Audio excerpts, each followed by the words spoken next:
Almost as if everybody has been told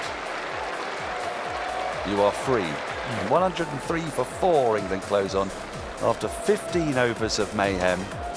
Emilio Gay has 6, Root has 9, still requiring another 270 to reach that target of 373. The chances of getting there are very, very small, but it's been an entertaining and wild session of cricket.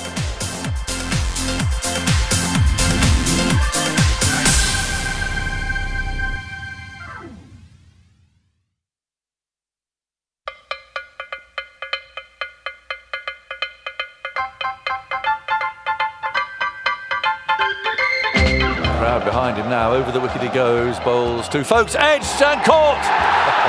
Well, there's something Botham-esque about that. The first ball that Ben Stokes has delivered since announcing his retirement takes a wicket. Some people have their scripts written for them and they're beyond the realms of the rest of us, and Ben Stokes is one of those.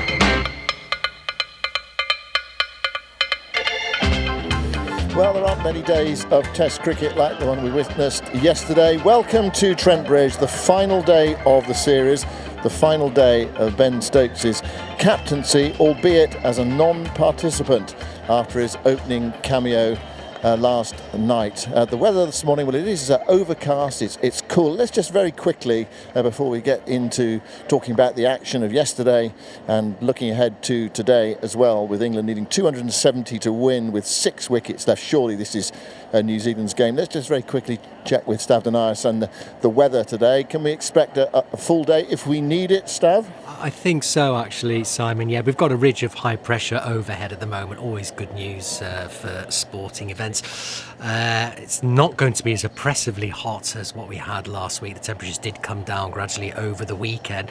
We should have a fine day to come, really. It was a sunny morning across the Nottingham area, but the clouds have started to roll in from the west. That was the plan, turning a little bit greyer into the afternoon, perhaps with the odd sunny spell around, but it should remain dry. So we should get uninterrupted play. Temperatures, like I mentioned, a lot cooler than recently, 22, 23 degrees. That was after quite a fresh start this morning, and with more cloud around, I don't think they'll get much higher than that. Winds will remain light and from the southwest. So I think all in all, a pretty good day for the 5th and final day, Simon. Well, that's very good news. Thanks very much, Stav. It does feel a much sort of calmer day today. The crowd, well, the tickets are free today. At the moment, there aren't that many people in the ground, but it is just past 10:30, so the chance for the crowd to build up. Michael Vaughan with me, Jeremy Coney as well. Sir Alistair Cook is with me down here on the outfield. Well, Michael, it does feel that after the storm of yesterday, it's the calm of today. Well, yeah, I mean, we were all down here last night, and obviously Ben was giving his interview on the telly, then you got a chance to speak to him, and the noise around here, you know, with all the England supporters, making it quite clear on their feelings for Ben, and you know, singing about him coming back in one more year, and it was a remarkable day. It's still not really set in that Ben Stokes may never represent England again. I've woken up this morning with... You say may there, Michael? I thought he retired. No, he has, but I just can't... I've looked at Ben, and he's... I look at someone like Tyson Fury, who's retired from heavyweight boxing, and you know, Ben Stokes retired from 50 overs and then suddenly played in a World Cup.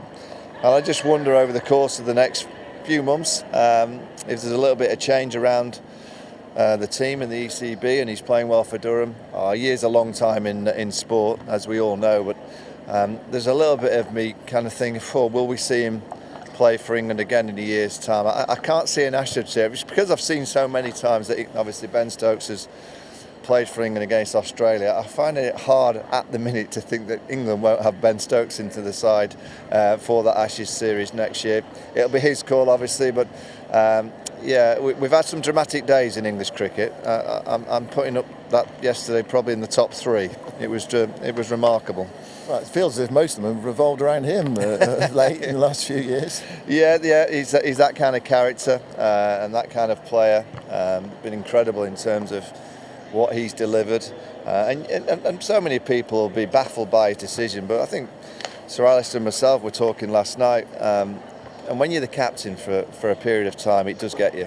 You know, eventually it does hit you that you just can't go any longer. When you think with Ben, he's got obviously bowling, batting, captain, see tactical nous, leadership, fielding, you name it, he does everything. And I think this team, as we saw last week at the Oval, when he's not in it, England look a very average cricket team. So it's going to be potentially some tough days ahead for the England team, because you lose your all-round and then you're looking at the balance of the side and you're looking at this group of England cricketers.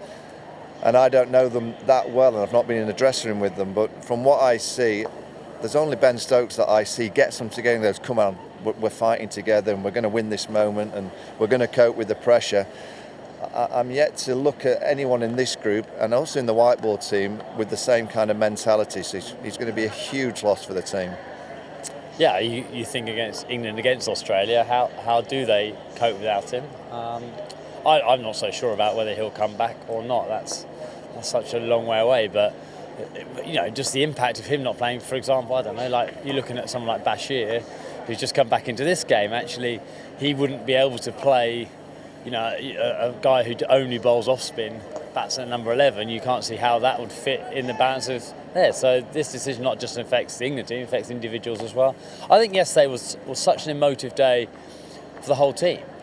You saw, it's like video of when he was doing it. You saw Jacob Bethel sat on the side, almost like his jaw was touching the floor, like he was in disbelief. And whether that got carried out a little bit into England's batting, I think it did. I think it did. And if you're in New Zealand's camp now and you still had to get out Stokes, Root, Brook, you know what that is possible. Actually, in fact, two of the three are in the change room. They couldn't believe their luck last night. I find it quite humorous that last night England obviously got out to play loads of shots and one got out playing no shot in Jacob Bethel, which kind of confused the whole situation. Look, Ben opening the batting, would I have done that? Probably not, but I kind of sat back and thought tactically it was quite a good move to cause a bit of chaos. He obviously hit that ball back at O'Rourke, so he did a bit of damage to their main quick bowler. But once they got to 50 and the field was spread, it's been the story of this team. This team over 4.5 years now has had incredible moments where they play expansive cricket and you look down and you go, you've got them now, just play, just bat, the field's been spread. And once again, they just kept on going. Ben gets out caught mid-wicket, Jacob leaves the ball. And then in Harry Brook, we saw an innings that I hope I never see again. 21 off 9 deliveries. Extraordinary, the way that he came out and played. He practiced yesterday morning in exactly the same sense. So I had a feeling it was going to come. Why they decided for Harry to bat at 4 against our greatest is beyond me as well. Surely you take it into day 5 with Harry Brook to come. New Zealand would have been petrified this morning if Harry Brook was waiting upstairs still to come, because they know that he's done so much damage to them before. And I hope Harry Brook is a wonderful player. He's right up there in terms of English talent that I really enjoy watching bat. In the first innings here, I thought he played beautifully. I hate seeing him bat like that because it's such a waste. It's so easy for the opposition. You spread your field and he gets out playing that stroke. I hope he's woken up this morning and he'll play T20 cricket on Wednesday night. And this is the madness of the schedule. He was whacking white balls this morning to prepare for that, which is bonkers for the players. But I hope he has a moment where he's got to say to himself that that's just not good enough for him.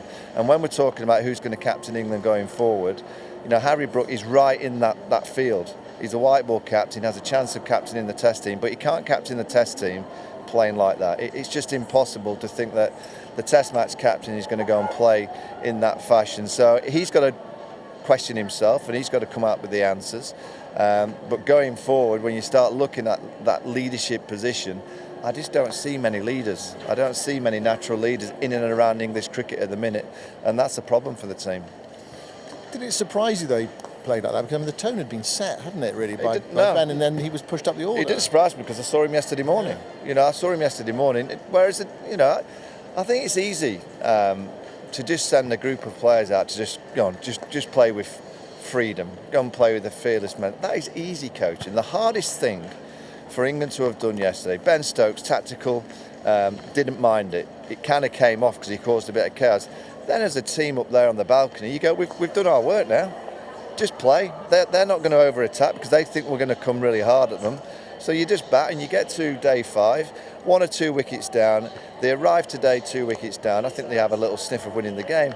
4 down, going 270, get 90 overs for New Zealand to get 6 wickets. On this pitch, you've got to think that New Zealand will create 6 opportunities. And if they get Joe Root out quite quickly, as they did on day 2 or 3, this game will be done quite quickly. I think it's very, very important for this England management that this team today don't go out and do what they did last night. If this, how many's going to be in the crowd? It looks like it's going to be a decent crowd, and those watching and listening, I think if they see an England team go out there and play like they did last night and fall in a heap, I'd be amazed if this management group survives till Wednesday, because I've had enough watching them. I think the public have had enough watching this dumb style of cricket. Go and play with a bit of fashion. Look at Darren Mitchell. I'm not saying everyone bats like Darren Mitchell, but you want to see players kind of adapt to the conditions and the situation. Darren Mitchell has played one of the great Test match innings, and at the minute it looks like it's going to win New Zealand the series. I want to see a little bit similar from the England team. Okay, Michael, thanks very much for now. You just wanted to say something quickly there, Alistair. Yeah, I'll just add on to that at that time New Zealand had 2 bowlers, because 2 of their other bowlers were off injured. So it's like, so that's when the street smart. That's when you talk about being able to react a little bit. Now, whether they all got carried away with emotion, I don't know. But 2 bowlers, they've done a lot of damage. Then you just change. You change back into a different. You are allowed to change how you bat. And I'm not sure this England side have been able to do that. Jeremy Coney with him is. England played into New Zealand's hand. Jeremy, you might have a little bit of information about the New Zealand bowlers and the injuries. O'Rourke has quite a nasty cut on his forefinger on the right hand. It's the way hand he obviously holds the ball. He came back yesterday and showed the umpire what he was going to do about it, but it was still bleeding, and I think they don't want blood on the cricket ball, so he had to go off again. And until he's able to do that and not affect blood onto the ball, I don't think he'll be able to bowl. If he can, if they find some way of doing that to the umpire's satisfaction, he can still go, bowl, I think, 2 or 3 overs and then go off and come back again, because it's an external blow and so on. So it would be handy if he was available, I think, for New Zealand. Santner might cause a few troubles for Gay, particularly, I thought, when he got it right at his end. So that'll be an interesting little battle as well. Joe Root, I agree with Varney that, if he just plays today and just play his normal innings, he doesn't need to attack. This style of cricket is fine if you're chasing 170. But not 370. And that was the issue for me yesterday, that they didn't back themselves to play perhaps properly, and they'd already seen it. It could be done. You need a bit of luck, but it could be done. I have some questions in my mind about Stokes, of course, the ramifications. Alistair's spoken about Bashir. You've got the moment, you've got a spinner that can't quite control the game or take enough wickets. And he needs Stokes too, you feel, a great deal. So there's a ramification there, I think, for the spinners. Who's going to replace him as an all-rounder? How are you going to find in England 4 durable seamers? Because at the moment Archer isn't, in my opinion. You can't bowl 4 overs in the first spell and then wait for 2.5 hours to come back in the 38th over.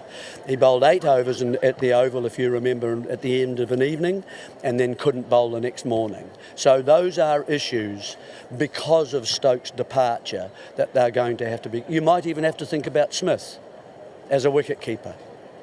Well, there are lots of issues still to be settled, and you kind of wonder what is next after Ben Stokes' retirement yesterday. Michael mentioned that he came over and spoke to us. You may have heard it already. We're just going to play you a little section of it now. If you haven't heard it, Ben Stokes, he came over and spoke to me last night around about 7 o'clock, and I asked him, why now?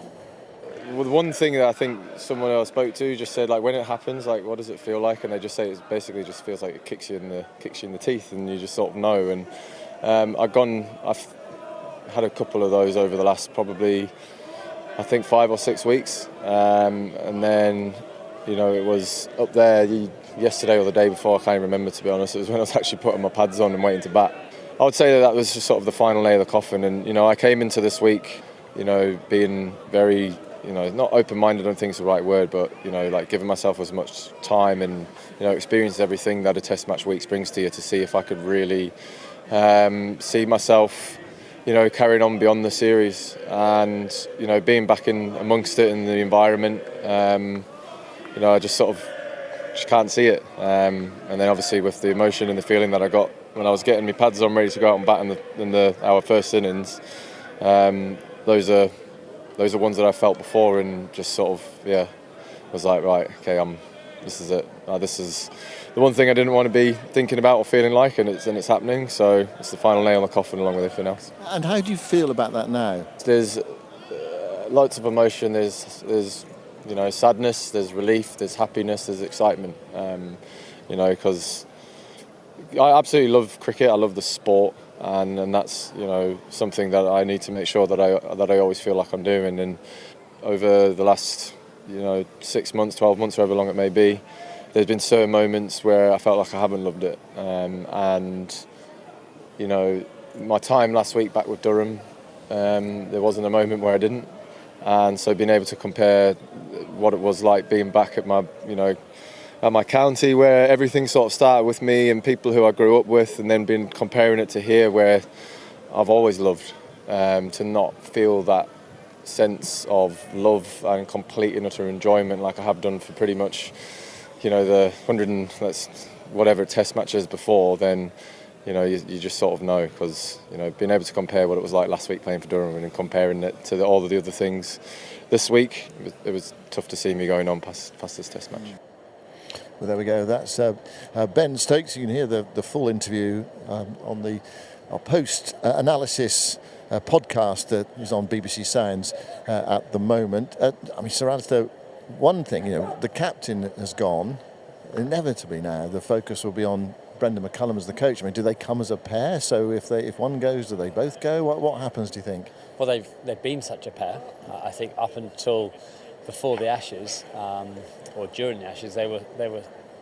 You would have said they were so clear, the leaders, same page, same things. There's been all this speculation about, I think the way Stokes and McCullum, how differently they spoke during the 4th and 5th Test matches at the Ashes, started to show a few signs of some disagreements of how they play.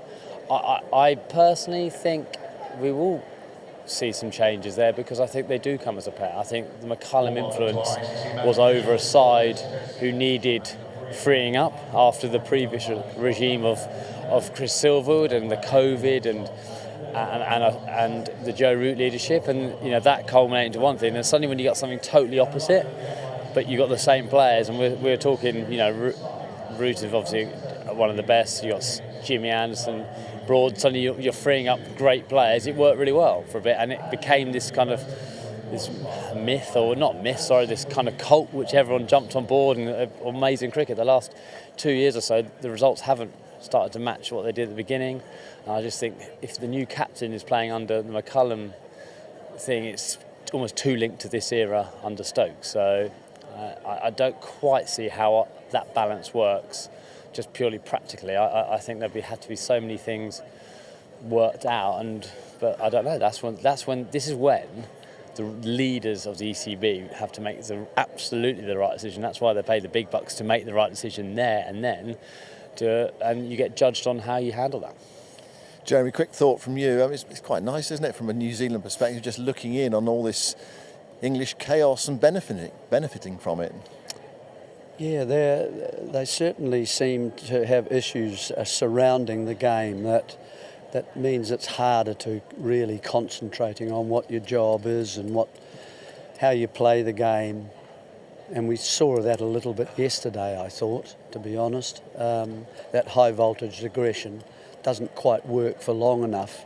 And I thought, when I was speaking to you this morning at breakfast, your idea of then pushing once they had forced and I think that's what Michael was talking about as well. So that seems to me a much more logical way. If you are going to decide that's the way to play. And then if they come in, push it out again, Jeremy, thank you. Alistair, thank you. So it's a real sense of calm down here this morning. Jonathan, we're going to go to the commentary box now and join Jonathan Agnew. It's overcast. It's a nice, steady morning down here after the chaos of yesterday. Good morning, Jonathan, up in the commentary box. Yes, Simon, good morning to you. Thank you very much indeed for setting everything up. And who knows quite where today is going to go. Well, it's going to be very difficult to see England reaching this target, isn't it? But it's how they play, isn't it? Are they going to mirror Ravindra and Mitchell yesterday? Or are they going down swinging? This is the question, and I suspect we might know the answer to that. Steve Finn, good morning to you. You've run upstairs quickly, man. I've just got a brew, ready to go again. Yeah. Well, it is. I was sitting. I'm sure we all did. Kind of went back and just reflected on things yesterday.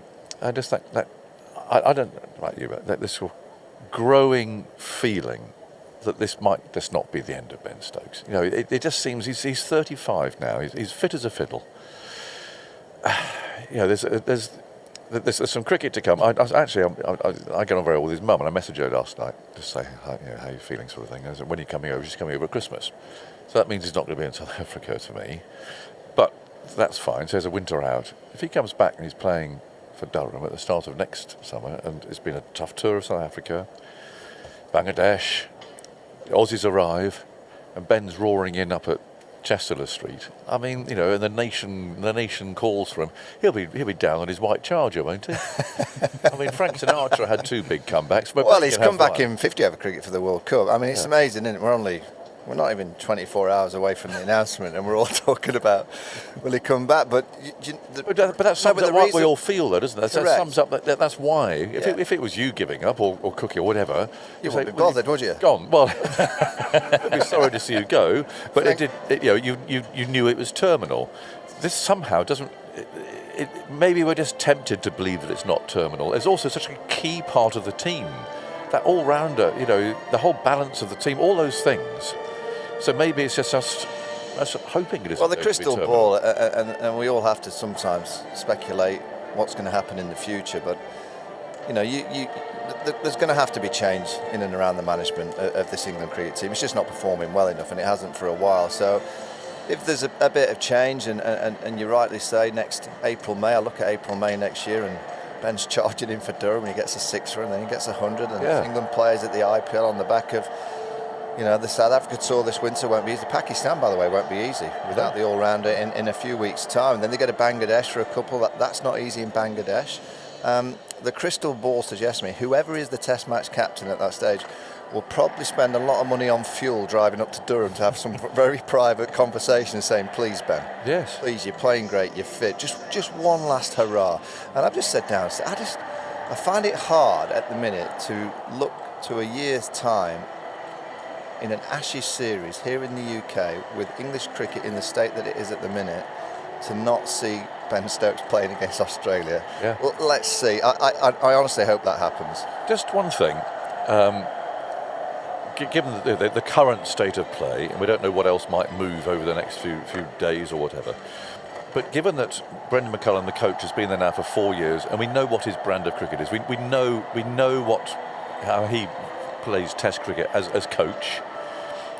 Does that mean that the incoming captain, who therefore is kind of not subservient, but is beneath in terms of seniority, the incumbent coach, that the incoming captain has to kind of play the cricket that McCullum wants, rather than if a new coach comes in and the captain has been there for some years and he's in charge, the coach sort of moulds into how the captain plays the game. So does this mean that really, if McCullum remains, there's only really Harry Brook, because I can't see Joe Root signing up for this. I can't.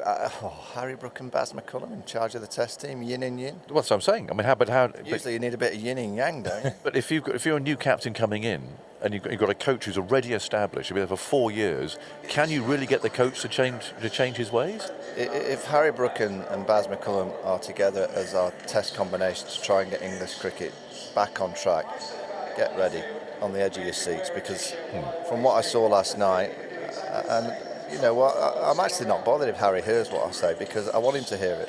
Yeah. It was absolutely pathetic the way that he played last night, and if that's our next captain, I'd say strap yourselves in. Look, I'll enjoy commentating on it, but we probably won't be there for many days. What do you think, Finny? Well, you've got to go down to telly, so quick thought. I've just found the last 24 hours so confusing. I think that you look at Ben Stokes and what he's given to Test cricket and what he's given up to play Test cricket, and then it all ends in a hurry at 3:25 yesterday, and 24 hours later we're never going to see him again wearing the Test shirt that he so passionately speaks about and cares about it seems inconceivable that this is the end when you put into the caveat that his powers as a bowler are better than they have been. Yeah. The batting has slipped slightly, hasn't it? But you look at the way he struck the ball yesterday, it's not as though his eyes are gone or anything as a batter, is it? In his mid-30s at 35. So maybe that's it. He comes and opens the batting. it just doesn't feel like it could or should be the end. And then in terms of the captaincy, I think, yeah, Harry Brook is the only logical option that I could... Not logical, because of the way he played yesterday and the way that him and McCullum worked together. But I don't see anyone else in that group of players that could or would be the next captain. I think giving it to Joe Root is a step back and something that I don't think would aid him in the latter stage of his career. And then you're then looking at external people. Yes. And then that challenge of the relationship between the coach and someone coming in from the outside who would want to stamp their authority on a team that has a really strong head coach. It's been a confusing... It's so confusing because 2 years of Baz Ball under Ben and obviously Baz McCullum was very aggressive and it was flamboyant, it was fantastic. And then the better teams arrived in Flash Match Series and it got found out. And we all said it wasn't hindsight. We're not reacting saying, oh, we all backed him, we thought it was going to work before they went to Australia on the back of what happened at the Oval last year. You know, they should have won that game at the Oval. And because of the way that they played, they gifted India a test match. Drew the series, they go to Australia. We all said that style of play will not work in Australia, but they went for it. Perth, day 2 afternoon, Brisbane, Nisa, keep her up. You know, we've spoken about it so much. I just can't envision. I'm chuckling because Baz Ball hasn't worked, but if you put Harry and Ben together, Aggers, it'll be Baz Ball on steroids. How's that going to work? Harry and McCullum, yeah. Because it'll be. Well, that was the point I was making. Really, I don't see how they progress without just more of the same, because the very strong head coach would still be in place and would influence, surely, or have influence over any new captain, whoever it may be, and that the new captain would have to sign up to it. I don't know. There's a lot to go. I'll give you a couple of names. I look at this group of players in English cricket, and I think there's a huge amount of talent.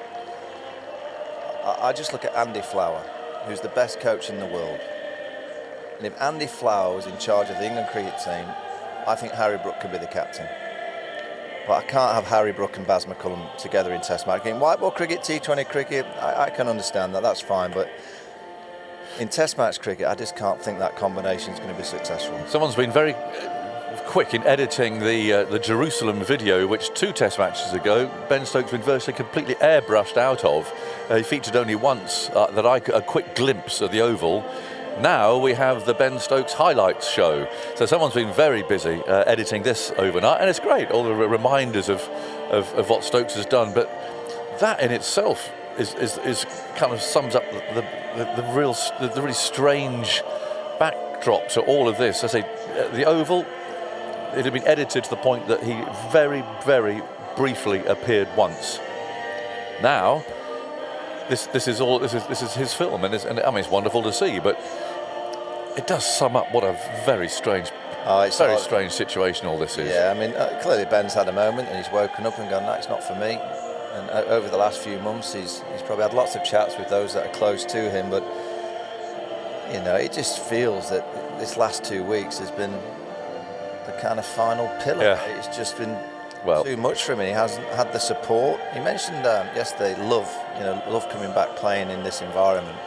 You know, and I get that because, you know, when you go back and play for Durham, it's just lovely. You're with your mates. Pressure's off. Yeah, and it's just a great environment. It's great fun, and this is just ultimate pressure. But I just don't think he's... And you know, he went out late, and I think if it had been dealt with quickly that week, maybe he needed just to miss one game, but the ECB should have backed him 100% to come back as captain. By not backing him publicly to come back as captain, I think that hurt him hugely. Yeah.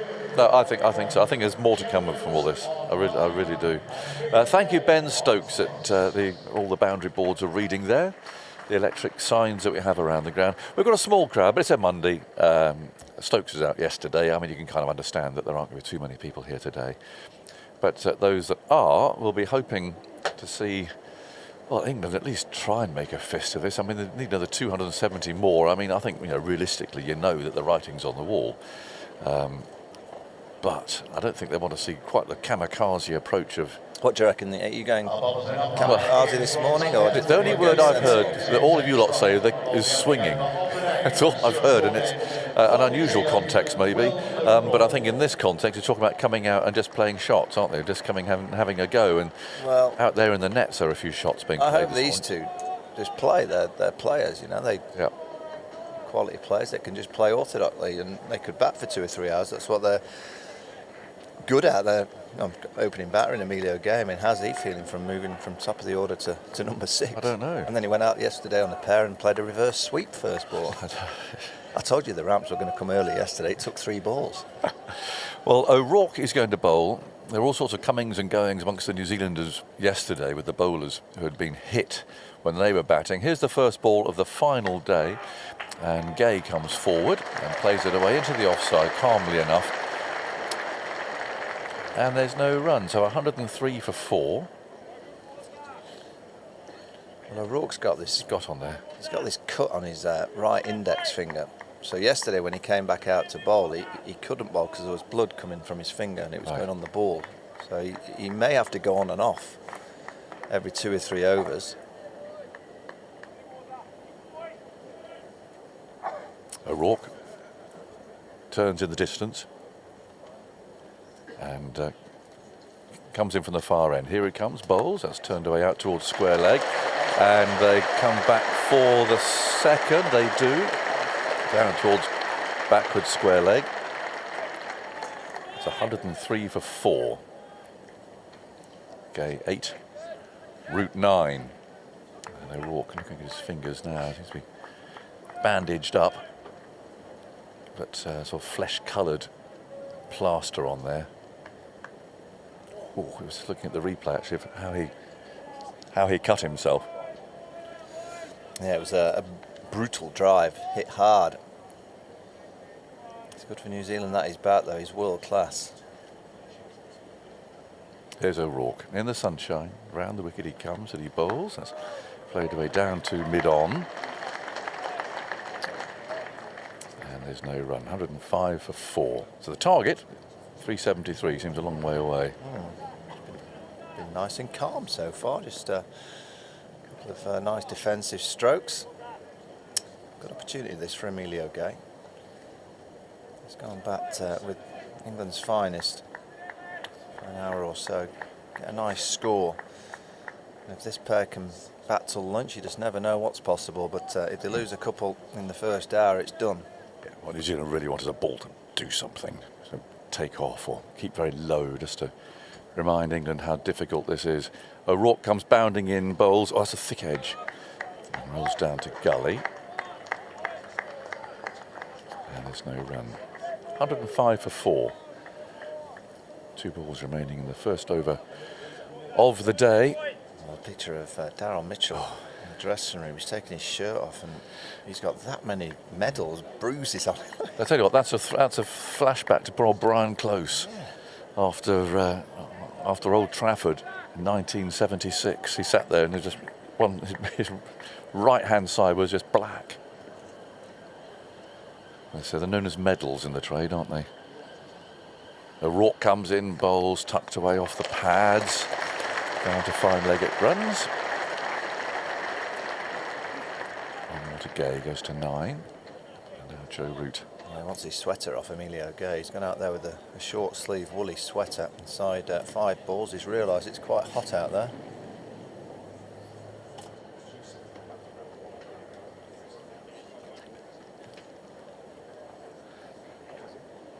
$106 for 4. Root on 9. And how's he going to play? Slip. Gully's quite fine. With a leg slip. Here's O'Rourke, moves in, bowls to Root, who's he's reached for that and had a firm drive, but it's flown off the edge, down through the slips and into the third man boundary. It's quite an unusual approach from Joe Root first ball. He would, I think, normally have left that. Yeah, there's an indication that Joe's second ball to get off the mark last night played his reverse scoop. That was a big booming drive, wide. It's a boundary though. Yeah. He would normally have left that, wouldn't he? I think. Anyway, he went for it and got 4, but off the edge. So, 110 for 4. Nathan Smith is going to bowl from this end. They're great fun to watch because it's like having your little children when they wake up in the morning. You're never quite sure what attitude and mindset they're going to bring to the breakfast table. Yes, well, I know what you Quite mean. similar with the team. You're never quite sure what's arriving. Well, they've got Smith in next. And Atkinson. They'll come out swinging, mate. That's the word. That word again. It's a test match. Smith on the way round the wicket. It's bowling to the left-handed Gay, who plays that nonchalantly into the leg side. It's about 90 overs. They're going to win the game. Well, exactly. That's why yesterday was kind of the whole day. Well, no, from 3:25. It's just a really strange day. I mean, I think it was a Harry Brook dismissal last night. The New Zealanders were laughing out in the middle. Yeah. They found it all very amusing. Smith wheels round again, and he goes past the umpire, bowls to Gay. Oh my word! Well, that's flown off a length, and thank goodness that wasn't straight, because that would have cleaned him up. That was a length ball that has taken off, and the wicketkeeper leapt as high as he possibly could to gather that. That was an absolutely brutal ball. Where did that come from? I guess anyone that's heard Phil Tufnell's story about walking out to bat with his teddy, facing Merv Hughes in Perth, and his first ball flies past his nose end, and he looks at his bat and he says, I don't think we're getting them to get teddy. It's a similar situation. In goes Smith again. Well, oh, Gay's beaten now. Pushing it. Well, it was slightly fuller, and that ball behaved itself. But the one before, I mean, Gay recoiled. It was like a sort of a jack in the box coming out of its box, springing around. It was absolutely shocking ball, really. The next ball that he plays and misses, it doesn't do a great deal. It's probably the ball before that does for him. Well, that was what I was saying earlier about what New Zealand want is precisely that, isn't it? One ball like that. And you get the heebie-jeebies going through the batsman, still to come out. Smith again runs in, bowls, and Gay plays that well, lets it go through. Keeps the bat out of the way. He's bowled beautifully, Smith. I mean, he's gone for 48 in 7.4, but, he just bowls the perfect length for this wicket.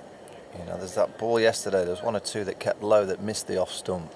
You can look down now, there's so many kind of dry patches and cracks and follow-through marks that he can aim into from around the wicket. 2 slips and a gully. Smith sets off again, dips his head. Round the wicket he goes, bowls to Gay. Oh, that one kept low. Bounced a second time through to the keeper. All a bit of a lottery, this. And England will say, well, that's precisely why we played like we did yesterday. We went out there and played shots. Yeah, I didn't mind the start. You get the 50 for naught. Yeah. Field spread. That was the time to then start to play the way that New Zealand wouldn't have wanted them to just knock it around. And a pitch like this, you're always going to lose 1 or 2. But the mulleted Smith runs in, away from us now. Bowls and Gay head over this. Ball runs away out to mid-wicket. A very fine over. Comes to an end. It's a maiden. And particularly that delivery. You mentioned Phil Tufnell. That would probably have hit Phil Tufnell. It was about a yard down the leg side. Come on, Teddy. And it just flew, it cut away and flew. I mean, that was a really nasty ball. Horrible ball. I think this next ball, will give us an indication of Joe, because that first shot that he played was a wild drive. Out of character. So there's a deep square leg, there's a deep point. There's no third man. O'Rourke comes in then, bowls to Root. Oh, he drives airily outside the off stump again. There's an appeal there for a catch behind, but a noise there. No real support from the bowler. How about these yesterday with Mitchell Santner, which Ben Stokes, the bowler, didn't hear the noise, but they did behind the stumps, and he was out. they're going to carry on with this one, unchallenged as it were. But again, it was pretty full and it was wide. Oh, it's taken a great puff of dust there as well as it pitched. That's a long way off, doesn't it? that's puffed and moved away. Well, it's doing a bit this morning. O'Rourke comes in, bowls to Root outside the off stump, and Root plays a cut, but long after the ball has passed. I think it's been a brilliant wicket.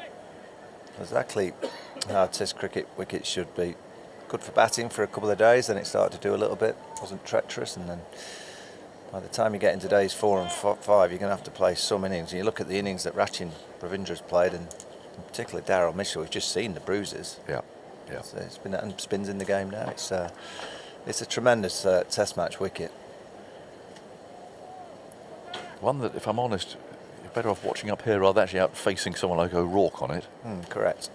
Here he comes again. He moves in, bowls to Root, who lets his one go outside the off stump. Taken by Blundell. Good morning, Andy. Good morning, Agus. If England are to win this match, they will have to set a new all-time Test record. So when the 4th wicket fell, 95, 278 needed to win.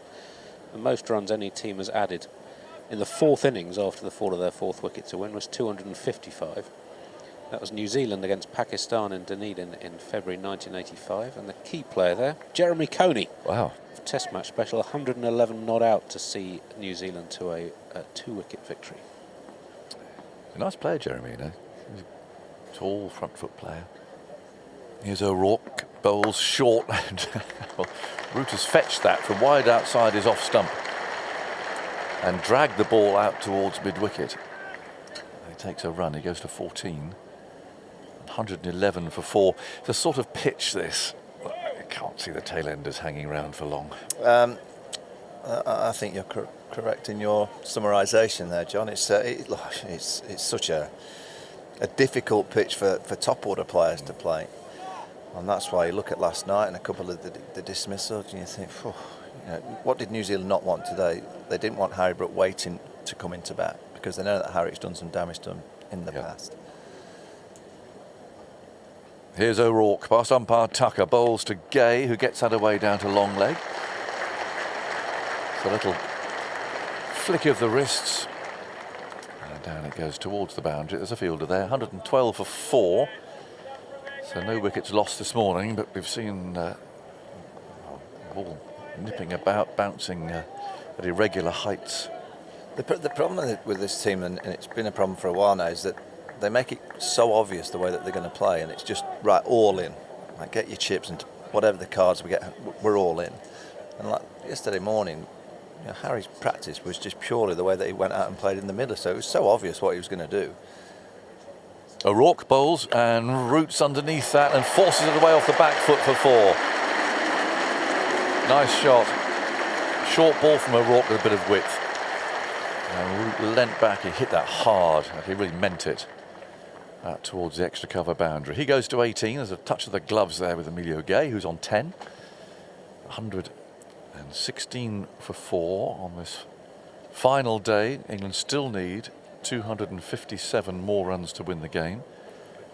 That's why Root's so good, because he can take out of his head the ball that lands in the rough and bounces a bit more, and balls from the previous over that has been fine. He just watches the ball and reacts. It was short and wide, and he's just so good at putting away any bad balls.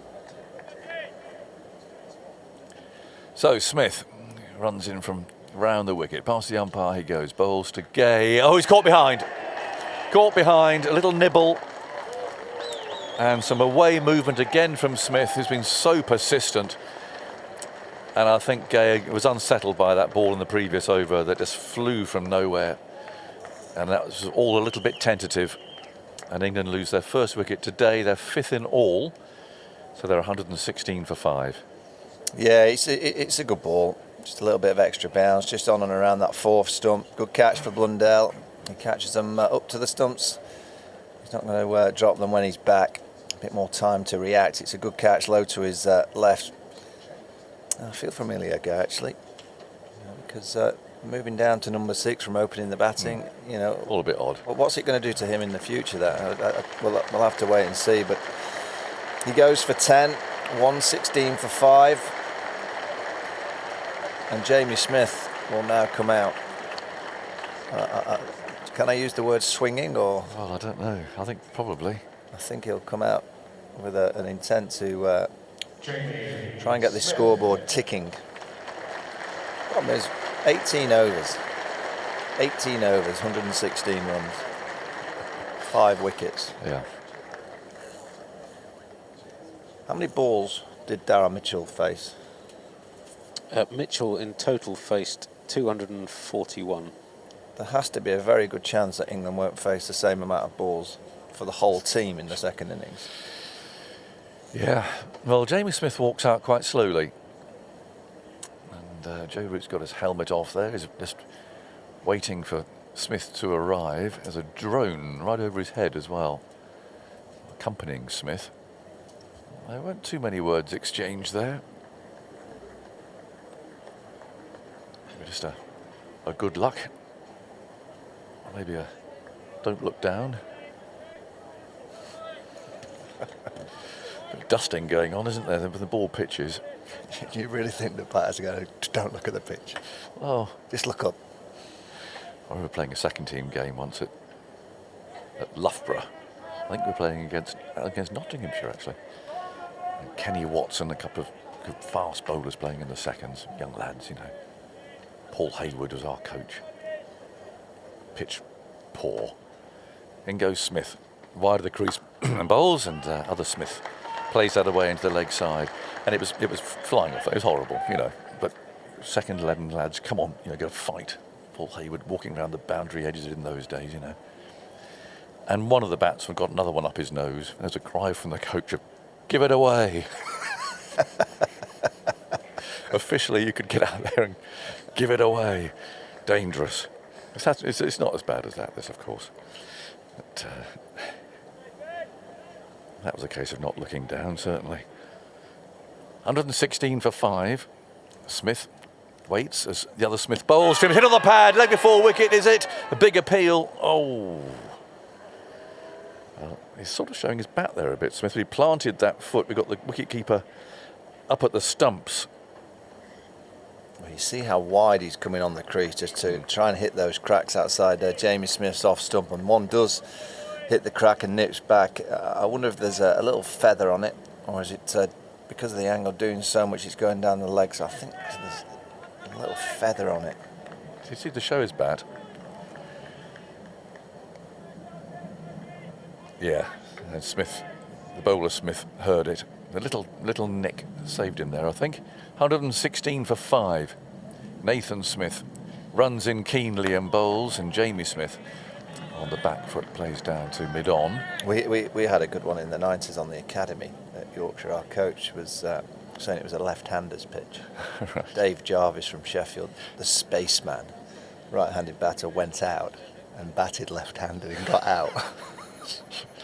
And the coach was saying, "Well, you said it was a left-hander's pitch, so I tried." So that's taking it to a bit of an extreme, isn't it? Yes. Wonder what he meant by that. Like the right-hander was just It's more rough, rougher. Yeah. Jamie Smith waits. Nathan Smith bowls to him, and that's pushed away into the offside. Go for a quick single, and Root has to try and get his ground there. This is going to be tight. I think he might be run out. Smith pushed out to cover. Root set off. Root's given himself out. Oh, that's a calamity. Did he ground his bat? We'll see, but it was a terrific piece of fielding. Run out at the striker's end. No, Root knows he's out. On angle, please. Root's out. And we can wait for the replays all you like. Terrific piece of work there at backward point. The throw hits the stumps direct and Root's out. Give me from the other angle, please. There's no need. Other side would be great, thank you. Root's halfway off. Thank you very much. Bang, direct hit. Yeah, and the bat's well short he's of 2 feet out. Wickets are broken. Rod, you can give the batsman out. Stand by, I'll let you know when you're on screen. Well, the batsman's given himself out. He'd have known that he was gone there. And he looks thoroughly dejected. There we go, the finger raised, there's no need. Root is nearly off the ground. Run out for 18, 116 for 6. Another disconsolate figure, I'm afraid. England here heading for a massive defeat. Well, it's an incredible piece of fielding by Henry Nicholls. Just because that gap's there, because cover points on the boundary. Jamie Smith just saw it, and then suddenly he flew. It was a brilliant pickup as he was kind of almost sliding at the same time, and then he releases it. He just looked Dan Norcross in. Well, he's still on the ground, and the direct hit. Gus Atkinson in at number 8. England have batted 18.5 overs so far in this innings. It's a very good point of yours. I've forgotten that. 116 for 6 doesn't seem like the most remarkable scoreline, but 18.5 overs is, yes, pretty extraordinary. Wasn't a great run, but it's a great bit of fielding. Yeah, they've just been sharper, haven't they? Baz McCullum and Harry Brooks sat together on the balcony. They'll have to get themselves up to Durham to play T20 cricket on Wednesday night. The schedule's mad, isn't it? Isn't it? I'm doing that game. Will you be there? I'll be watching on the television. I'm actually going on Saturday to the game at Old Trafford. All right. Right, Smith starts in again to the new batter, Gus Atkinson, who plays off the front foot, a ball that's a bit back of a length, pushes into the offsides, picked up in the covers, end of the over, an over in which 2 wickets fell, one to a terrific ball and one to a terrific piece of fielding, albeit fairly poor judgment of a run. 116 for 6. Smith yet to score, Atkinson yet to score. It was just a little dab into the offside. He thought he'd got a gap there, but Nicholls, what's marvellous about that is he throws it completely off balance and he's on the ground and he's got one stump to aim at and he hits it, albeit it wasn't that far away. Andy. First time Joe Root's been run out since January 2021 in Test cricket. When he was run out in Gaul against Sri Lanka for the 2nd consecutive innings, and the 4th time in 10 innings that he'd been run out at that point, but none since then. And what would that be? Over 60 tests. Was that when he was in the middle of his purple patch? Just beginning his purple patch. Run out for 186. Right. O'Rourke starts in, and it's driven away by Smith out through deep backward point. He's going to pick up one, thinks about a second, but is chastened by the run out and decides against it. It was wide, he's reached for it. You imagine here that Smith, well, he needs to feel bat on ball, doesn't he? Started the season for Surrey really well, got loads of runs, a couple of hundreds. And then actually his form in county cricket just started to dry up a little bit. It's when he moved down the order. He started the season at 3, didn't he? Yeah. Well, he suddenly, yeah. I think he kept, didn't he? Because after Folkes' injury and before the Test series, he kept in a game for Surrey. And it just does seem to affect his batting, you have to say. As Atkinson faces up, O'Rourke is in. This is defended into the offside, picked up that short extra cover by Devon Conway. Well, Gus Atkinson bowled O'Rourke a bouncer yesterday, and I was on with Finning, and I asked Finn, I said, "Do you just store those up?" And he said, "Oh, absolutely." So I'd be amazed if O'Rourke doesn't give Gus at least one. But did he not bowl him a bouncer that was actually a wide? And you've got to go some to bowl an overhead height bouncer at O'Rourke, haven't you? So you're expecting retribution at some point in the next ball or two. Yeah, I think it'll come. 2 slips gully, extra mid-off, mid-on, as O'Rourke is in.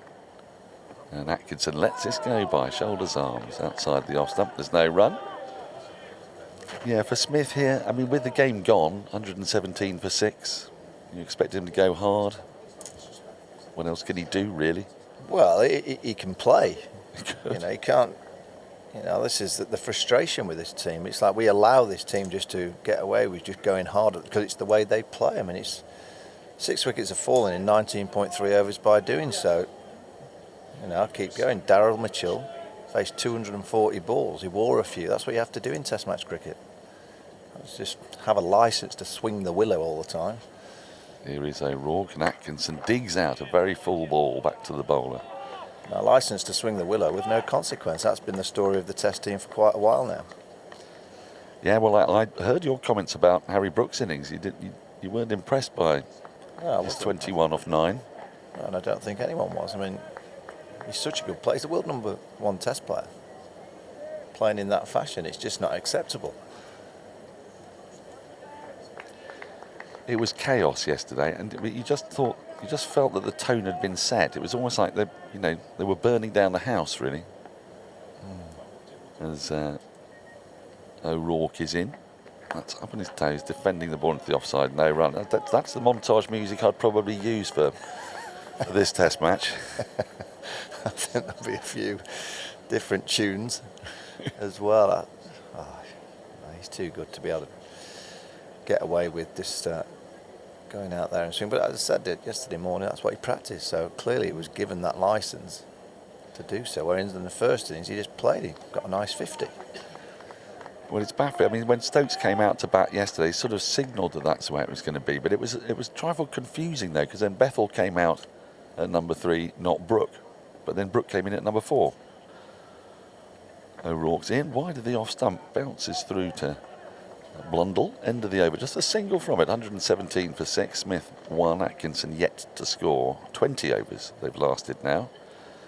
Yeah, it sort of felt confused, but at the same time, once the skipper had gone out and played like that, it was sort of, we're going to do mayhem here. And yeah, but again, the tactic of using Ben at the top, it's not one that I would have used, but I kind of get it, because you sent out there to cause a bit of chaos, spread the field, hit one back at O'Rourke. It's at 50 for naught that you, as a team, if you're smart and you go, we've done the work. Well, created the gaps, hadn't they? Smith in to Smith, who drives up to mid-off, no run. But it's been the story for a few years now that's, I keep going back to that Oval Test match against India. The last morning, all it needed was sense. And they went out playing the way that they played, and it lost them a Test match. No, it was at Overton, wasn't it? Hit the first 2 balls for 4. They needed 22 to win with 5 wickets remaining. OK, one's Chris Woke. Yeah.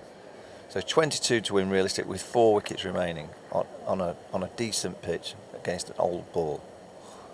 Smith in, and Smith 2 hits the ball up to mid-on, straight to the fielder. So this ultra-aggressive method, as much as I quite enjoy commentating on it, it's quite fun. It doesn't bring rewards.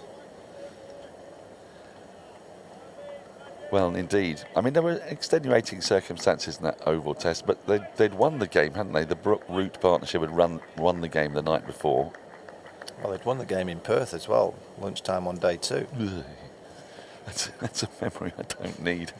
It's up there with Adelaide 06, isn't it? Smith in again. Now the leg side's going to be 4 byes. That's shot up and down. It's nipped. And it's gone past the hip of Smith down to the boundary for 4. Absolutely nothing Blundell could do about that. If he was standing back, he'd have been able to get it, but he's up to the stumps for all good reasons. And runs don't really matter for New Zealand. 121 for 6. Yes, that was a pretty shocking situation at Perth. But there were other things about that Oval Test, that I think are going to be important. They've got in Jamie Smith, a very capable batter, but they've deployed him as a wicket-keeper, and by the end of that series, as Smith comes in again, Jamie Smith waits and punches off the back foot really nicely through extra cover. It's a fine shot. It's going to head off to the boundary, and it will get there. Fielder was in pursuit but couldn't get it. Through extra cover, back foot drive on this pitch. Very fine shot. 125 for 6, Smith to 5. But just to finish off that point, by using him as a keeper, I think he kept, didn't he, Andy, for more balls than anyone since something like the 1960s across the summer? Yes. In that India series, because England kept on getting bowled out in not many overs and then fielding for ages. And if you've not done 540 squats a day regularly in your career, then it's going to tell, isn't it? As Smith comes in. And this is driven nicely into the offside. Good diving start, no run. And I just wonder if that's, one of the things you have to think about. Because with Stokes out of the side, you've lost an all-rounder. And you've lost a player. Now, I suppose the obvious thing is to go, right, well, where's an all-rounder? Well, we've got a spinning all-rounder in Rehan. which would mean curtains for Shoaib because he's never going to play 2 spinners. And you bring Rayan in at 7. But I still think that the wicket-keeping position is problematic because you're taking a... Well, particularly when you're using tactics like this now. If the keeper stood up, you're going to need a world-class keeper. Here is Smith. Oh, he guides this away brilliantly down to the deep third boundary for 4. It leapt on him a touch, but he just waited for it and angled his bat and sent it speeding off his blade with brilliant timing down to the boundary for 4. 2 boundaries now over from Smith. He has 9, 129 for 6. But you know what is world-class keepers in England are not easy to come by. There's Ben Folkes, and then there's a lot of people who bat, aren't there? You've got both Roos, James and Thomas, a bit early for Thomas Roux, but I was speaking to Vic Marks the other day. He said he'd seen that 100 that Roux scored, Thomas Roux that is, 120 odd, his first 100. He said it was one of the most brilliant innings he'd I was seen. there watching it, yeah. Look, he's a serious talent, but he's a kid. He needs time to develop. He needs a year or 2 more at least. O'Rourke starts a new over. Atkinson is beaten and it flies past his inside edge. He's groping back down to the boundary for 4 byes. That's, again, just jagged off the pitch at such an angle. Impossible to play and very, very difficult to keep to, even when standing back. I mean, the pitch is now horrible. Horrible. I mean, it's not unplayable, but it's tough. Just on Jamie Smith's career, this is his 22nd test for England. In the first 13 of those, he scored 1,056 runs, average 55.5, strike rate of 77 per 100 balls, 2 centuries and 6 other 50-plus scores. Just one moment, the umpires are coming together, and I think it's about the ball. When it went down to the boundary, did it go into some mucky stuff? Sometimes it flicks onto, the digital advertising. Yeah. And they're quite spiky, the screens. And when the ball hits the screen, you can just take a bit of a... Every now and again, a little chunk goes out of the ball, which you're quite happy with, quietly. Right. Sorry, Andy, you were saying? Since that was the 3rd test against India, in which he made a half century in the first innings. In his 9 tests since then. As O'Rourke turns into Atkinson. And Atkinson flicks the ball into the onside with great timing, but straight to mid-on. There's no run. 9 tests from the 4th test against India, and the 5th test, the 5 tests in Australia, and the 2 that he's played against New Zealand out of the 3 in this series. 280 runs, average 18.6, just the 1 half century. So a huge drop-off. And to put that in context, when he reached 1,000 runs in his 21st innings, only one other wicket-keeper in Test history has scored 1,000 runs as designated keeper more quickly. As quickly, that's Quinton de Kock, also reached 1,000 in 21 innings. Here is O'Rourke. And Atkinson tries to flash at this, gets an inside edge. He's very lucky not to drag it back onto his stumps. It just rolls back to the keeper, Blundell. 133 for 6, the score remains. I mean, in part, Michael, that'll be because people have worked out how to bowl at him, won't it? I mean, when you start in Test cricket, you get the freedom to play some of your shots, and then word gets around that he was susceptible to the straight ball and the nip backer. His forward defence was just not, his bat and pad wasn't close together. Now this summer, I've watched him this season a lot at the Oval, and he often practices that forward defence between balls. He's obviously thinking about it a lot. As O'Rourke is in, and Atkinson just defends this back out the wicket, and it rolls onto the stumps at the non-striker's end. It's picked up at mid-on. Yeah, I mean that's the kind of the evolution of a player, isn't it? You don't get it all your own way, and you've got to tinker and change. And those that survive the longest work it out, work out what's not quite working. You don't usually need the coach. The coach's help, but you know in yourself what you need to work on. Then you go and speak to the coach. Look, I've struggled with it. Yeah, we get the computers out, and you look at all your dismissals, and you look at your movements, and you try and tinker. I mean, the one thing he's got is a great eye. He can time a ball, so he's got so much working for him. Here's O'Rourke once more. Oh, well, he's not. He abandons his run-up. But the other part of that is, I mean, I suppose it's hard for you to comment on this because you won't have had to... Something's not right here. I think he's gone. Yeah, well, he's run in and now he's walking off. So this won't be the finger. No. He's walked straight off. So is this going to be... This must be muscular, I think. He's going to pat on the back from Devon Conway. He's taken his cap. It's not going to make any material difference to the outcome of this game, barring a miracle, but he's getting very warm applause because he's played superbly in this series. There are so many unsung heroes in this New Zealand team because we've spent so long fixating over the psychodrama of England that we've kind of forgotten that we've watched some brilliant cricket from the tourists, and O'Rourke is among them. A very exciting prospect for them as he walks off. He's walking off fine, but it's a slight limp. Well, this is, again, you look at this week, it's like his hamstring, his left hamstring's just pinged.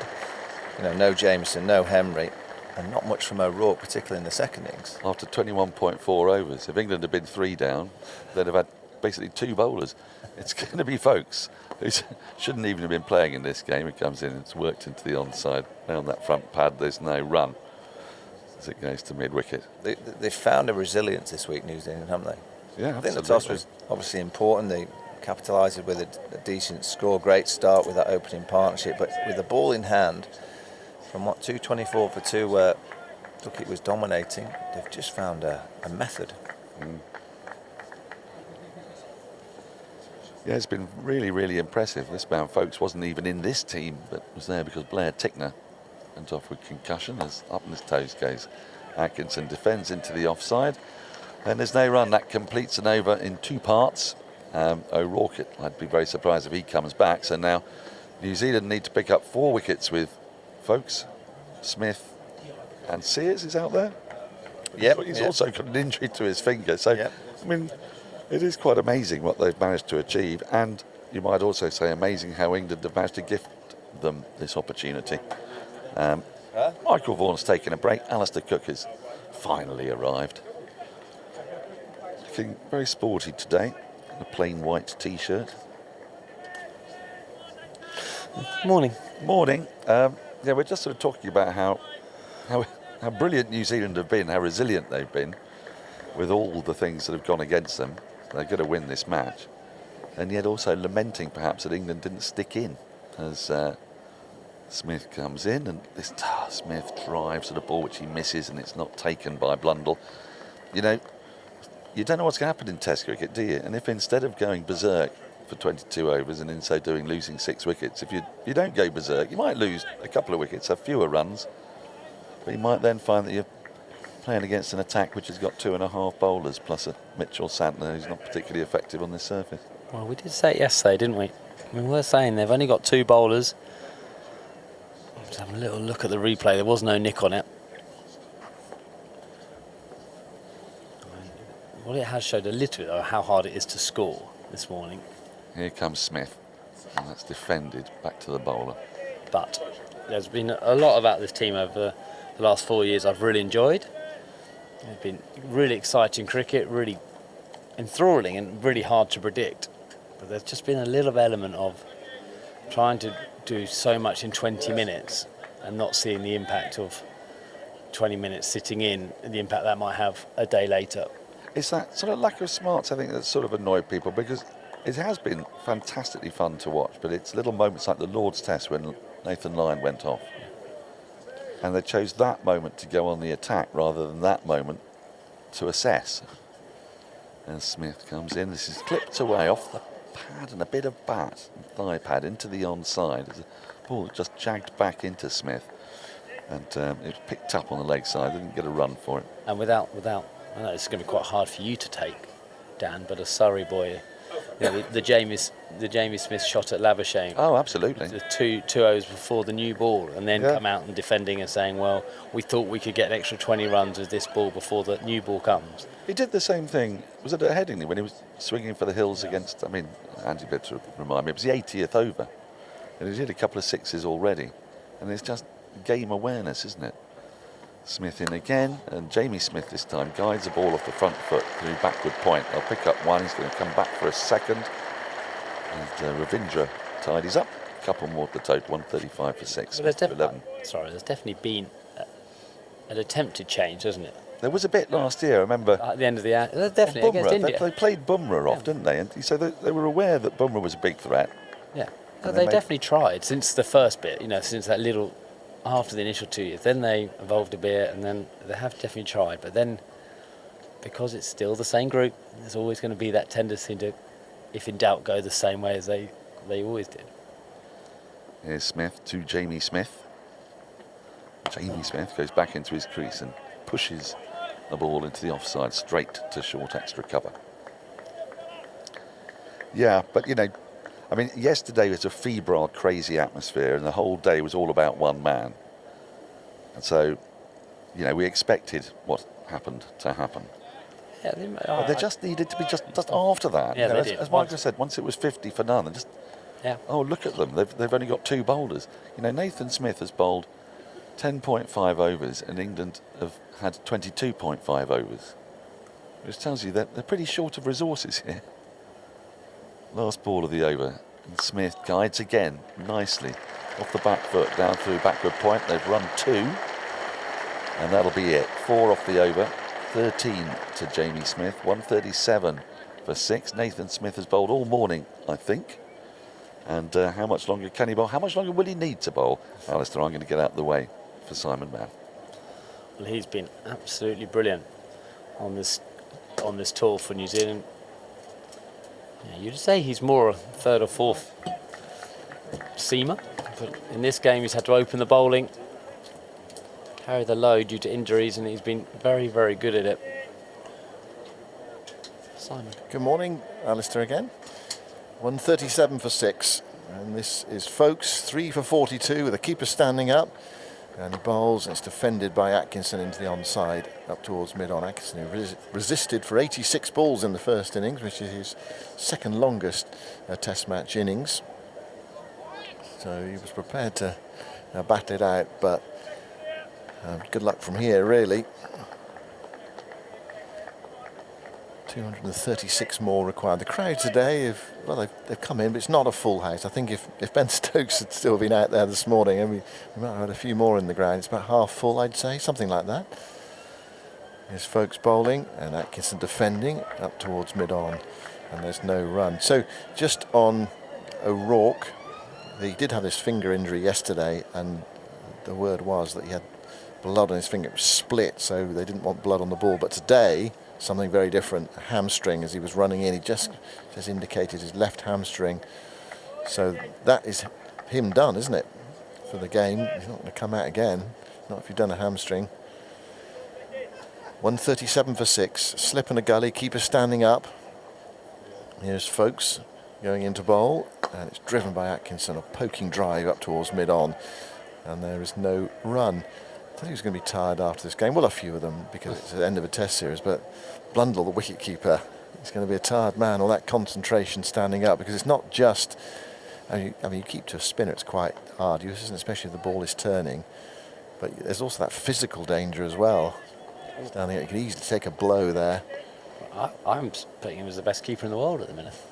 I think he's been absolutely outstanding. Well, he's really been part of this New Zealand winning effort. Folkes to Atkinson. Atkinson flicks that away, backward a square for runs, probably 2. Smith runs round the fine leg boundary to deep backward square leg in front of the Fox Road stand, sends in the return to Blundell. And Atkinson is off the mark from his 16th ball. 139 for 6. It just shows the value of Mitchell's innings yesterday. I saw an interview with him that the New Zealand cricket board put out, the Black Caps sort of X-handle. Here's Folkes bowling from the Stuart Broad end to Atkinson. Atkinson defends, runs away into the onside again, picked up by Latham, wearing a sweater today. Just shows you how the weather's changed since the first ball of the match, first day of the match. 139 for 6. And he was asked about the boring Mitchell. He was going, I just love it. I absolutely loved it. It's so cool. He said, that's why you play international cricket.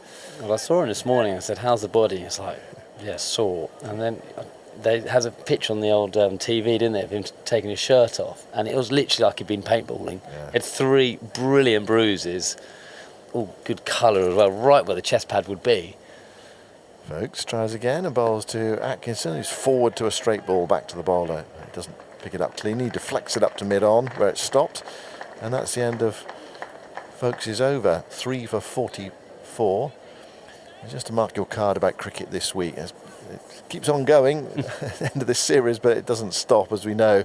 Tomorrow, Women's T20 World Cup semi-final, Australia against West Indies, 5 Sports Extra from 2:15, and then on Wednesday it's the first men's T20 between England and India.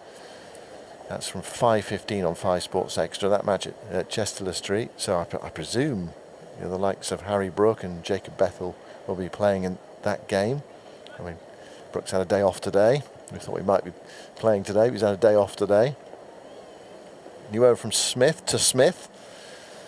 And he goes wide of the crease and bowls. It's guided into the gully, and there's no run. And Thursday, the second women's T20 semi-final. England against South Africa, 6:15 on 5 Sports Extra. So some 2020 cricket this week. All big matches, all England, India and the T20 and the 2 women's semi-finals. Plenty of cricket to look forward to. 5-match series, the men, and they're rattling them out as well. And then a 3-match one-day international series. 139 for 6. It just shows actually how difficult it would be, feel, for Brook to do both. The schedule as it is, Smith goes wide of the crease and bowls. It goes past the outside edge. That's a beauty. And wide of the crease, angling it in, and it left him. It's also beautifully taken by Blundell as well. I was admiring the take, and I admire about it. No, absolutely zero fuss. Yeah. He takes keeping as the old catching with just gloves on to absolute extreme. There's no big after movement or anything. Just catches it, throws it to cover point. I'll get the next one. There was a photograph of him, wasn't there, when he played his first Test match, or when he scored his first 100. It might have been in the same game. Might have been. Zoltz can check it. Here's Smith going wide of the crease again to Smith, and Jamie Smith plays it into the onside towards Latham at straight mid-wicket, and there's no run. I think he got his first Test 100, and there's a photograph of him standing at the bus stop going home with his cricket kit. Yeah, in Wellington. Yeah. That's the sort of cricket. No, that can't be right. There was. With his cricket bag over his back. I know his cricket bag. He had some kit there, I think. He was taking the bus home, because he's from Wellington, isn't he? Yeah. So probably was a short bus ride or something. That's the sort of cricketer we like, Cookie. Not your pampered cricketers. I got the tube in. I got the tube in my last game, thank you. Oh, that's all right. That's good. Man of the people. Here's Smith bowling, full, dug out by Jamie Smith up towards mid-on. And there is no run. Does it make you the man of the people if you go on public transport? Right. Bristling a bit there. Well, it's what most people do, isn't it? But if you're a sports star, you are, I suppose, for good reason, you get pestered a lot. I mean, we travel around with Tuffers a bit, sometimes on the train, and he puts his, dark glasses on and puts his hat on or something. He is a superstar, isn't he? Yeah, he does get recognised a lot, and you do get a sense of what it must be like to be very well known. Well, if you've been on every celebrity show, then you're going to be. Yeah. Smith bowls and Smith defends, runs up towards mid-on, and there's no. Well, Zoltz has it, of course. Well, you just can't go out with Zoltz, can you? No. You just have to let him go on his own. Otherwise, it's just unbearable. I don't know how he copes. I keep stats on the paparazzi that hounds me on a daily basis. Anyway, it just struck me there was something nice about sort of unstar-like, just catching the bus home. I bet he didn't catch the bus back from the ground. Nottingham team bus rolls up outside the Radcliffe Road stand. Jamie Smith on 13, waits for Nathan Smith. Got him out in the first innings. It's just outside the off stump, dabbed away into a gap. Down towards deep backward point. It's another run. Spoils a Smith maiden, or potential maiden. 12 overs, 1 for 61. And Nathan Smith. We've gone past that stage where it says runs to win. It's now 4 wickets to win, really. That's kind of where we are realistic. How many overs left in the day's plan? We do have to have them today as well if we get that far. It's not like, 80, we're 80. Yeah, 80 to go. It's not like they're knocked off at 6:30. Well, off we go. You play to the finish today. That makes you wonder why we don't play to the finish. Yeah, every day. I mean, we used to. And then they changed the regulation, so there was, there was the cut off, say 6 o'clock, and then you can play an extra half an hour to make the overs up. But you used to play all the overs, and then day's play would finish so late that 7:30 it would be, wouldn't it? I reckon now it'd be 7:30. You must have played. Did you play in those days? It kind of disrupted TV schedules, and I'm pretty sure all my Test cricket was 6:30. Yeah. But then when it rains, everyone's quite happy to go to 7:30. So, I mean, it would make them speed up. I'm guaranteed. You have to bowl. If you had to bowl all the overs, you had to bowl them, and also I know you can't because of. I would just go 30, 30, 30. Yeah. You have lunch one, you bowl 30 overs. Imagine that first day. What it would have been like. Here's Santner bowling round the wicket and defended by Smith into the offside. On a very hot day, I think what were England short, 6 overs or something? It's an extra half an hour on a. That's 3 hour last session. If you do. Roasting hot day. What were they? How overs did we have on that first day? 84.1. Here's Smith getting that away down towards deep third, thickish outside edge off the back foot, and it goes to the rope, pursued by 2 New Zealand fielders. It was a fraction short from Santner, who hasn't bowled particularly well in this game on his return to red ball cricket after about 11 months off, and also returned to cricket after injury as well. It wasn't the perfect stroke from Smith, but it beat the dive at short third, Conway. And Smith goes to 18, and England to 144 for 6. England losing 2 wickets this morning. Santner bowls and it's nudged away through the hands of the backward short leg fielder. It was in the air, I think, but it went so quickly, you just got to react. Sometimes it goes your way, of course, as a short leg fielder. Not there. 2 more to the total. Smith goes to 20, 146 for 6. Ravindra, that short leg, a backward short leg, didn't quite carry. No, probably didn't actually. Just seeing the replay, it would have been a half volley, wouldn't it, if he got his fingers there. It went through him. Surprisingly with Santner, he's just a very good one-day bowler. You thought he would find it easy to hit the right length. Yeah. He's really struggled with his length. Santner really pushes that through. It's cracked away by Smith, but straight to cover. Parried by Nichols, who affected that run out of Joe Root. Gay got a good ball, I thought, and he got a bit of a working over as well. That one he got that climbed, it was a really nasty ball. And then he got a couple that kept low, and Smith bowled a really good ball, just angling in, left him a fraction, and nicked it. And that's an LBW shout, Santner against Smith as he pushed forward.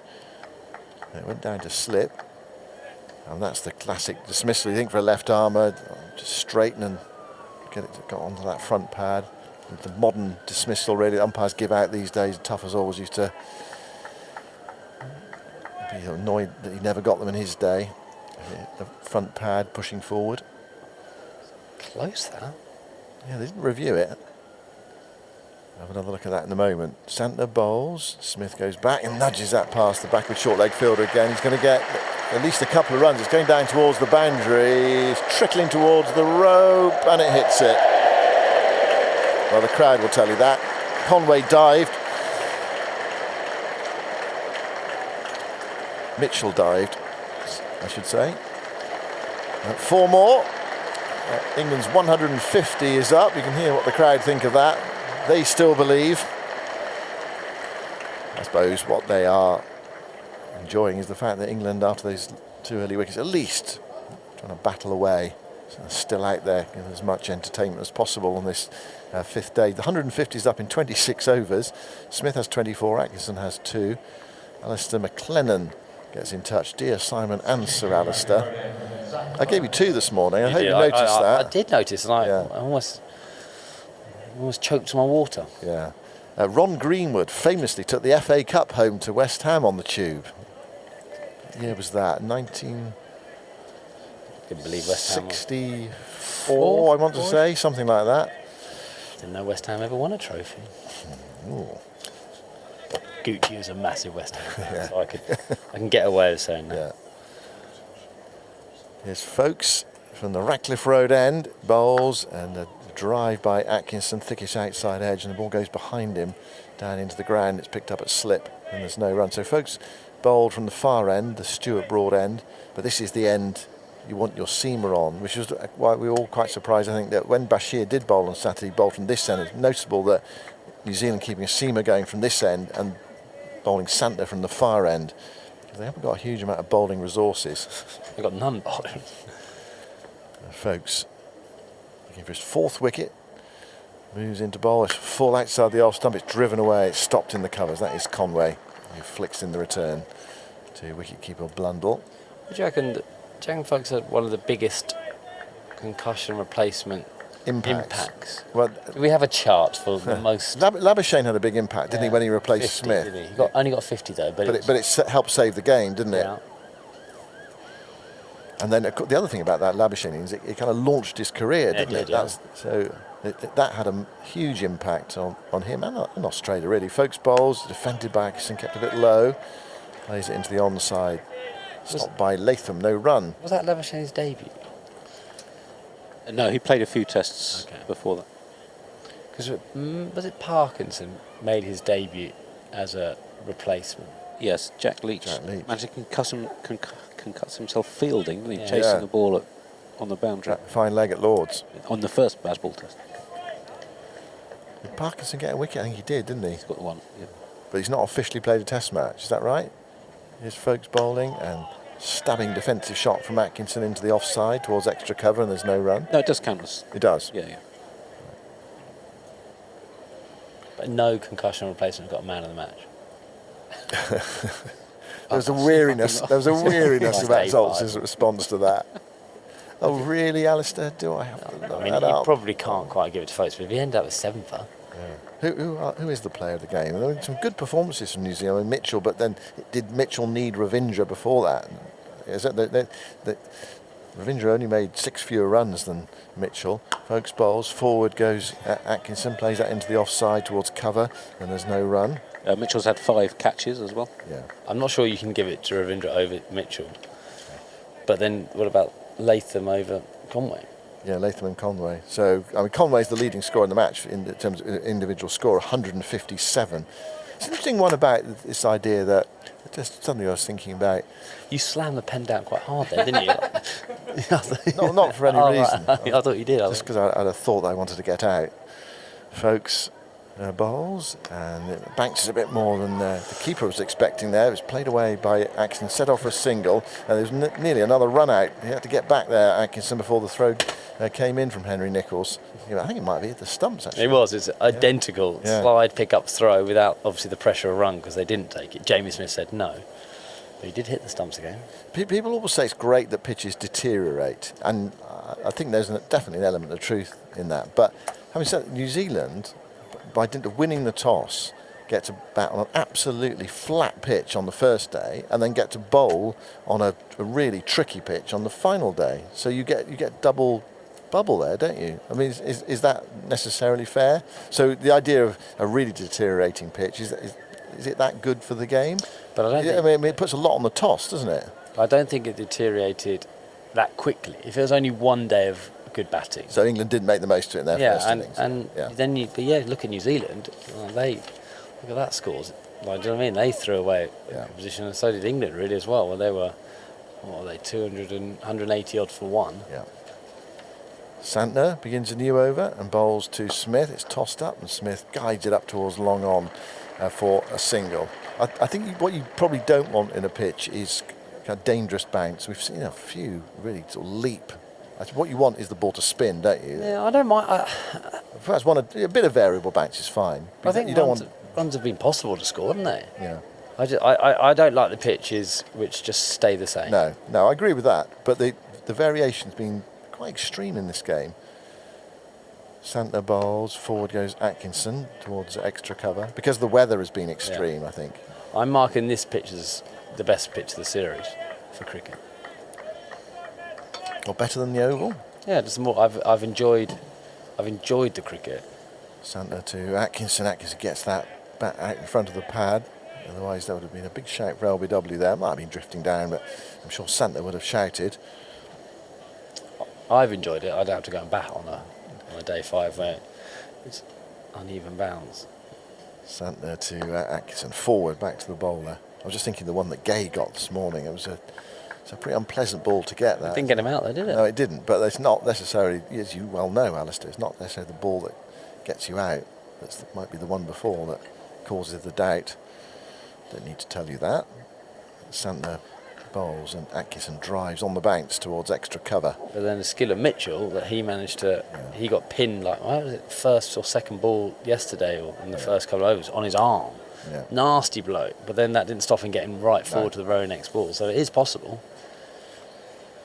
Santner to Atkinson. Atkinson plays towards a mid-on and there's no run. I suppose we are used to, aren't we, as Stephen Finn comes in, we are used to pitches kind of staying quite similar and so therefore it is possible to chase in the fourth innings, which has helped England in this last 4-year sequence, at times anyway. Right, drinks are coming onto the field on this pleasant, much cooler morning. There's a bit of a breeze out there. New Zealand have taken a couple of wickets this morning. These two for now, Smith and Atkinson, are trying to resist. Smith's batting for 30 balls, Atkinson for 29, but there are still 77 overs to bowl in the day, 222 more runs to score, and New Zealand only need 4 wickets, so Stevens coming in. Yeah, just talking about pitches, actually probably over the last few years, the hardest time to bat has been the first couple of innings, and then it's got, they started with the live green grass and it's nipped all over and then got flatter and flatter. But I prefer slightly more traditional. Well, actually, do you know what? I don't mind what I prefer, but I do like the pitch changing. I do like the pitch changing because it brings everything into the game. And, you know, that's what mine, right? Alice, good morning. Good morning. Yeah, I would agree with you. I think that you want the pitch to start off good for batting in the first innings, but I think with bounce and carry, this would be the perfect Test match pitch in my eyes. So bounce and carry on the first day, not huge exaggerated lateral movement, but you want, if you beat a batter, you want the edge to carry to the slips and the wicket keeper. Yeah. And do you know what? Because it was 40 degrees, there was no swing. But if that had been that wicket with overheads, I think it would have swung and been really hard to bat. Yeah. But then as the game goes on, you want that deterioration that means that variable bounce does come into play. Not extreme variable bounce, but you want some degree of variable bounce. And you want the spinners to have something to bowl at on the late fourth and fifth days. And actually, because of how straight some of these bowlers follow through in this match, Will O'Rourke and Jofra Archer in particular, they're quite front-on bowlers. That means that their follow-through is almost directly down the pitch, just off the danger area, as opposed to really peeling off after their delivery. And that has created good, significant rough for bowlers outside of left-handers off stump as well. So, I commend the ground staff on this pitch, especially dealing with the extreme weather that we had in the build-up to it. Yeah, the weather's, I reckon, made this pitch dry out quicker than it would have done. So we're kind of seeing more uneven bounce because of the heat. Yeah, and I think those matches where big runs are chased in the fourth innings, it just doesn't feel like a Test match. Yeah, but there's room for it. There is room for it. Yes, I'm not saying I don't ever want that. Yeah, but I find this pitch and the deterioration and the fluctuations of this match in particular have just been fascinating for me all the way through the 5 days. Yeah, I'm going to agree. I mean, not every wicket can be the perfect MC. No. 90 in 2017, the perfect wicket had everything. Bowlers. Which one? The 2017 MCC one. Had everything in it. Spun, it bounced, it carried. You had to be a good player to score runs on that pitch. Very good. I desperately now want someone to come and take my place. I don't know who's off, so I don't have to back up anymore. Well, we might have to get sorts to look at that scorecard because that was a particularly drab, dour and dank Test match that Alistair Cook lit up with a double 100. He has now left the room. Yes, I think he planned that. Yep. He planned that. We've got a much more sensible and wise person coming in to sit next door to me here, Jeremy Coney. Zach Folkes bowling to Smith, who defends into the offside. It's into that vacant point region where the ball went. It is a dot ball, but where the ball went when he set off immediately and called Joe Root through.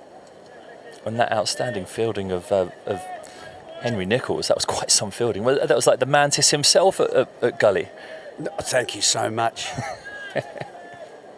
I would have lurched towards it. Lurch, you'd have gone for the lurch and the underarm flick. Flicking it out of the proboscis. Folks, over the wicket to Smith, full of a length and defended back down the pitch towards Latham at short mid-wicket. 151 for 6, the state of the game. England need 222 to win, which is highly unlikely. And New Zealand need 4 wickets, although we've had this period of calm, haven't we, which didn't feel it would come today. O'Rourke going off as well. I don't know whether it's a hamstring problem or whether it's cramp or... It didn't look like the finger, did it? No. As he went off. That was created it. Folks, in over the wicket, driven by Smith. And nicely so, out towards the cover boundary. There is a deep backward point out there, running around from his left to the right to pick it up and returns to Blundell over the top of the stumps. 2 added to the score, 153 for 6, Smith to 27. Folks just pacing slowly towards the back of his mark. Ravindra at mid-on is shining the ball furiously. He's got his shin pads underneath his trousers, so his trousers are hoiked up about halfway up his shin. As Folkes is in over the wicket, back of a length and dabbed into the onside to Latham at short mid-wicket. Dot ball. You must be very pleased with what you've seen from New Zealand in this Test match, Jeremy, given the fact that they're missing 4 of their biggest players. Absolutely. It's been a remarkable effort. The concussion substitute as well. It's a little like England were confronting in the second Test Exactly match, the isn't it? So it's certainly with the bowling compartment, that's been a second options really, and they've risen to the challenge so far. Yes, so far. He's been so disciplined, folks, as he's in again and on a good length. And Smith punches towards extra cover. It beats the diving extra cover and the wide mid-off, who's Santner, who sprawls and slides and stops the ball going for any more than 2 runs. A nicely placed shot there from Smith off the back foot. 155 for 6. Smith to 29. Folks, again, just wipes sweat from his brow and onto the ball. The new, well, not new, they've been for quite some time now since COVID. You can't use saliva to shine the ball, so any sweat you can find goes on the ball to try and smooth over the rough bits of the shiny side. As Folkes is in, full of a length, and Smith defends towards short extra cover. And there's no run to complete the over. 4 runs from it. Folkes has 3 for 48. Smith 29, Atkinson 2. England 218 to win, or the most likely scenario, New Zealand need 4 wickets. Yeah, Will O'Rourke, I'm excited about him, about what he might do and could do. He hasn't really found a pitch that supplied the bounce. If you look at Lords, it was more of a at the stumps, so it had to be a fuller length to bring LBW and bowled, and there were so many of them in that game, weren't there? New Zealand dropped catches, that was very costly, and so, and I think Brooke and Gay, I think, got 50s in that match, so that was the difference there in losing the game. So New Zealand will have felt that they didn't perhaps play quite so well in that first match. Certainly the drop catches were odd. Santner to Atkinson, dabbed off the splice of the bat just at the feet of the short leg fielder. I thought the oval pitch was a goodish one between, you know, that equation between bat and ball, and so that was reasonably even. Even on the last day, there was still just a little bit of nip, wasn't there, for Henry? Yep. So that was a good contest, I thought. There's a field change here. Short mid-wicket has come into a leg slip, a short leg slip, and a conventional slip waiting as Santner's in around the wicket to Atkinson. It's edged on the bounce to Mitchell, tumbling to his right at first slip. Stops the ball. Atkinson has 2 from 31, so he's digging in here, trying to survive, trying to negotiate the tricky periods, but there's loads going on. Yeah, attacking the defensive game, 2 in close on the leg side, 1 in front and 1 behind. Santner's in. Atkinson rocks back and clips this towards mid-on. It's Nathan Smith who comes in and shies at the stumps and hits them actually, but Atkinson comfortably home at the non-striker's end. 1 added to the score. Atkinson to 3, England to 156. But me and Cookie were just talking about this pitch. I think this has been the best pitch of the series. Well, 660 runs in the first 2 innings, wasn't it? Yep. The first 2 days. And then I think it was susceptible to the sun as any pitch would have been. This started a little drier, I think. Yes. They admitted, I think, that, and they were concerned about how dry it was at the start when They got the weather.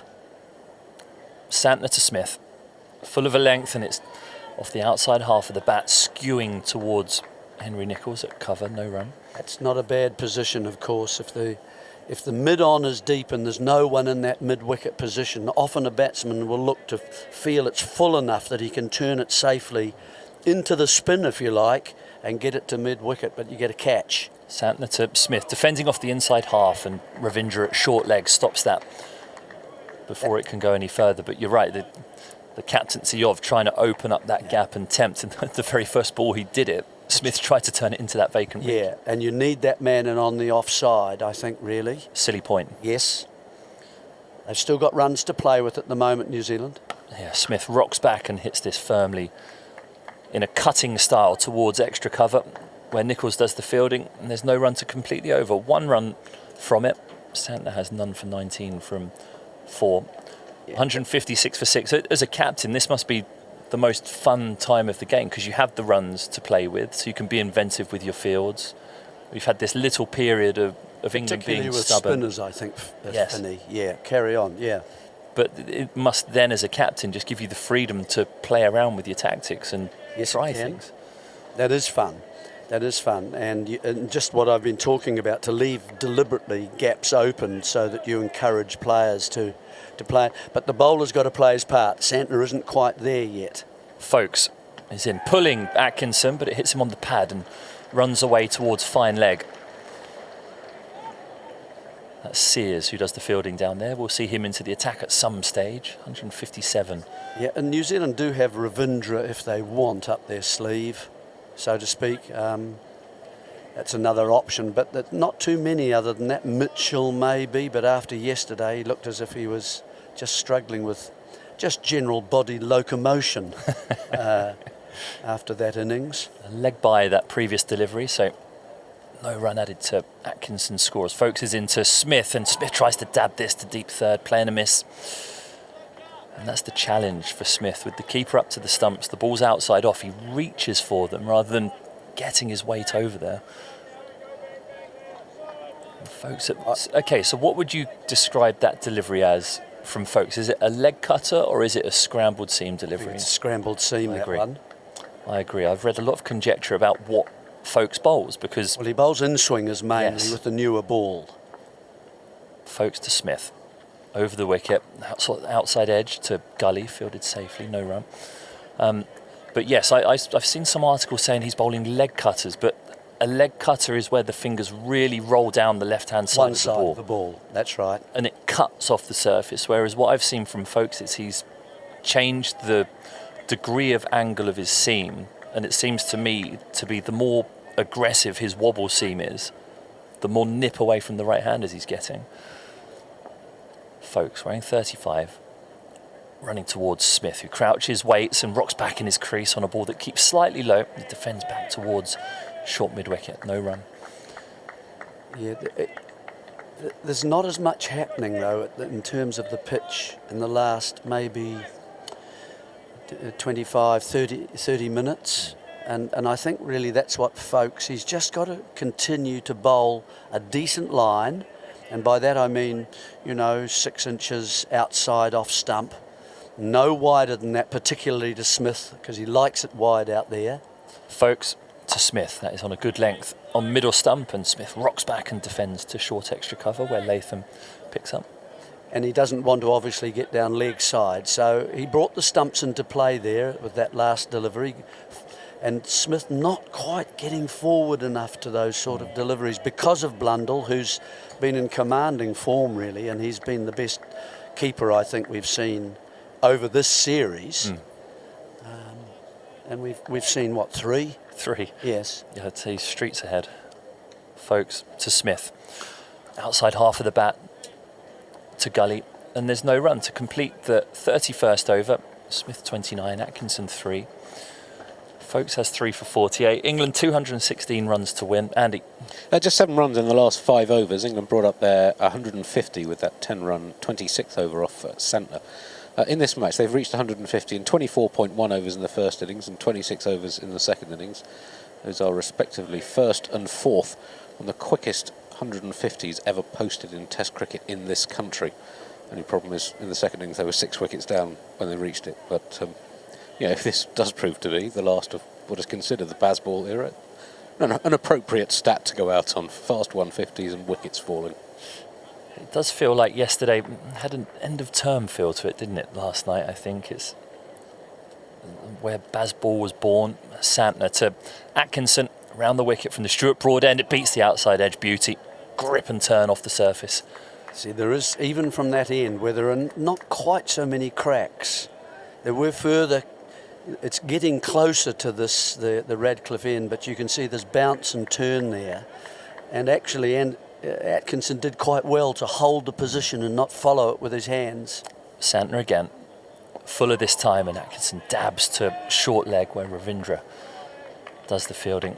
That's certainly, I'd call that, it's ripped that last delivery, hasn't it? It's pitched leg and gone past off stump.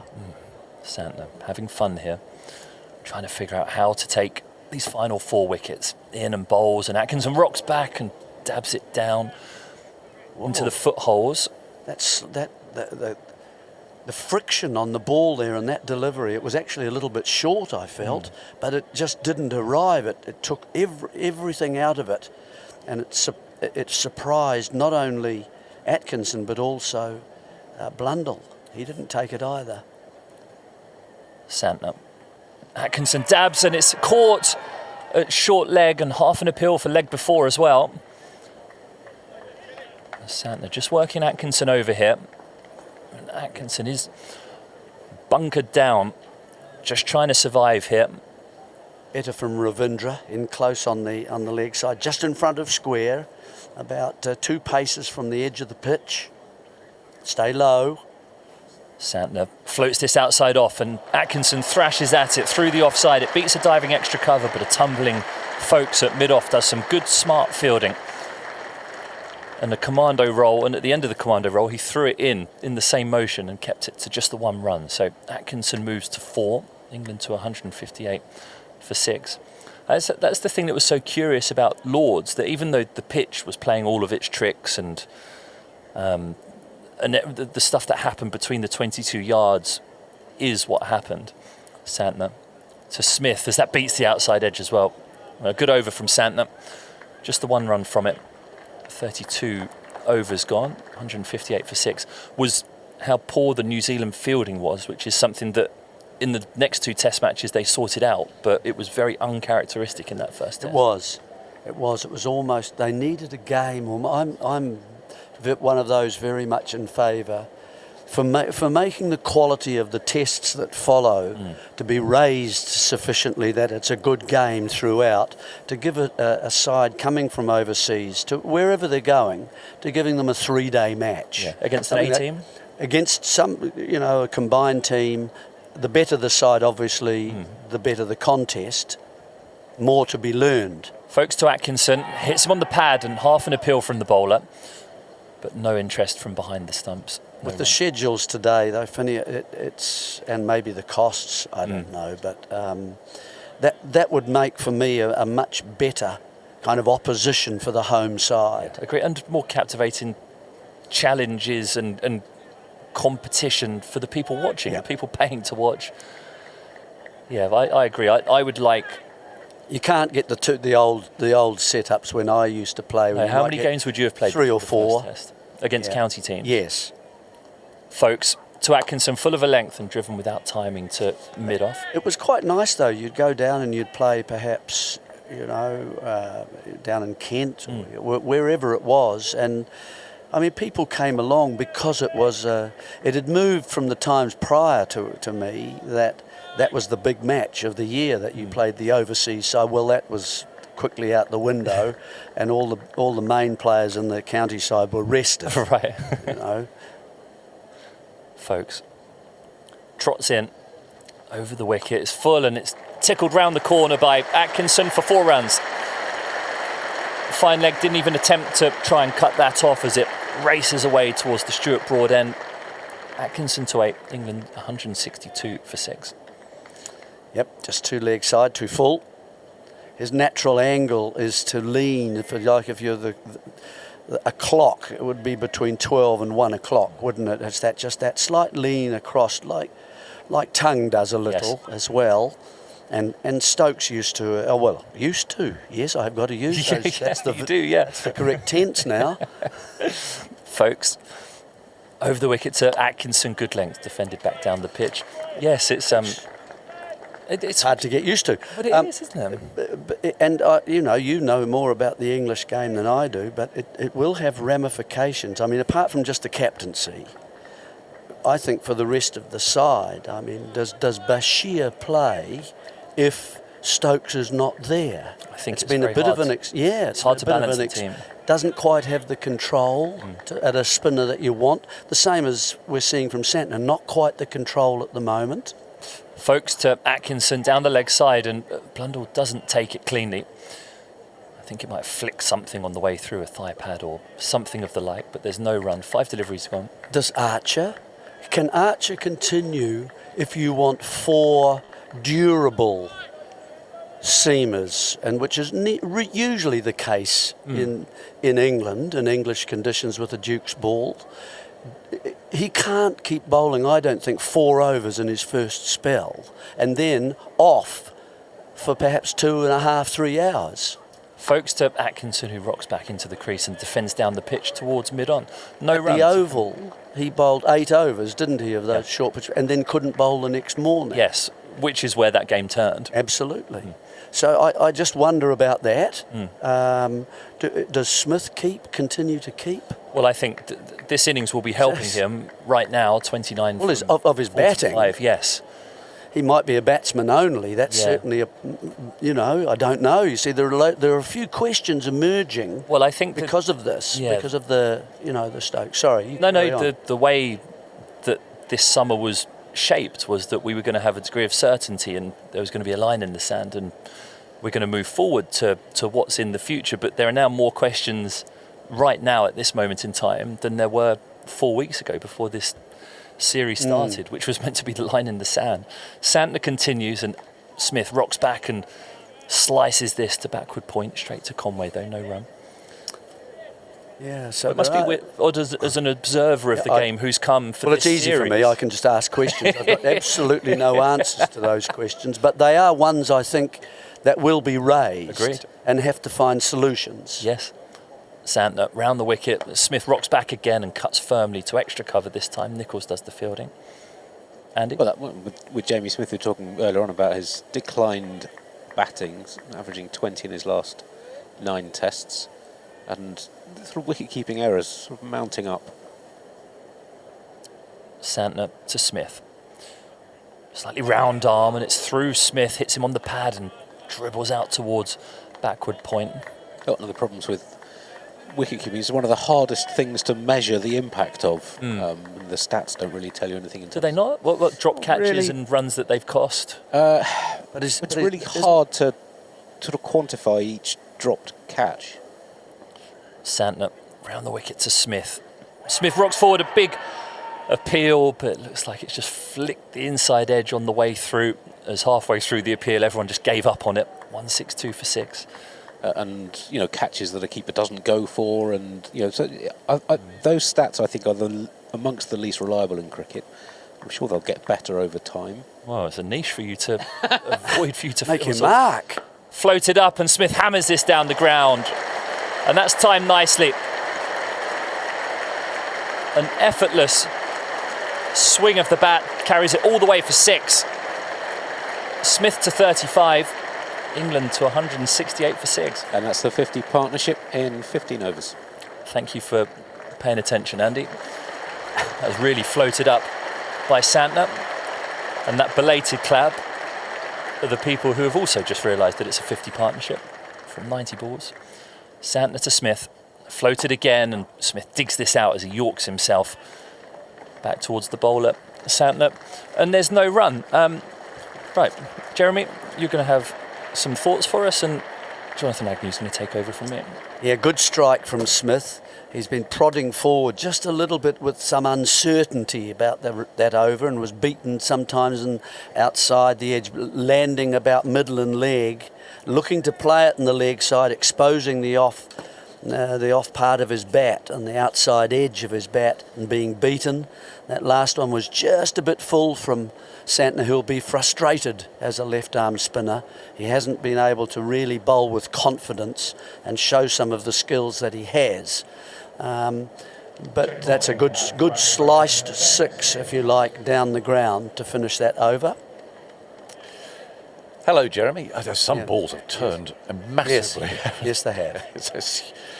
It's a good pitch to bowl on. Yes, it is. It is. Now, Ben Sears is coming on, and he got a couple of nasty knocks yesterday when he was batting. And his right index finger. Has he bowled from this end before, the Radcliffe end? Well, he is now with a slip in a gully, and he's bowling to Atkinson, who works the first ball for a single to long leg. Shows what you can do if you just play. Yes. Bat, as Mitchell showed yesterday. Sears bowled one spell from this end in the first innings, 4 overs. Bowled his other 13 overs in the first innings from the far end. Right, thank you. O'Rourke off the field. Presumably, therefore, it is more than just cramp that he seemed to have with his hamstring if he's been off for this length of time. 169 for 6. Sears again, a tall man, gives a big leap and bowls and sends the ball onto the off stump, which Smith greets with a defensive bat. And Sears picks the ball up, so 169 for 6. England still need 204 more runs to win. Batting wise, Archer, Tongue and Bashir remain in the dressing rooms. Nice partnership developing here for England. Certainly is. Just batting sensibly. Yep, absolutely right. Catch is vital from here on in for New Zealand. Sears bowls on the leg stump. It's tickled away round the corner to long leg again. Another run. The crowd begin to get a little more engaged now, and it's actually, there's many more people here than there were last time I sat here, about 11 o'clock. More people coming in. Free today? Free today, yeah. If you rang up and did those things. Yes, had to do something or other. I'm not quite sure what it was. Slip in a gully, and Sears spins himself a catch. Atkinson on 9. Waits as Sears gives that big leap again and bowls one that keeps low. But, nicely played by Atkinson. Just shows that when you get in, that's his 46th ball. Actually, you can adjust. You can, can't you? exactly from Mitchell's innings. That's what you learnt. 170 balls for 50, first 50, 70 in the second 50. Yep. So you can get used to it, and you can start to play even aggressively with it. It's starting that's the problem, isn't it? It is. Sears pauses for a moment, spins himself another catch. He's trotting in, over the wicket he goes, the big leap and bowls on the leg stump, thumps into the pad. We fielded it square leg, and so there's no run at lunch. Well, we're talking Ben Stokes. And by his career, and with people who played with him, of course, Alistair Cook, captain in Australia when he scored his first 100. Quite an innings that was at Perth. Second test match. Mitchell Johnson roaring in. That's right. It was a terrific innings. 170 for 6. Sears bowls, and that's worked firmly past the diving mid-wicket. Will they get 2? I doubt it. Fielder already got the throw on the way from the deep. And so memories of all of that, and of course many more. It wasn't. Was that the? How long had it taken that 100? The 100 in Perth in 2014, was it? Because I'm trying to think, because most of his memorable contributions have been bludgeoning innings. The Cape Town, he just went berserk there and just shredded the South African attack. Obviously, Headingley hitting those sixes. Headingley was 3 off 73 at the start. It was to start with, correct. Extraordinary innings of different phases. That is often how he started, wasn't it? He did often really get himself in. Yes, that's right. That's my memory of him too. 171 for 6. Atkinson's on 10. Santner trots in and bowls to him, and he just drives that into Santner's right hand. And there's no run. 171 for 6. But I don't remember Perth being one of those belligerent innings. I think it was 159 balls to reach his century in Perth. Santner again bowls. He's gone for a big hit there into the leg side. Goes quickly out to the fielder there. One more run. 4s and 6s. When he reached his 100, he had 16 sixes. Then. 16 sixes. 16 fours. Sorry, 16 fours. Very quiet innings.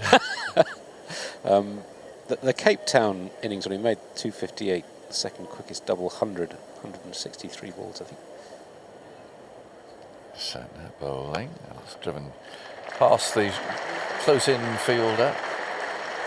A single out to deep extra cover. 173 for 6. It was 105 balls to reach his century, and then again it was a fairly measured start, wasn't it? And then a complete eruption. There's a 255 ball 100 against West Indies at Old Trafford in 2020.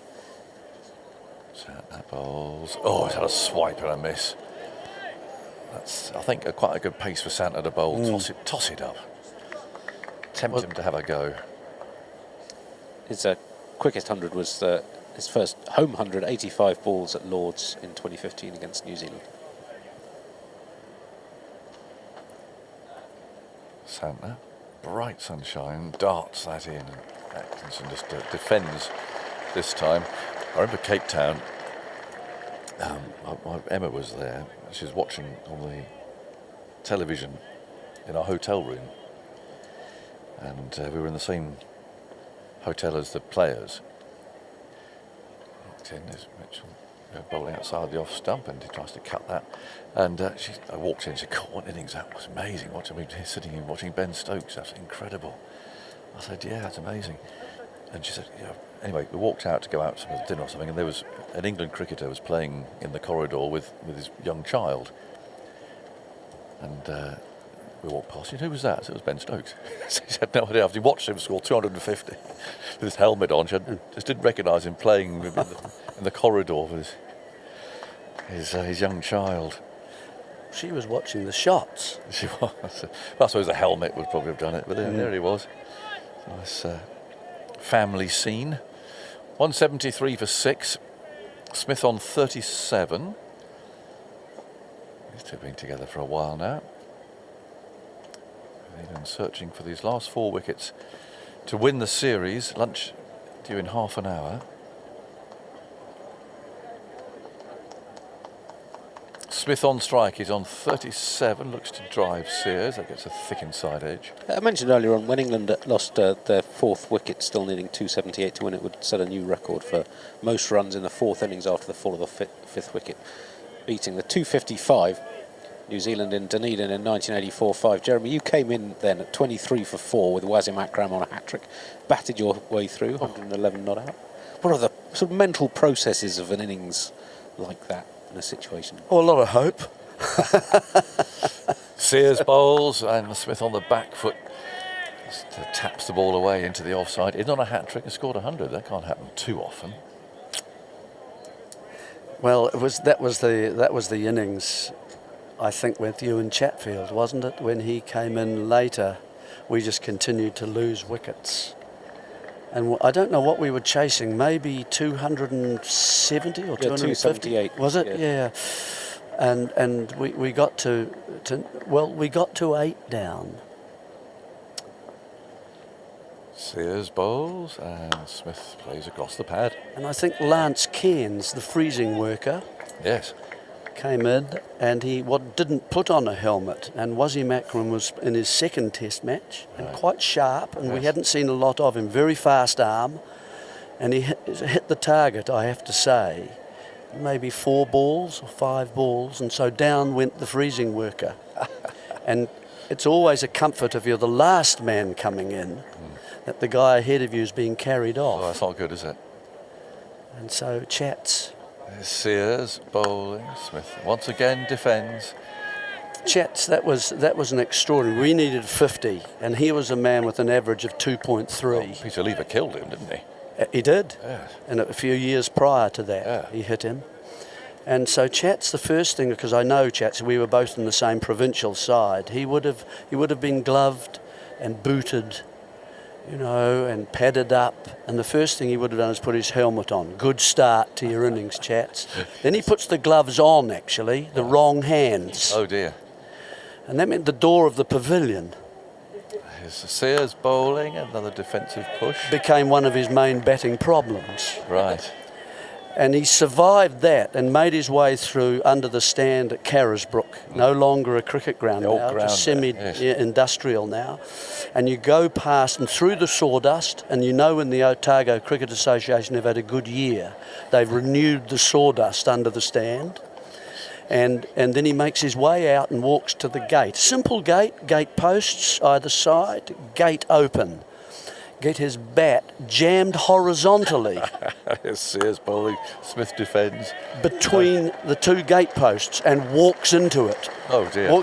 So it arcs upwards and onto the ground. Not a convincing start to his innings, picking up your bat on the other side of the fence. Oh, poor start. And walks out. And I remember the Pakistan side was kind of looking at Chats and laughing and telling jokes in Urdu. And so he comes over to me and he says, well, I spoke actually because he didn't say much. I said, "G'day, Chats, how you doing? What guard should I take?" And I said, "Well, I think it's a centre day today." Right, yes. Does it really matter? No. And please stay on it. Right. Don't step on the ump's toes. Right. That's square leg. Yeah, tricky. And that's There's Santner bowling and Atkinson pushes that away. So I said, and Chats, just get forward, and you know. Or to Wasimak? Because but it's swinging, Chats, right. and it'll hit you on the pad, and Fred Goodall will not give you out. Oh no, you won't. I'll look after that part of it as best I can. He's the home umpire, by the way, listener. Yeah. Oh, she wants me out. I'll tell you the rest another time. Oh, you can't stop there. Well, Santner bowls. It's the pad. No, it was, you know. It was a potted version. A potted version. How many did he get? He ended up getting, and we went in threes. I said, we can forget the 50, Chats. Yep. Let's just get 3. Do you think we can do that? Yeah, Jerry. We can do it. Santner bowls, tucked away for a single this time into the leg side. At tea, we go in, and we've got 24 of the 50. Great, brilliant. Chats has gone through a phase, instead of using the wide part of his bat, he wants to use the thin part. Okay. So he's pushing forward, made it hard to get the edge. Yes. And so we go in 24 and we look for Lance Cairns in a darkly lit room under there. There's a labyrinth of changing rooms. Santner, and it flies away past one of the short leg fielders down towards long leg. The crowd getting more animated here as these two add runs and bring the target below 200, 176 for 6. And so we go out. We see Lance. Do you think you can bat, Lance, and come out? We've got 24 of the 50. Yeah. Yeah. You hold them off today, and I'll knock them off tomorrow. So seeing this was the last day of the game anyway. There weren't concussion tests in those days, were there? No, not at all. So we knew we were it, so out we go after them. The crowd start building up because we're getting closer. Santner bowls, nudged away, just wide of short leg again. This is for 1 run this time. 177 for 6. And we get down to sort of something like 7 to get. And Chat's coming up to me and he says, "Jerry, come over here." And he's flicked his head one way. So we went over there. And he said, "Jerry," he said, "I'm in the team as a bowler. You're supposed to be the bloody batsman. You get them. You get them. Hit a 7. And I said, "Well, it's not going to be that, Chat. It's likely to be 3 2s and a single." So, Santner creeps in, bowls, that's pushed away by Atkinson. Another over ends, 177 for 6. and as it happened, we got them. Brilliant. We got those, and Chat's got 24, I think, from a lot of balls. 21 off 84, not out. There you Wow. go. So it was. What a great finish. It was. It was a great finish. And so Lance Cairns. And Lance Cairns went and had a scan, and, Yeah. and I asked him the next day, actually, did they find anything? He said, nothing. I said, that's right. Was he a fudge maker or something? Oh, yes, he did. That's for his son, for Chris Cairns. Okay. Yeah, he was making the fudge in Christchurch. Yeah. And Great then he fired him. He fired his father. Did he? Yeah, it was. Great story. Thank you, Jeremy. 177 for 6. These two batted a long time now. We'll find out exactly how long in a minute. Here's bowling down the leg side. When do these two come together? Oh, it's 19 overs and 2 balls, this partnership now. Added 61. So they came... Atkinson came in when Root was run out from Smith's 4th ball in the 4th over of the day. Yeah, and they're still here. They're just playing perfectly sensibly and normally. Mature fashion, Alex. They are indeed. It's been lovely to watch, but also frustrating, because if everyone else had done it yesterday... I know. But Sears again. Gives a great leap and bowls, and that keeps a little bit low. But just saying, once you're in, then you can adjust. And Smith there just took a bottom hand off the bat handle, but lowered the bat. Does feel like Santner is going to get a breakthrough, though, doesn't it? And if he gets one, he could quite easily get 2 in and over. It's a big turn. He's just not been consistent, is he? I mean, he hasn't played a lot. No, I think only 17% of his balls are hitting the stumps. I think that's because they're either doing too much or he's bowling the quicker, flatter ones that aren't doing enough. 177 for 6. Smith's on 40. I think it goes Sears again, and he drives. Not really quite time. That ball rolls up to mid-off. No run there. 177 for 6. The crowd definitely getting a bit more animated, though, and it's growing. Can England save the game? Our cab driver was asking how he gets a ticket this morning. Oh. Yeah, I'm trying to get one, but I'm in a queue. So it's because there'll be a lot of people trying to get in, I imagine. Yeah. Sears pauses for a moment, runs in again, rather gangling approach, and he bowls an inside edge there. A groan, an ooh and an ah from behind the stumps in particular. That runs away down to the long leg for another run. 178 for 6. Smith 41, Atkinson 12. And today England lost Gay, who got a brute of a ball earlier. It wasn't the brute that got him out. It was a bit tentative at that stage. Caught behind for 10. And then Root was run out. Direct hit from Nichols from point. Really wonderful piece of fielding. Ran Root out by 2 or 3 feet. Sears bowls. Back goes Atkinson. Plays very correctly again. He does saying it in the first innings. He plays with a very straight bat. Mid-on picks it up. You got a busy day tomorrow? Tomorrow, World Cup semi-final tomorrow, I guess. Absolutely. Yeah, busy day. West Indies versus Australia. We'll be on air at 2:15. Oh, yeah. 2:30 start. 178 for 6. Last ball of the over. Sears rushes in, bowls, and that's a wonderful shot. More than just a little turn off the pads, is really flicked that. Well played, Atkinson picks up 4 more. And here the applause there, the crowd enjoying it. 182 for 6. Smith 41, Atkinson 16. We've got 20 minutes to go until the lunch break, and to take us there, it's Daniel Norcross. Well, he's played a couple of those today, as Atkinson, but normally finer, down to fine leg, this time in front of square. The ball stays slightly low, but he just really, really well. And they'll know now, England, just 20 minutes to go before lunch. This has been a brilliant partnership, one that England very, very much needed. And Dan, I don't know how it makes you feel, but it makes me frustrated in the fact that they lost 4 wickets yesterday. Absolutely livid, actually. Yeah. It's one of those things where you'd be better off not being taunted by the sight of how to play cricket properly. As Santner is in, forward comes Smith and defends back to the bowler on the front foot, because, you know, they've done this a few times. I mentioned it earlier. When a side is in bother, and New Zealand are in a bit of bother, they play brilliantly, but they've lost players to injury before the game. They've lost players to injury during the game. Santner is in, and Smith hammers this, cracks it back over the bowler's head. Wonderful shot for 4. 1 or 2 bounces out over the rope. This super shot shows what's possible, because Santner's bowling well and he's getting some turn, but it's the seamers who have done most of the damage in this match, and he's just got his front leg out the way and hit it as clean as a whistle down the ground. It was 1 bounce. That's all it took, just in front of the rope, straight behind the bowler.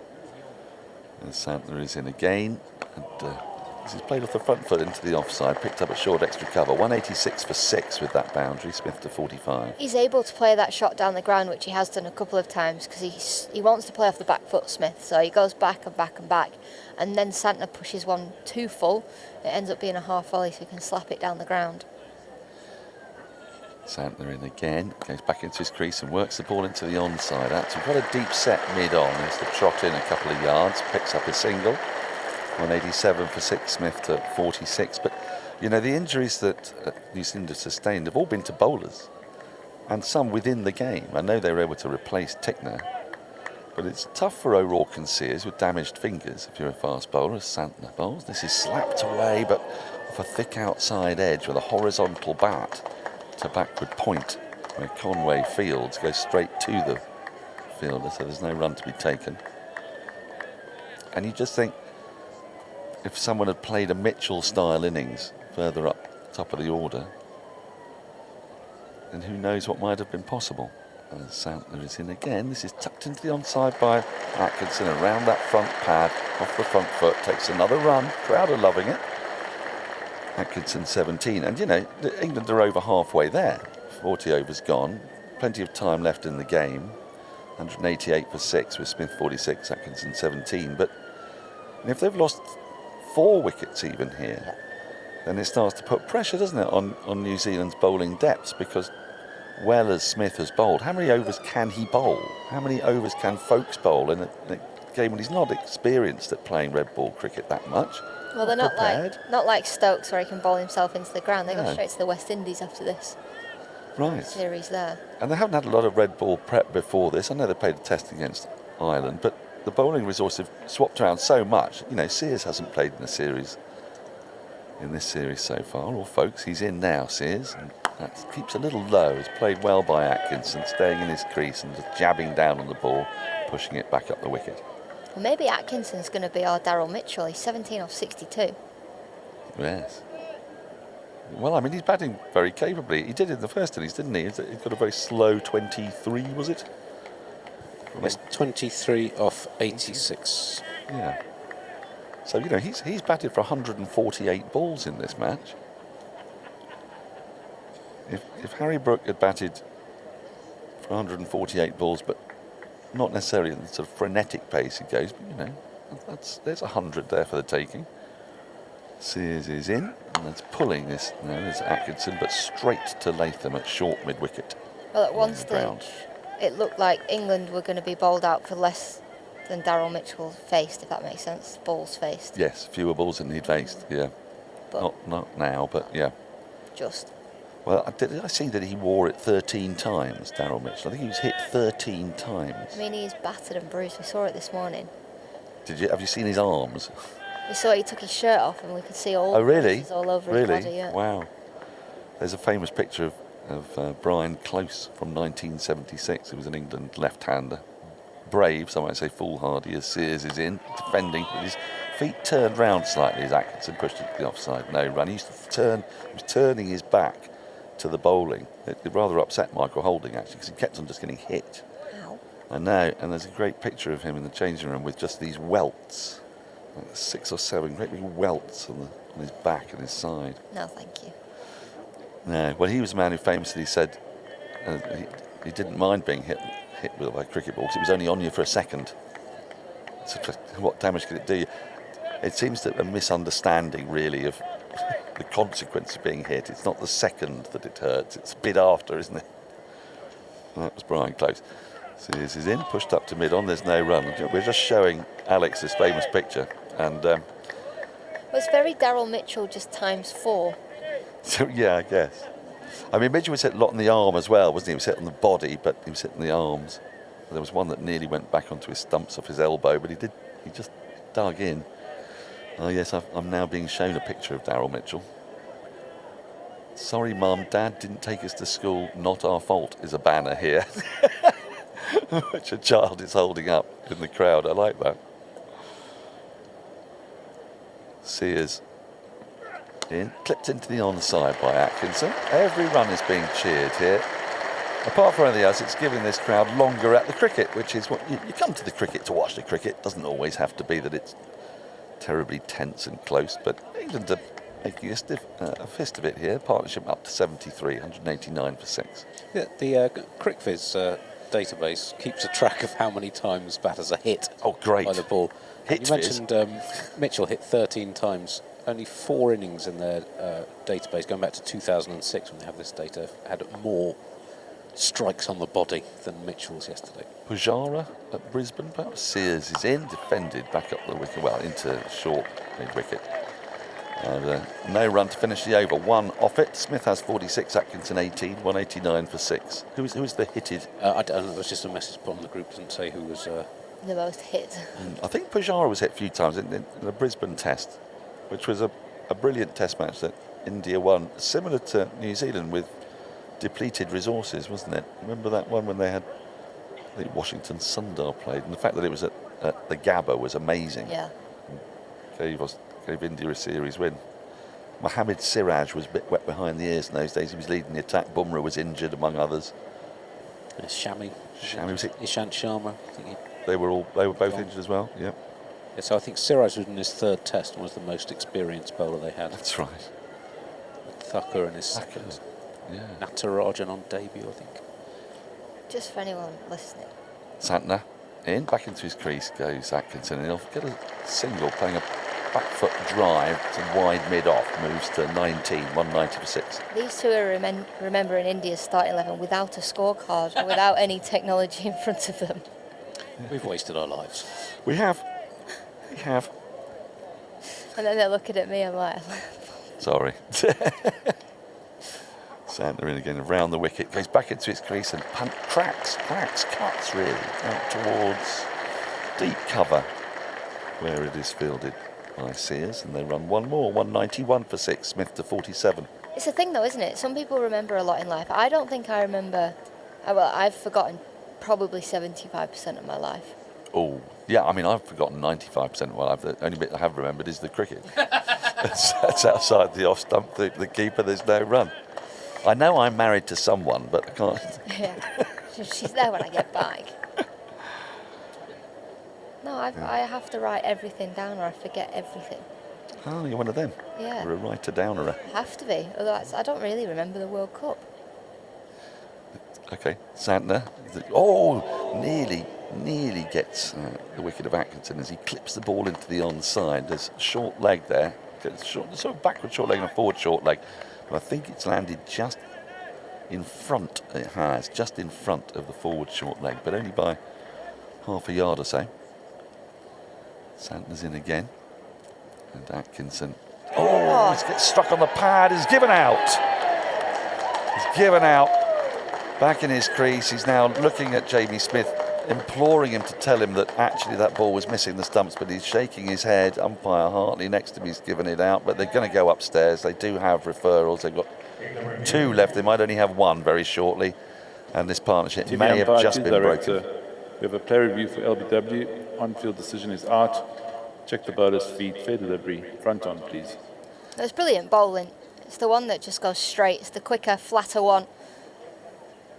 Right, we're going to look at it front on for the first time. So out. Deep. Oh, impact umpire's call. Back on the back, please. Oh, impact is a little bit... The umpire's call, I think, on impact. Yeah, no bat involved. Ball tracking ready, please. But hitting the stumps. This will be given out, I'm pretty sure. He's walking off. The original decision is out. Pitching out off. Impact umpires. His first wicket. England lose their 7th, 191 for 7. He's deserved that. Santner has bowled extremely well. Brilliant partnership between Atkinson and Smith. But Santner just getting the ball to rip, drifting the ball in towards the stumps. It's been turning big outside the off stump, and then every now and then he's bowled that quicker, flatter delivery that skids on. And it's been missing leg stump. There's been a few LBW shouts that he knows that aren't out, and then this time just got it right. Got Gus Atkinson to go deep in his crease, and it would have hit halfway up off the middle. Do you know, aren't Test series brilliant, the narratives of them? Because do you remember the Lord's Test, which was an age ago now? But New Zealand lost a bunch of LBWs to umpires' calls, clipping leg. And I remember Jeremy Coney being just a little bit aggrieved by this. Why is it always umpires' call? Well, it's flipped round now, hasn't it? Joe Root's had 3 umpires' calls. There was another umpire's call on Impact. So over the course of a 3-match series, things tend to even out. We get a bit vexed in the moment. I always say that everything equals itself out, you know? It does, yeah. Like when you go for dinner with a friend, is it your turn or my turn? Oh, it doesn't matter, it will equal itself out, you know? Well, yes, it depends on the friend. Sometimes if it is your turn, then they order the champagne and... No, none of my friends would. They get the Chateaubriand. Right, Jofra Archer's come to the wicket. He has been in these situations before. At Adelaide, he batted brilliantly with Stokes, but this is even more perilous than that as Santner is in and Archer comes forward, defends around his front pad. He's surrounded by fielders. Well, not anymore, because it's the end of the over.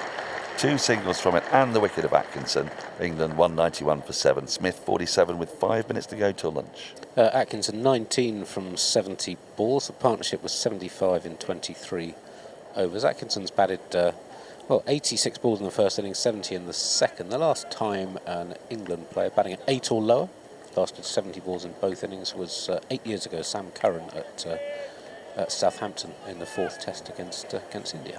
Do you know, Sam Curran came up in conversation yesterday because obviously all the talk post Ben Stokes is how do you replace a seam bowling all-rounder? Where is one, as Sears starts a new over, and Smith drives nicely straight, but he can't get a run as it's picked up by Ravindra mid-on. And I'd completely forgotten that Sam Curran had played a load of Test cricket. He's playing red ball cricket for Surrey as well. I'd sort of automatically assumed that it would have to be Rehan comes in as the spinner, all-rounder, which is not great news for Shoaib Bashir, because they're unlikely to play 2 spinners. And that way you get your 4 seamers in. Yeah. But of course, you know, Sam Curran is a seam bowling all-rounder and a left armer to boot. As Sears is in, this is tucked into the onside, straight to Latham at short mid-wicket. Yeah. I mean, it's not a bad shout, has he? He played a fair bit of Test cricket. He seems to want to play red ball cricket. Yeah, he wouldn't be playing for Surrey if he didn't want to play, No, would he? exactly, You know, he can earn millions around the world playing white ball cricket. I mean, he's recovering from a groin injury. Started bowling again, but only in small doses. Groin injuries can be quite niggly, can't they? Delicate. So he's managing his way back in. It's the captain for me. Who's going to captain? Well, I've got a shout. I hate to say it, as Sears is in. This is guided into the offside, fielded in the gully region, no run. Sam Curran has been captain of England's white ball teams as well. Who's your shout? Jimmy Anderson? No. What about Ollie Pope at 6? Yes, that's a thought. And have him keep. Can he keep? So Jamie Smith doesn't have to? So we might get the best out of him? Rotating keepers. We talk about this a lot. We talked about that, yeah. Rotate them session by session. They would stay fresher. They would, though, wouldn't they? Would they, though? Because they're fit to keep, they're not fit to field. But are they fit to keep? Sears in outside the off stump, and Smith thought about throwing his bat at it and doesn't, as the ball climbs significantly into the gloves of Blundell. I think we're at the point here now where if a wicket falls, we'll go to lunch. So we will have lunch. Sometimes, you know, if they get to 9 down, then they can extend. But England will have made it to lunch, which will be a relief for the concession holders here at Trent Bridge today, and for fans of lunch. Here is Sears, 5th ball of the over. In to Smith, down the leg side, picked up by Blundell behind the stumps as Smith couldn't catch up with it. 191 for 7. Santner going to be able to squeeze one more in, especially if Jofra's on strike. I think so. 12:58. We've got a minute and a half. Yeah. Actually, you know, we have 29 overs in the session. No way. Yeah, we've had 28 at the moment. No way. Actual way. I told you the cricket world's losing its mind. It is. It's all gone nuts. Sears in to complete the over, and Smith aims a pull. It bounces off his hip and rolls down into the slip region. Mitchell gathers. A maiden over is complete.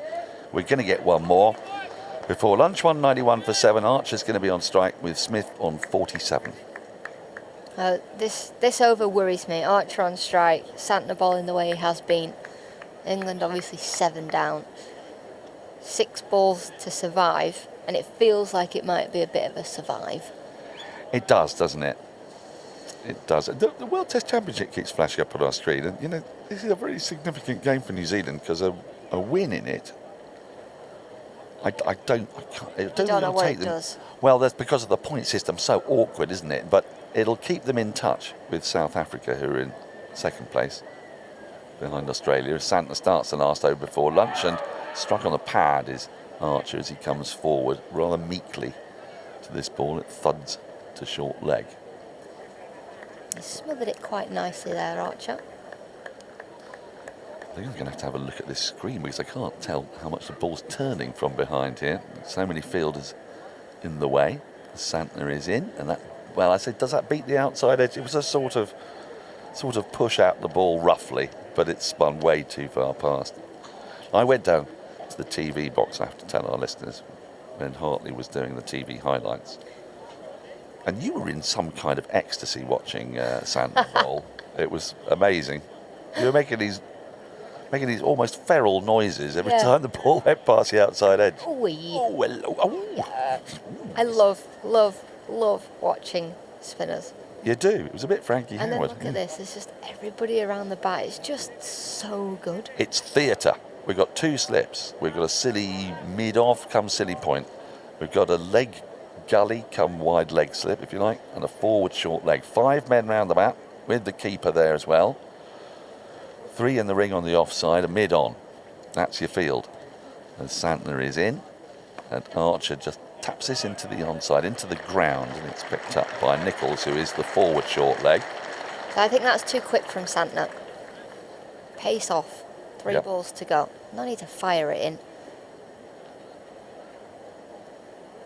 Yes, he can afford to drift it up there, can't he? Here he is once again. And Archer goes back into his crease and plays awkwardly off the back foot into the onside again. Nichols collects at forward short leg. 2 balls to survive until lunch. 191 for 7 if you're just joining us.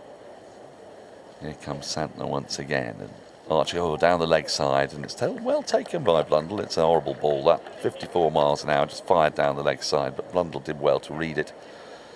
He's had some very awkward takes this morning. We've had a few byes go down there, standing up to the quicker bowlers. Last ball before lunch. Archer on strike, men round the bat. In comes Santner. He goes back and tries to whack it, misses it. Nearly bowled, nearly caught behind, but he survives. Survives another maiden over. And England have survived until lunch. They've lost the 3 wickets, 3 of the 6 wickets that they had in hand at the start of the session. One of them to a very foolish run out. One of them to a great bit of bowling from Smith, and one of them to an umpire's call. I'll run you through all those in a moment. But 29 overs have been bowled, 88 runs scored in the session. That bit's fine. 3 wickets are a bit awkward, but it's really a case of what might have been, as New Zealand, with depleted resources, have stuck at it. But if they'd had England a couple more wickets in hand, who knows what they might have been able to achieve. The first person to go, Emilio Gay, caught by Blundell off the bowling of Smith. A lovely ball from around the wicket, just takes the edge. He went for 10. Then I'm afraid Joe Root was the victim of Jamie Smith's eagerness to get off strike. Smith pushed the ball to the offside, set off for a run that wasn't there. Brilliant run out from Nichols, came diving in through off balance on his back and hit the 1 stump to aim at. Root went for 18 off 17. That was really when we knew the game was up. And a very fine partnership though between Jamie Smith and Gus Atkinson, a battling partnership of 75. Kept the flame alive until just before lunch, when Atkinson was undone by the one that comes straight on. He didn't quite play it well enough. He needed to be on the front foot. He was on the back foot. He was a bit unlucky because it was umpire's call, but the ball's going to crash into the stumps. It sort of looked out, and it was out. Santner with that wicket. He has 1 for 40. Smith 1 for 61. Folks, all of his 3 wickets came yesterday, 3 for 52, and Sears with his wicket yesterday, 1 for 12. So wickets for Santner and Smith, and the 1 run out. England still require 182 runs to win a miraculous test, or more likely to put up some resistance and then get out about 45 minutes after lunch. We shall see, though. We shall see. There's things can happen. Alex, what's your take on that session? Frustration is my initial feeling, because once you're in, it's obviously easier to gauge how to play on that surface, as simple as it sounds. And I think it was a brilliant partnership between Jamie Smith and Gus Atkinson. And England only need 3 and over. That's how they look at it in this modern way of playing Test match cricket. But losing 4 wickets yesterday just killed the game, didn't it? 4 wickets in strange old fashion. Stokes and Brooke in particular were the ones that got out. Having watched Mitchell all day, I know, and seen what was possible, I understand the Stokes thing. I understand him opening the batting. I understand it. I understand him opening the batting. I do, but I don't think they couldn't afford to lose 4 wickets last night. They had to have only lost 1 or 2. Harry Brooks' innings will come under scrutiny, and for Jacob Bethell, it was just a misjudgment. I think you can't have a go at Ben Duckett. He got a really good ball, didn't he? That popped and edged. Bethell was a strange one in where they've been told to be really positive and play their shots. He didn't play a shot. And he also batted ahead of Harry Brook, who came in ahead of Joe Root. It all felt very muddled yesterday, and the result is that we've got a sort of spectacle to watch really today. That's what it is, and it's just about time. And when New Zealand pull off what is going to be a really fantastic series win. So anyway, yesterday was all about Ben Stokes, and we're going to be paying tribute to Ben Stokes during this lunch interval with Jonathan Agnew, joined by Michael Vaughan, Sir Alistair Cook and Steve Finn. Stokes bows out of representing England and playing international cricket after so many special moments wearing the 3 lions on his chest.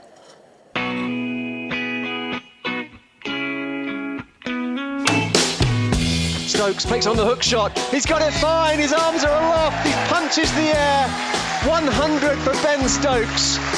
His top edge to hook shot. Not the best shot he's played, but surely the best innings. As Stokes, with 2 balls left in this over, is on his way. He's there. He bowls to McCullum. Oh! Bowled him! He's bowled him first ball. Here's Broad coming in and bowling to Voges. Oh, he's brilliantly caught! Brilliantly caught! That is an outrageous catch by Ben Stokes. That was gone. It was past him. And he flung himself backwards and to his right. You won't see a better catch, I'm sorry. So here's Rabada. Rhythmical approach. Short, pulled away by Stokes. 6 more. That was out of the middle. And it's 250 for Ben Stokes. Sweeps in the air and straight towards Stokes, who takes an incredible one-handed catch. Unbelievable. Jumping in the air and somehow plucking it out of nowhere. Well, you have to smile. What a catch. Bolt's on his way, bowls to him. That's a length, and he heaves it away into the leg side. That's going to go for 6. In goes Bolt. It's a full toss. Swiped into leg side. They want to get 2 here, surely. Come on, Adil Rashid. Run. Stokes to the far end. He's desperately getting there. Dives. Now, that came off Stokes. If it goes to 4, there's nothing they can do about it. That's 4. There's nothing they can do about it. Stokes is saying to the umpire, don't let it count. And in comes Pat Cummins from the far end. He bowls to Stokes, who hammers it for 4. And stands there with the back raised. I can't believe we've seen that. That is the most extraordinary innings ever been played by an Englishman. Ben Stokes says he's honoured to take up the role as England men's Test captain. He's been appointed by the ECB this morning following Joe Root's resignation. Now here we have got a declaration, and Pakistan need 343 to win. And England have won this match in the most thrilling of circumstances. The sun is just dipping behind the water tank. There may have been another 10-15 minutes or so of time. England have gambled, they've been positive, they threw the gauntlet down, and they have won this match by 74 runs on the blandest, flattest pitch you could find. Green bowls and he swings at the next ball, and that's gone for another 6. That has gone over deep backward square. This has been a sixes to go from 88 to 100. What an exhibition this is. 3 sixes in the over. And the over isn't over, and Stokes isn't finished, that's for sure. This is the most extraordinary cricket at the moment. Word has got out that Ben Stokes, 25 past 3 on the 4th day, has announced that he's retiring, and he's still bowling. He's got the old ball. Crowd behind him now. Over the wicket he goes. Bowls to Folks, edged and caught. Well, there's something Botham-esque about that. The first ball that Ben Stokes has delivered since announcing his retirement takes a wicket. Some people have their scripts written for them, and they're beyond the realms of the rest of us. And Ben Stokes is one of those. Stokes lifts that into the leg side. He's caught at mid-wicket. The show is over. Stokes hammered it away into the onside, picked out the fielder, and New Zealand have the breakthrough. And Stokes is on his way for the final time. Well, one thing that I think someone else spoke to just said, like, when it happens, like, what does it feel like? And they just say it basically just feels like it kicks you in the teeth, and you just sort of know. And I've had a couple of those over the last probably, I think, 5 or 6 weeks, and then, you know, it was up there yesterday or the day before. I can't even remember, to be honest. It was when I was actually putting my pads on and waiting to bat. I would say that was just sort of the final nail of the coffin, and, you know, I came into this week, you know, being very, you know, not open-minded, I don't think it's the right word, but, you know, like giving myself as much time and, you know, experience everything that a Test match week brings to you, to see if I could really see myself, you know, carrying on beyond the series, and, you know, being back in amongst it in the environment, you know, I just sort of just can't see it, and then obviously with the emotion and the feeling that I got when I was getting my pads on ready to go out and bat in our first innings, those are ones that I felt before, and just sort of was like, right, okay, this is it. This is the one thing I didn't want to be thinking about or feeling like, and it's happening. So it's the final nail in the coffin, along with everything else. And how do you feel about that now? There's lots of emotion. There's you know, sadness. There's relief. There's happiness. There's excitement. You know, because I absolutely love cricket. I love the sport, and that's, you know, something that I need to make sure that I always feel like I'm doing. And over the last, you know, 6 months, 12 months, however long it may be, there's been certain moments where I felt like I haven't loved it. And, you know, my time last week back with Durham, there wasn't a moment where I didn't. And so being able to compare what it was like being back at my, you know, at my county, where everything sort of started with me and people who I grew up with, and then comparing it to here, where I've always loved, to not feel that sense of love and complete and utter enjoyment like I have done for pretty much, you know, the 100 and whatever Test matches before, then, you know, you just sort of know, because, you know, being able to compare what it was like last week playing for Durham and comparing it to all of the other things this week, it was tough to see me going on past this Test match. You said there were a couple of moments. Was one the blow in the face, and the other one that, you know, what happened after the Lord's Test match? Those are the sort of two moments that made you sort of think again? No, there's lots. You know, I think there's so much that people don't see. You know, the time and effort that you put in away from, you know, all your responsibilities in terms of, like, in the public. You know, the months after Australia, you know, it was tough in terms of what I put myself through physically, mentally, to try and build on to this summer and then into the winter, and then obviously onto the 2027 Ashes as well. Are you going to play on? Yes, I am. Yeah, that's part of the excitement. You know, I think everyone sort of maybe plans what they're going to do when they're done with this, and me and, you know, my partner always spoke about sort of getting to the end of the Ashes, and hopefully that's going the way it was going to go, and then, you know, going back and playing a little bit of county cricket and other opportunities that there is at the moment. But you know, you can never have it. No one ever gets sort of the perfect ending that they want. And unfortunately, for me, it came a lot earlier than sort of what I've been speaking about. But you know, that's in a perfect world, and the world certainly isn't perfect. Well, that's Ben Stokes talking after he announced his international retirement yesterday afternoon, speaking more or less on the spot that we're standing on now. I'm going to reflect on his remarkable career. I've got Michael Vaughan, Alistair Cook, and of course Stephen Finn out here as well. We're just getting some fresh air, really, but this was where it all happened, Michael, and I guess we're still in a little bit of shock about it all, aren't we? Yeah, I mean, 3:25 yesterday afternoon, we were both on the radio. I think this pair to my left were on the television. A sheet came our way. I didn't have a clue what it was. You were a little bit put back as well. Yeah, I mean, it was remarkable, really, to think that one of our greatest suddenly decided during a game, halfway through day 4, when the game's on a knife edge, to announce his retirement, gets a wicket next ball. Again, not surprising when we're talking about Ben Stokes, but I still am a bit lost for words in terms of the timings and the fact that it hasn't sunk into me yet that we'll never see Ben Stokes playing for England again. But will be, that's the question. But in the meantime, let's look back on that extraordinary career. Let's start with Cookie. Go on then. When was the first time that you came across or heard of a young Ben Stokes? Well, I'm pretty sure it was when Paul Collingwood told, like the England dressing room said, when we met up again, I can't remember what year it was, said, just seen a young fella at Durham who's going to be unbelievable. He said he's rough around the edges, he's an all-rounder, he does everything, and he's 100 miles an hour. And it won't be long before he's playing for England. And you do hear that occasionally and you go, yeah. But he was adamant. So that whether he was 16, 15 then, and it was a couple of years later he turned up.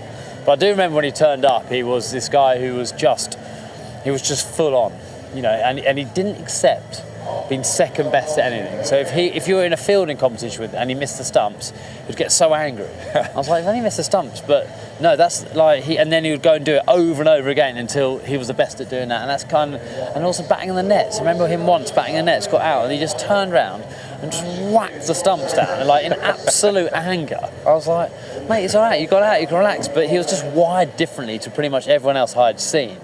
And then the first time, obviously, he announced himself was on that Test series in Australia, that pretty tough one, 13-14. He was pretty much our only standout person, and straight away got Australians' respect.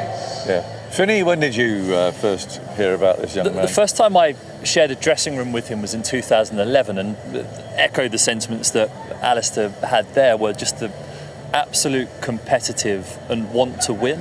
And it's quite an un-English thing to have that bit between your teeth. Yeah, one-day cricket. I played in his ODI debut in Ireland, and then there was a series against India afterwards, and I think he busted his finger actually quite badly at the end of that series and wasn't in squads for a little while whilst he got that right. But just the absolute determination to win was something that was quite refreshing. And he was clearly rough around the edges, he was raw, he was young. But when you look beyond that and you saw the talent that he had in every facet of the game, he was like a player that I hadn't seen before. I'd seen guys dominate with the bat or with the ball, but you just looked at him and thought he had the ability to dominate with everything. And then his mentality on top of that is something that just made you think, when you first saw him, he's someone that I think could be around international cricket for a long time, and he has been. The character is clearly a common thread here, Michael, isn't it? I mean, and actually these big personality all-rounders are often like that. Yeah, I mean, I remember I got the same phone call from Paul Collingwood back in the day about this young kid. I then thought, I'll keep an eye on Ben Stokes. I think he was around 16, 17, and then he kept on talking about him and looked at his scores. He started to play for Durham. I saw him go 100 against India in 2010 in the Under-19 World Cup. And they were a good side back then, and I thought, this kid can play. And the more that I saw him, the 2013-14 Ashes series, that 100 that he scored in Perth against Mitchell Johnson, who was bowling rockets. He was bowling, I would say, as quick as I've seen. Third Test that was, I think. He made his debut in the second, didn't he? He made his debut in the second at Adelaide, and Trot had gone home. Trot had gone home, and I think the bit where it was the Brad Haddon incident, wasn't it? I think he got him out on the no ball. And then Brad decided, so he got him out celebrated, and then Brad decided to come back and give the youngster a bit of a go. And obviously, that was red rag to a bull. Not sensible. and Stokes, and you just thought, this guy's who you want in the team. And throughout the next few years, he fluctuated between, sometimes probably more his bowling had more of an impact after that. More consistently, some spells of bowling, but that competitive edge, and we were desperate for that. I think anyone is desperate for that, and no, he's a way more rounded person now. In terms of leadership, we'll get onto that in a minute. But there, it was this raw, aggression in every moment in the field, and so I think it was. And yeah, that 100 it wasn't one of his sort of belligerent innings, was it? It was just a really nicely constructed 150 balls or something. I think there was a massive crack down the middle of the wicket, so I think to have played that. But if he didn't hit the crack, it was flat. But he was pulling Mitchell Johnson in front of the square, or he was cutting him through the covers. He was hitting the ball so cleanly. That's what stepped at his bat at the beginning, how cleanly he struck the ball. It was it was just to sit up and go, this guy can bat. And it's his want to be there in those moments that stood out for me. I was on that tour, but I didn't play a game. So you're kind of observing everything whilst you're thinking about yourself, but you're also there in the dressing room watching. And he just didn't back down. And that was a series where, on the whole, as a team, we did back down. But that Brad Haddin situation was the first moment you thought, this guy wants to be in the thick of these crunch moments in games. Then that 100 at Perth, where you could fit your whole hand down that crack. Do you remember down his the toe? middle of the pitch? Do you remember his toe as well? His toe was hanging off, and as he's bowling on rock hard pitches. I think was it his left or right? Yeah, left. Left. So there, and as he bowled, slammed it down because he didn't have the right boots probably, or made for him because he was just a youngster. He made a massive hole in went through 2 pairs of socks every session, and basically ended up just being his bone on and did he moan about it? No, he got 6 for in the 5th test. He got 6 for 90 in the 5th test. But presumably, because it was quite a shell-shocking experience, that trip, wasn't it? But you just had no doubts about putting this young cricketer for his debut in to go and face that. No, absolutely not. Actually, he would have been almost the first name on the team sheet after the initial shock of Brisbane, and then after you saw it at Adelaide. Probably ideally you think, you wouldn't want to throw anyone into the debut of the Test match, but there's who could cope with it. Ben could cope with it. Yeah. What about, before we go into sort of specific contributions and so on, what do you think he'll be remembered for most, Michael? Was Ben Stokes' real sort of contribution to English cricket, if you like? I think usually with players when they retire, you do remember one thing that they've done, but I think he's got too many. I honestly just think back, bit of controversy that he's brought. The World Cup final, that 84 not out to get England to the Super Over. That innings at Headingley, I guess that probably tops the lot. If I ever had to pick one, was that innings. But there's been so much. Look, bowling to Carlos Brathwaite in 2016, you forget that he got hit for all those sixes. So to have the resilience to come back from that. I was commentating on that, and I really believe that would be the last. I thought that would have broken him, and that would have broken so many. It's in front of so many people, such a high profile, and to get smashed for 4 sixes like that, that would have broken people. Yeah, this is why he's so good, because he's taken, he's had some bruises throughout his career. Yes. It's not all been plain sailing.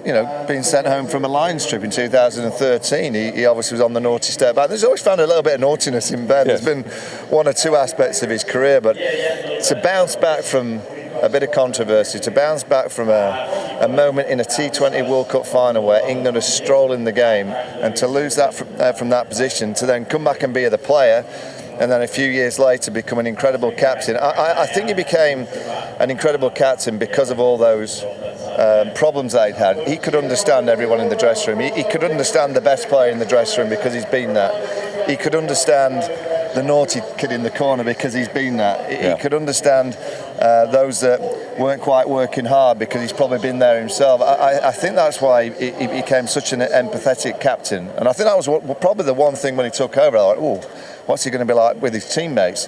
And from speaking to the likes of Alistair and those that have played under him, he became an incredible man manager and really good with the human beings, which I always got taught as a captain, that you look after the human, not the player. And if you can look after that human being, you've got a better chance of being a good captain.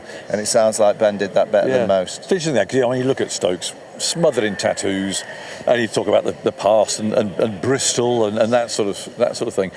And yet he's a bit of a softie really inside, isn't he? I mean, his mother's a grief counsellor in New Zealand, and there's definitely that side of Ben's character. Yeah, and also the care he has for the team he's playing in. And it doesn't matter what team he's played in, whether it's going back to Durham or here at England, or when it was in 2015, it was genuine care and want that team to win there, and then care for the people in there. You go back those moments, Headingley, without a shadow of a doubt, being there and seeing that was the most incredible thing I've ever seen. But just a couple of different ones. The bowling, I'm pretty sure I want to say you got Pfeiffer in that Ashes in at the second innings here when we'd lost it. When did Jimmy Anderson get injured or something? 6 for 36 he got here in the Broad game. Yeah, in the Broad game. So everyone remembers the Broad, everyone remembers his catch. But actually in the second innings, when it didn't get tight, but he then bowled another one of his mammoth spells, got 6 for swinging it all over it. And it's just the big moments he delivered time and time again. And as a cricketer, I always thought Broady had that as well. Like when it really mattered, he delivered. I thought when you retire, I think how good would that be to knowing that when it really delivered. And I think unfortunately for Broady, I think Stokesy's gone up a level on that kind of stuff. I remember when Shane Warne went to play for Hampshire and what he brought to that Hampshire dressing room. You can imagine the Durham players now. Knowing that they played with him last week and to hear him announce last night he's going to go and play for Durham. If I was a young player and I'm up at Durham and I'm in and around that first team, second team, I can't wait, to play in the dressing room with Ben Stokes, just to watch him and learn from him. And as I said, we'll no doubt discuss. Maybe we'll see him again in a year's time. We'll have to wait and see. But I'm going to ask you now, because you've raised it. I mean, do you think, and the character that we've talked about, this fierce competitor, who really is so motivated, is he going to be content playing at Chester Street when England are playing Australia at Lords? Is that going to fire him up? He may do. He may be able to fire himself up for 3 men and a dog and a couple of other dogs. That's the question, watching him at the Chester Street. He might be able to find that mentality. He's different to most, but I just think when the Ashes come around next year, if he's fit, April, May is always a good month or two for county cricket. It's kind of the spotlight. That's where you're looking at bringing players in and potentially those going out of the team. The IPL's on, which always seems to get a little bit of negativity, so there'll be England players at the IPL which will cop a few negative comments because they're not back here in the UK. That's always the nature of the beast. And if Ben, I'm sure he will be if he's fit, he's scoring runs, taking wickets. And as I've said to you, I think there will be a change in management. I can't see how this management will carry on for another year. If there is a change in management, and obviously there'll be a new captain, if that captain's not getting in his car and driving up to Durham and just saying, Ben, please, one last hurrah against the Aussies. I can't imagine Australia next summer without Ben Stokes somewhere involved. So I think it's a watch this space. All right, I'm going to ask you two the same question shortly. Okay, but let's start Cape Town. The 250 that he scored there. What? I mean, it was that was kind of Ben Stokes, I thought, at his best, because it was such an aggressive, such a bruising, second fastest double century in history. I know we will talk about Headingley and the way that he played there particularly, but just in terms of crisp hitting and a destruction of an attack, that Cape Town innings stands out for me. But it wasn't full of risk. That's what made it so special. It wasn't a ramp. For me, it wasn't the ramps and you getting away with it. It was just him standing, hitting the ball on the top of the bounce. Yeah. Against some good bowlers as well. Rabada was playing and just hitting him at will where he wanted to. I think maybe when he got close to 200, it was just clearing his leg, and after 200. Yeah. But up to that moment, and I think, I can't remember what he was at the end of day one, but I'm going to say he was on about 70 or 80. And the last thing I said to him was because he played beautiful that night before, I said, just take this up, take a bit of time to get back in a game. Because, I always found it really hard to get back in. First two balls, I went to the toilet, I didn't see him crash for 4. It was 8 off 2. I was like, all right, he's back in. Just ignore exactly what I say, he's back in again. A brilliant, brilliant double 100. Yeah. Yes, it was. I just remember you were there, Finney? I can't remember that. We fielded 211 overs. I remember it well. So you sat and watched that? I sat and watched it. And he actually did it in the warm-up game. I think we played a warm-up game in Potchefstroom before that. And must remember that summer before was Trevor Bayliss' first summer, and actually I think one of the biggest moments in Ben Stokes' career was when Trevor Bayliss came in and said, "You're my number 6," because before that he'd fluctuated from a number 8 to 7. He was a bowler who was doing a bit of all-round batting. I think Bayliss came in and said, "Ben, you're my number 6. You will have the responsibility to bat like a proper batter and then bowl the overs and be that charismatic character within the dressing room that we need." And I think that performance was off the back of the trust that Trevor Bayliss gave to him, which then allowed him to grow into the player that affects those massive moments in games that we see now. There's a couple of moments. I think Peter Moore's got him under his wing a little bit and really got Ben to really think about detail. So I think he came in, when he first came in, he just played a bit of aggression. They had Morsey to get that real technical work done, and that you got with this, and then we got that level, and then suddenly Trevor came in, and Trevor was just like, be you now. So he kind of done all the work under Peter Moore's, that kind of dedication. He kind of got this dedication right, and everything off field and all his technique, and then had Trevor to come in. You're my man. And I think that helped him. Really important. It's a good point, because I've watched him train unbelievably hard, isn't he? I mean, he is extraordinarily fit. What about practice? I mean, is he a big actual practicer? Does he bowl a lot? Does he bat a lot? He really works hard at his game. Yeah, like probably for his body the last couple of years, a slight detriment to it because of the injuries, because he couldn't just cruise a session. You couldn't, sometimes on a Tuesday for a test match, on a Thursday, you can, the experience, like Jimmy wouldn't have bowled a huge amount of balls, like Broady, like 75%, 80%, get through it, save yourself. Ben just couldn't do that, which is what made him so different. But he trained the house down and set standards fitness-wise, where everyone always takes it to the next generation. I thought I was fit, and then you see these guys, what he's done is way fit. Yeah. And getting back to that character, just being driven to be the best. Yeah, I mean, to play for such a long period of time, to captain, you've got to motivate yourself. You have to have that motivation when you wake up in the morning, particularly someone that's done everything. Been the bowler, been the fielder, as fit as Alistair says, obviously he hits many balls. It takes it out of your body, and to think that he's done it for such a long period of time, and he's got up every morning, probably with aches and pains, and probably more pains than we know about, to have that motivation to keep going. It's no surprise that he woke up one time over the last few weeks and thought, the fire's burnt out. That's why I keep saying sometimes you can rebuild a fire. That's why I'm not ruling out. I can't, because it's Australia next summer, and I want the best England team, and he's going to have to be in it. I think we're all kind of, whether it's just saying, perhaps hopeful, perhaps we're in hope. I think the more everyone's pushed him that way, the less it's going to be. Give it a few months. He's quite stubborn. But what about the way he constructs his innings and asks the two batsmen all this? Because you see highlights, don't you, of him smashing the ball around. And we all know, I talked about Cape Town and we'll talk about Headingley and so on.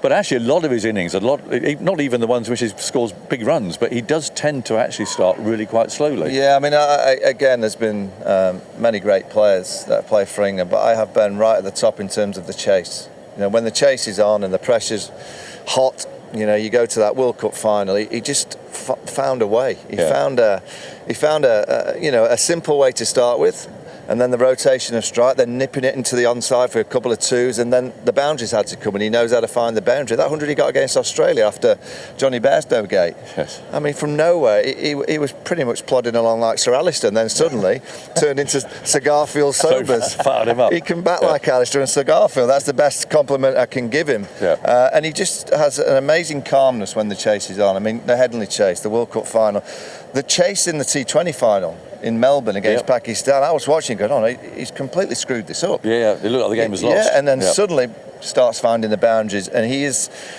an amazing character and calmness when everyone else around, and those on commentary as well are panicking. He seems to be able to find that kind of zen of knowing how exactly to get over the line with the bat in hand. I think a couple of years ago, he would have batted at 6 or 7 here and been thinking, I want to let them do their work, and then whatever situation the team finds themselves in, I will be able to deal with it and cope with what the team needs. I'm not sure. I think he might have lost a bit of trust in his batting over the last year or so. Maybe that's part of the decision why he wants, as Thorny's saying, time out. I'm saying retiring. We're going to rebuild this fire. We're going to just get a load of logs, a couple of firelighters, a bit of paraffin. I don't think he quite trusts his batting as much as. I had no way Ben Stokes. I would have known when he said, "You're going to bat at 7." He would have said no. I want to bat at 6. What about technique? Because again, we go back to a lot of the big hitting stuff, because that's what lives in the memory.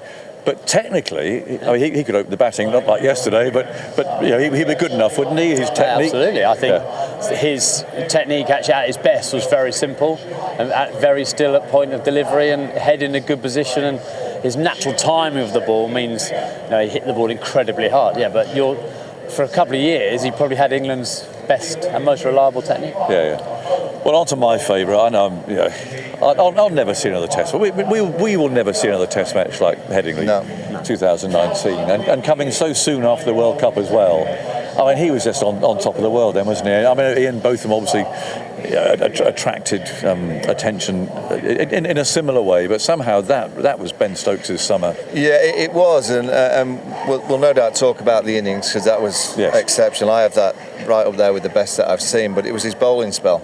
Yes. You know, Which was often overlooked. I think Joffre was struggling and couldn't quite get the overs in, and suddenly Ben went, give me the ball, because Australia were so far ahead of the game, and Ben produced this mammoth bowling spell to give England just a glimmer of hope. And you just know with someone like Ben Stokes, you only have to give him a glimmer and he'll believe. You know, and the Aussies had a chance to just take that glimmer away from Ben, but because he got the ball in hand and he kept on going and he kept on going, suddenly the chase is on, and then you lose wickets. And I think his first 50 came in a ridiculous amount of balls, didn't he? He had to bat the night before, didn't he? Yes, he and did. he walked out, and Lyon was bowling, and he just blocked. He literally, he didn't play a shot, because he said, I remember chatting to him after, he said, I had to be there the next morning if we had any chance. So over my dead body, block. Oh, bat like me, you're going to say now, but that's what he did. And it's a good way to bat, Sir Alistair. Yeah, but right, again, it was such a slow start, and then, the next day, I mean, could anyone else have done that? I suppose Ian Botham could have done it. People compare the two, don't they? And they say that Ian's innings in 81 was in a losing situation. I mean, the game was done, and he went out and played like he did brilliantly. However, for Stokes, Ashes on the line, number 11 at the other end. I mean, there was a lot to play for as far as the pressure on Stokes. It was ridiculous. I mean, I kind of look back at it now, and we see so many of the highlights, and I still can't believe he did it. Yeah. You know, some of those shots, the reverse sweep into the stands, flicking Hazelwood into the terrace on a few occasions. Then Lyon came and bowled a little bit slower and wider outside off into the footholes, and he was flat batting him down the ground for 6, which was only going 20 yards in the air. He clothed one. And I think everyone thought, oh no, that's it. And it just, there's quite a short boundary up at our commentary box end, and it just plopped over the top. But I remember the sound of it hitting the bat. Thought, oh no, that's all over. He just got enough. And everyone talks about that, but that was the last 70 runs. But then he was on, what had he been, 7 or 8. He played beautifully there. The next morning, he ran out Joss Butler as well, so he threw that one in the mix. That you'd also said you want in that position as a chase, but. Without a doubt, for me, the best innings I've ever seen, because it had absolutely everything. We always talk about, we like T20, but you play the same way. Test cricket, you have to play for the situation, and that situation for his 130 odd required different methods for different moments, and he was good enough to play every single method needed, and that's, for me, the one I've seen live was just absolutely extraordinary. And he sparked up, Stephen, just so much enthusiasm into cricket, didn't he? I mean, he really did, he brought cricket into the front room again. Well, that summer was just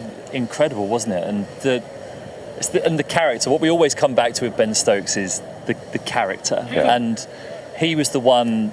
When no one thought it was possible, he would always believe. And I think you felt that as a player when you're playing with him in the dressing room. He made you believe, playing alongside him, that the impossible was possible. And in that 2019 chase, the ability to stay calm and think about the runs and the situation with the runs, but also to stay calm given that you're trying to manage a number 11 situation with Jack Leach at the other end and how many balls he needs to face.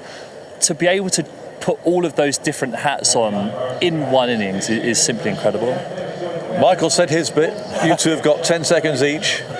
Is this the end, or will he be riding on his white Charger down the M1 at the start of next summer to go and face Australia? I think this is the end of Ben Stokes. I think this is, from what I've heard, whatever the real reason, I think he's got tired. I think I captained and opened the batting, and I found it tiring. But I still had the odd day where I stood in there, did nothing. Every day he's involved, and I think he's just got to that point. And I thought, why has he got tired after 4 months? He's had a 4-month break. Yes. So he's not been on the treadmill. He's been at home, and I think he might have just thought, you know what, I don't need this stress anymore. So I'm going to say no, just to be different. My heart agrees with Sir Alistair, but the more I talk to Varney, the more I believe it's possible. I'm going to be on the streets of this country, I'm saying, with banners. Great stuff. Thanks, you three. There we are. A lovely look back at an extraordinary career. I'm still hopeful. I'm still Come on, hoping. John, we can make it happen. I would like it, but I'm going to. I don't think. I'm in I Varney's reckon we camp here. could I'm get still 20,000 here today on the streets campaigning around next June. Right. They'll be underway again in a few seconds here, or a few minutes anyway. They're just clearing the field.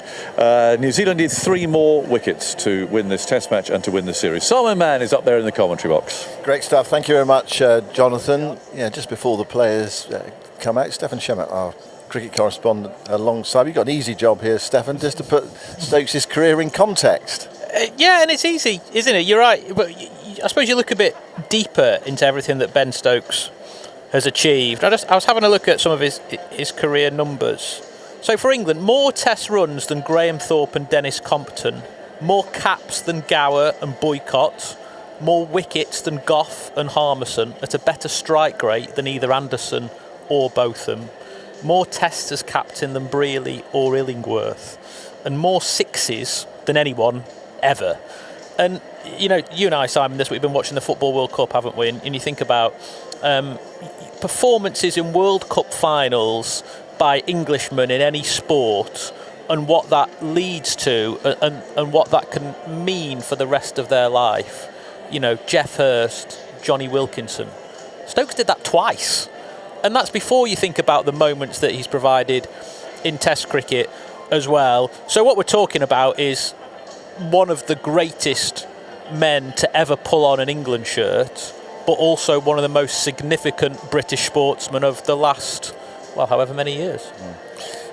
You look at the stats, people say, oh, well, he only averaged 34 with the bat and 31 with the ball, but you always think of a class all-rounder as being someone whose batting average is above their bowling average. And I've just reeled off numbers and stats, but he's a cricketer of more than numbers, isn't he?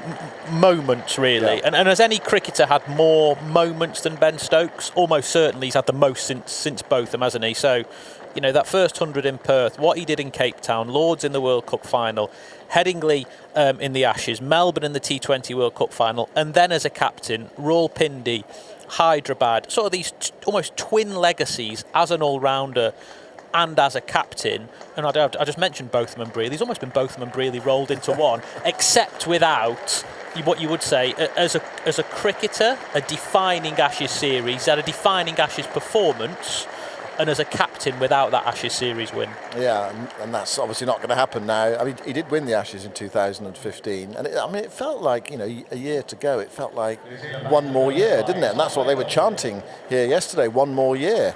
Yeah, and I think a lot of us, and you know, we just heard the discussion down there whether or not Stokes will come back and play in the Ashes next year, and I think that's all because we're all thinking it wasn't supposed to end this way. It was supposed to end next August or July or whatever, with Ben Stokes at the Oval, Australia beaten, Stokes holding up the urn and riding off into the sunset, into retirement. But what has actually happened, and he sort of mentioned this in his chat with you last night, in that what happened in Australia set in wheels or set in motion the process for him to be unable to take on Australia again. I think someone said to me yesterday, it was CMJ who once said, a player never gets over a bad tour of Australia. Maybe that's just the case with Ben Stokes. And look, international sport, pro sport is brutal, isn't it? Absolutely. Think of everything that Stokes has been through, all those injuries. We could fill the rest of the day's commentary going through Ben Stokes' injuries, but everything he's had to go through to get back on the pitch, physically and mentally. If he says he's burnt out, I think I believe him. Yeah, thanks very much, Stefan. Actually, don't go. You can summarise with me if you want for a bit. Here's Nathan Smith after lunch. First ball, bowling to Jamie Smith, and Smith tries to turn into the onside, and there's no run. I wasn't being serious. You can go. Who's supposed to be here? I don't know. I can hold the fort on my own for a bit. Okay, if you don't want to talk to me, absolutely. Cookie's downstairs. I think Cookie's supposed to be with me, and he's making his way up from out on the outfield there. So it's 191 for 7. The target, as we know, 373. England have battled away this morning. They lost 2 wickets early on, one to a good ball and one to a run out. So, good luck trying to win the game from there. Smith moves in to bowl to Jamie Smith, who drives up towards mid-off, finds the fielder, and there is no run. So what are we going to see this afternoon? expectation and probably the realisation here is that sometime or other New Zealand will pick up the 3 wickets they need to win the match and win the series. They've just kind of allowed England to, I don't know, combust themselves really. They've just played good, smart cricket. They were in the tussle at Lord's, but they just got the wrong end of a poor surface there. Nathan Smith bowls and Jamie Smith thick inside edge into the onside for the first run after lunch, goes through square leg. And Smith, well, there is something to be taken out of this last day. Perhaps Jamie Smith can take it because his place in the side has been under the spotlight. He's 48 not out though from 81 balls, and he has played in the way that we've been more accustomed to seeing this summer for Surrey, where he's been batting at 3, not all the time, but certainly at the start of the summer, and he has given himself time. He's played the odd strong shot, hit Santner back over his head, for example, but he's tried to tough it out. Jofra Archer, so it's a lot to ask for those 9-10 Jack. Here is Smith bowling. Archer turns into the onside, they're off a quick single. This is a dangerous one, shy at the stumps, misses. Had one stump to aim at there, Ben Sears, and he missed the stumps. It's me when you're trying to win a game or even save a game. Have 1 run out's bad enough, especially if it's Joe Root. Look at the side on. Oh, it was close. I think he might have been home. Jofra Archer is off the mark. 193 for 7 on a cloudy but mild afternoon at Trent Bridge. Mercifully, the weather, the real heat has relented. It's a lovely, sort of pleasant midsummer's afternoon. Smith turns Ratcliffe Road and behind him bowls to Jamie Smith, who offers the full face of the bat and plays it up towards mid-on. And there is no run. Alistair Cook has made his way through the crowds, autograph hunters and selfie hunters, up to the box. I made a bit of a mistake. I signed a kid's shirt who didn't want it signed, you just wanted a selfie, so I've ruined that shirt. But I was. No one wants a signature these days. He had a pen, but he clearly didn't want me to sign it. And also I just kept asking every kid what was their excuse for not being at school. Right. Then what was it? It's the summer holidays? One was, we're not meant to be in today. Right, okay, interesting. Smith bowls, and that's forced away by Jamie Smith, thickish outside edge, but it's very well stopped to backward point. He was looking for 4 there. It wasn't a totally certain stroke, but he got it away, and he inspects the bottom of his bat, thickish outside edge on the drive. It's perfectly safe. 193 for 7 at the end of the first over after lunch. One was from Scotland. He said they finished. Oh, they finish early, don't they? And they go back early, yeah. Okay, I didn't know who was making up. No, that's right. I think Scottish summer holidays are much earlier, and they go back in August, whereas we are used to going back in early September here, aren't we? I think that's right. Anyway. So I didn't know if he was just winding me up, and then everyone else looked at me and then laughed. So I won't reveal their names. I won't get them in trouble. So a day off school in Nottingham today for some, allegedly. Well, allegedly. You need to keep off the TV screens, don't you, and things like that. If you more inset days and. Yeah, well, they do have a few of those, as we know. 4 men around the bat then. First over from Santner after lunch. He has got the ball to spin, and Archer leans forward and plays it to one of those close catchers. It's Nichols fielding at silly point. Good field, this, isn't it? They haven't got no deep backward square leg. So if Archer wants to play the sweep, which I'm sure New Zealand wouldn't mind him, they've got all the men round the bat. Santner bowls, Archer gets one down the leg side, tries to tickle it, he misses it, the keeper misses it, comes down fine, and England are 4 runs closer to 373. It's 197 for 7. And Atkinson out not long before lunch, LBW to Santner for 19. He, along with Smith, battled away after England subsided to 116 for 6, took them to 191 for 7. It's now 197 for 7. Runs at the moment don't really matter to New Zealand. Still 176 to win. Santner bowls. Archer comes stabbing forward and plays that on the bounce towards short leg where it's stopped. You say they don't matter, but I tell you what, the one person who every time there's a fall will be Tom Latham as a captain in this situation. Always fear the worst. Yeah. Well, when you're winning a game and the side hints at taking it away from you. It's a horrible feeling. Here's Archer playing on the bounce towards Silly Point again, where it's collected by Nichols, and there's no run. It's not at the Oval. They had that amazing 45 minutes where it was easy. Most of the time, it's always harder than you feel it should be, making him work for the wickets. Santner moves in, bowls to Archer, who's forward, away on the offside. Yeah, basically, you just want to get it done, don't you? Take all that out. And it's easy for us to sit up here and say, oh, runs, well, I did say it, runs don't matter, but there's always that thing, presumably, in the back of your mind, which is it going to be that day? That day in my career where it all goes horribly wrong. Santner tosses that right up, Archer drives, and he gets a run out towards deepish mid-off. It's worth doing, you'd think, to Archer, just dangling the carrot. But Archer eased the ball away into the offside that time and takes the bowling. He's on to 2. Smith's on 48. England 198 for 7. But all cricket logic tells you that this task ahead of England, one way or the other, is insurmountable. Well, New Zealand dangled the carrot with the men 3/4, but quite happy for him to push the drive. Tom Latham was at gully as well, so had another man around the bat, but only gets one, means he's on strike. So they're quite happy to give one and keep Archer on strike. And with Archer on strike, the keeper's back, which means Archer can bat out of his ground, which I think he's doing. And here is Nathan Smith moving smoothly into bowl to Archer. He gets a straight ball which he turns into the onside, and it's picked up by Tom Latham, who's got rid of his sleeveless sweater during the lunch interval. He's warming up in the afternoon. It's about low 20s today in Nottingham. Just a smidgen of a breeze. The trees at the far end of the ground is rolling ever so gently. And it's actually a perfect day for watching cricket. You've got a free ticket today. Yeah, the first couple were tough, weren't they? They were tough. Yeah. Badge of honour to get through it. Absolutely. Well, a few were wiped out behind our commentary box. They came with a respite from the sun. Smith bowls, Archer defends.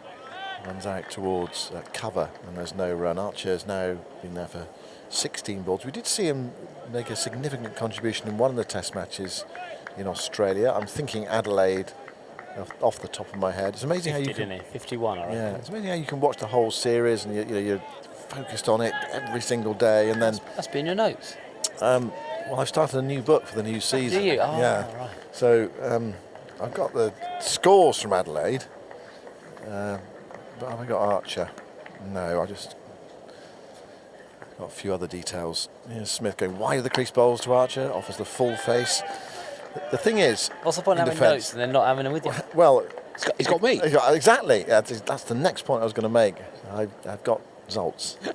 Archer had 2 good innings in the Ashes. A quick one in Brisbane, 38 off 36, with a couple of sixes, and then half century in Adelaide, 51 off 105. A big partnership with Stokes in that game. Yeah, so what I've done is I've just written the England's leading score in each innings down there. So Stokes 83 and Crawley 85, first and second innings. But next note, put two scorers down. You're probably right. Like a good school teacher. Here's Smith bowling to Archer. Guys that way into the offside towards extra cover, and there is no run. The internet puts all the scores down. It's amazing. I'm looking at the next page. We've got the list of coaches in years. Oh yeah, well this was an interesting one here. Brendan McCullum, longest serving England coach not to have won the Ashes. Like it. Yeah, do you like that stat? I like it. Yeah. I just, you know, sometimes you're doing your research and a thought pops into your head, and yeah. Was that Keith Fletcher? So he did 8 years.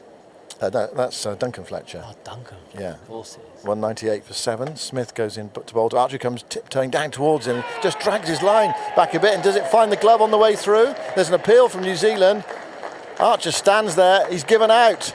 Well, he was trying to withdraw the bat from that, but I think it flicked something on the way through. And New Zealand have their wicket after lunch.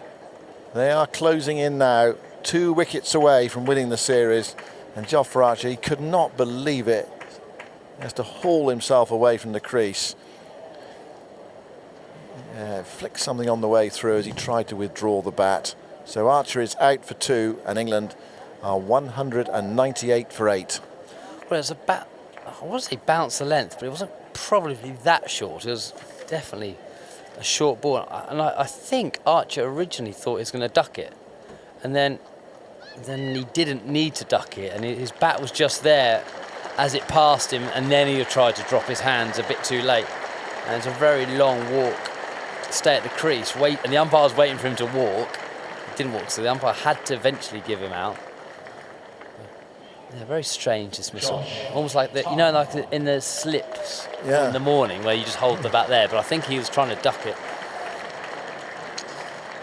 Yeah. So here comes Josh Tongue, number 10 for England. Jamie Smith at the other end on 48. But New Zealand not far away now, despite some England resistance today. Yeah, so I went to the first England coach, really, or cricket manager, was Mickey Stewart. Yeah.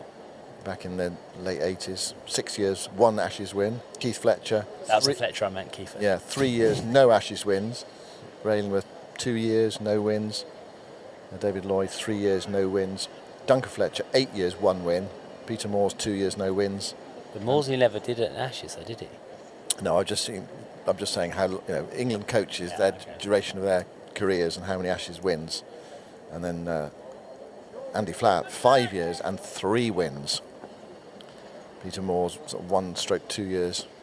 Again, here's a ball to Tongue that's turned away down towards fine leg for his first run. Well, he hasn't taken a wicket in this match. He's got a run in the second innings. He did make 2 runs in the first, and then what else have we got? We've got Trevor Bayliss, 4 years, 1 win. Chris Silverwood, 2 years, no wins. And Brendan McCullum, 4 years, no wins. So therefore, longest serving England coach not to have won the Ashes. Does every page have like a stat, like unusual stat or not? Let's turn over the next page. I can't remember actually, Alistair. No. I've got my. I like it though. Just keeps you focused. Stephen Finn's done the same as you, hasn't he? He started this test because it was his first test of ball by ball with a book. I want to see if he's put anything in it. Well, if anything, it just helps you to keep up with the scorecard and the flow of the game. It's easy to forget what happened on the first day. 199 for 8. Tongue off the mark first ball, and he's also on strike as well, so New Zealand won't worry too much about the fact that he got a single. And it's going to be Santner to bowl with 4 fielders around the bat. There was 5 at the end of the last over. Santner round the wicket, bowls, and that does spin. A really good ball from Santner. A little half smile from Santner. He's quite a serious-minded cricketer. He seems to be anyway, whenever a microphone is put in front of him or a television camera. That went a hugely long way. It really ripped. Santner bowls to Tongue. He struck on the pads, a shout for LBW. That was going down the leg side, though. That didn't do what you need to do as a left-arm spinner. It was pitch on and straighten. Just going on with the angle of delivery. It might have straightened a fraction, but not enough. I also like the fact he just doesn't appeal when he knows it's... Yeah. 199 for 8. Santner bowls and Tongue gets one off the pad. It's not taken by the short leg fielder. I'm pretty sure that just came off the pad there. And that's the great thing about DRS these days. I mean, they're ones where you think that's bat pad or you think it's not bat pad, but you can just check it, and it makes such a difference, I think. I mean, in test matches in the past on spinning pitches where you think, well, that was out or that wasn't out, but now so much better. Santner pushes that through, and Tongue goes back, struck on the pad, goes away into the offside. I reckon umpiring then, in that era, in the subcontinent, was as hard as it could be. Yeah. Good spinners, trying to make decisions about bat pads, I think. Yeah.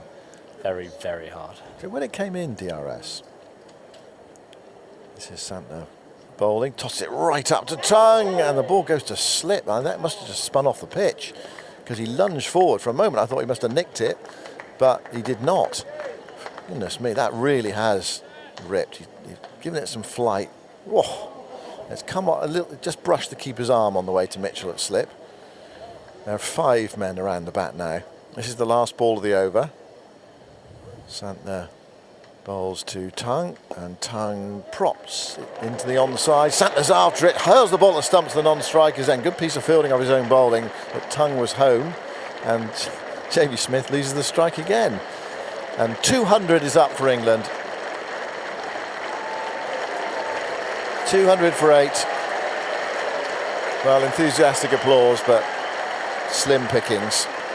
They were 116 for 6. The game was done really when Joe Root was run out. Just a question of when. Although Atkinson and Smith produced that partnership. Yeah, just think when DRS first came in, I thought that was its main benefit. I didn't realise they were going to use it for LBWs. All right, you just thought just for back pads. Well, I thought, did he nick it or not? That kind of thing, or did she nick it? Whatever. Those sorts of things. I didn't realise they were going to do the predictive side of it. But I think we're all used to that now. I think we're kind of happy with it, generally speaking. Smith bowls. Oh, that's edged. Oh, is that a brilliant catch on the bounce? Just Mitchell at slip. He fielded it so smartly away to his left, but just on the half volley. Nathan Smith had an outstanding series now, 16 wickets, the leading wicket taker in the series from either side, at an average of 23. New Zealand's tours of England this millennium, only Trent Bolt's taken 16 wickets in the series. So 4 years ago, at a higher average, just under 29. So a huge contribution from maybe someone that we weren't necessarily expecting to be such a big influence on this series. Yeah, definitely. Player of the series? Who's going to be player of the series? Smith goes into bowl to Tongue, and Tongue offers the full face, firm defensive shot back to the bowler. And there is no run. Player of the series. Yeah, they normally do that, don't they? Yeah, they'll do a player. Well, often they do a New Zealand player of the series, an England player of the series, I always and they might do an overall player of the series. It's a bit of a cop-out, isn't it? Yeah, best tea maker of the series. I mean, there are certain countries when there are too many awards. But, yeah, well, we'll wait and see what happens. What it does mean is you get a chance to speak to the player, doesn't it? It's just good for the media, I suppose. You get all these players to talk to about their success during the series. Smith past the umpire now and bowls to Tongue, slides one past the outside edge, goes through low. Oh, I thought Nathan Smith is a good shout for leading wicket taker. Leading wicket taker, player of the series, wouldn't you? Who's leading run scorer?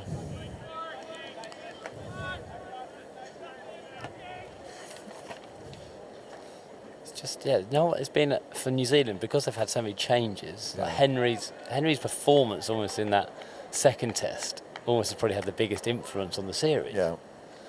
But you can't give a guy who got bowled 4 overs in the first game and then man of the series because he got 110 for that. Can you? Don't know. We'll find out. You can do anything you like, can't you?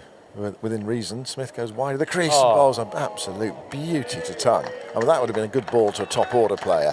In fact, top order player might have nicked it, but it went past the edge. And Tongue looks down the pitch and thinks, too good for me. He went wide of the crease, angled it in, and it left him and bounced. Really hard to play. A leading run scorer from either side is Ben Duckett, 246. It's after his 113 and 36 in this test. Daryl Mitchell, New Zealand's highest run scorer with 235. Then Conway, 224, including that 157 here. 2 slips to gully, short extra cover.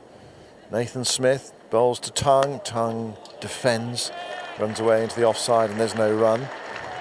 It's been a bit of a curious series from a batting point of view because of that first test at Lords, where it was borderline impossible. Glenn Phillips, the top batter in the first 2 tests, has missed this one injured at 33 and 44 at Lords for once out, and then that superb first innings century at the Oval. But missed out this time, otherwise I think he'd have been in contention there in the series. Yeah, I think Nathan Smith then. Yeah, good. Yeah, most wickets. Certainly a possibility, and he's got the chance to finish it off here as well. He's taken 2 for 64. Last ball of the over. And bowls, and Tongue fences at that one and misses it. And he plays another shot after the ball has gone past, saying, I was looking to force that way through the offside. Well, that was the intention. Went past the edge, through to the keeper. And that's the end of the over. And sort of clinging on here. Tongue could have been out 3 or 4 times already.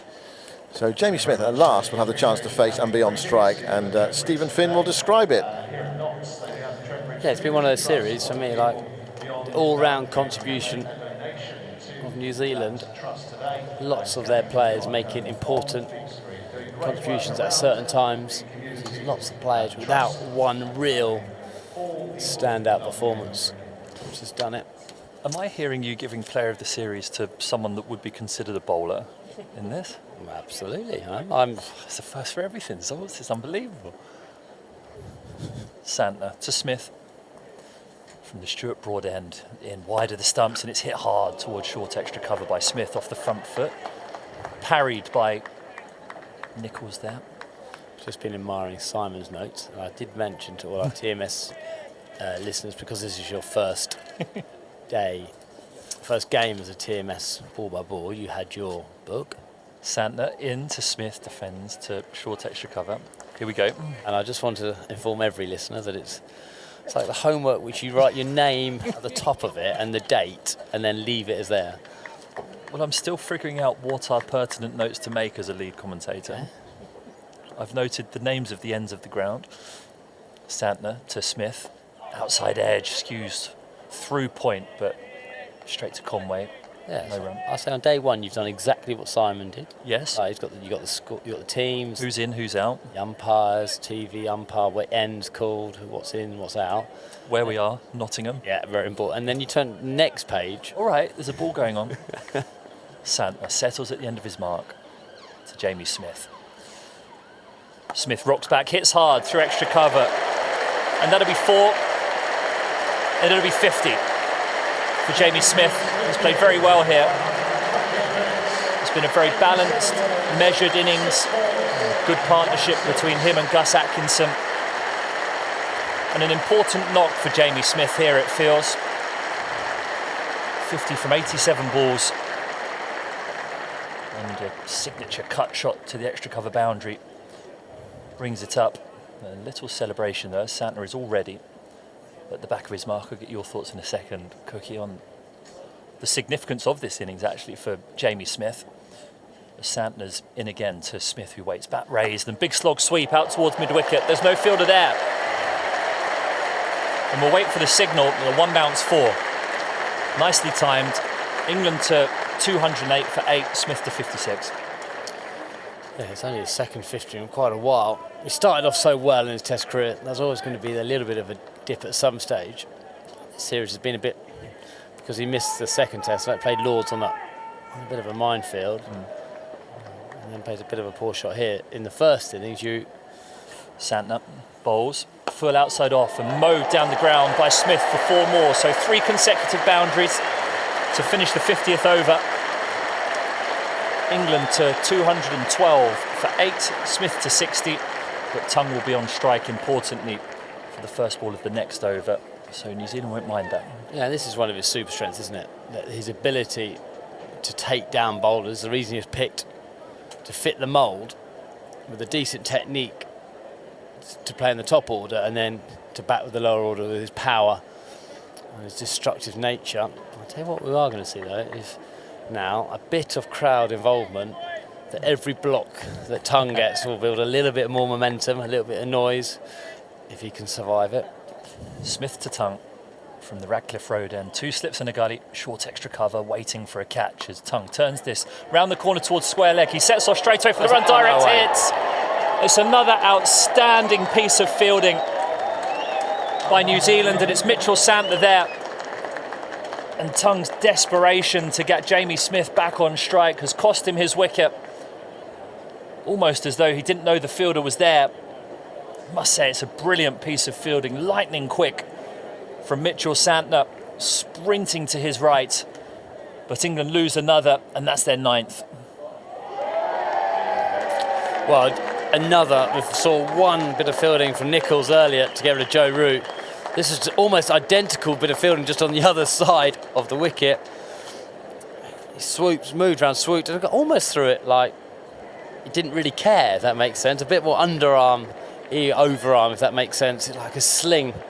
But absolutely deadly accurate, and any chance of momentum building with Josh Tongue blocking it and Smith whacking it has been stopped at a very early stage. Well, Tongue walks off. He's got dirt all over his jumper where he dived to make his ground there in desperation.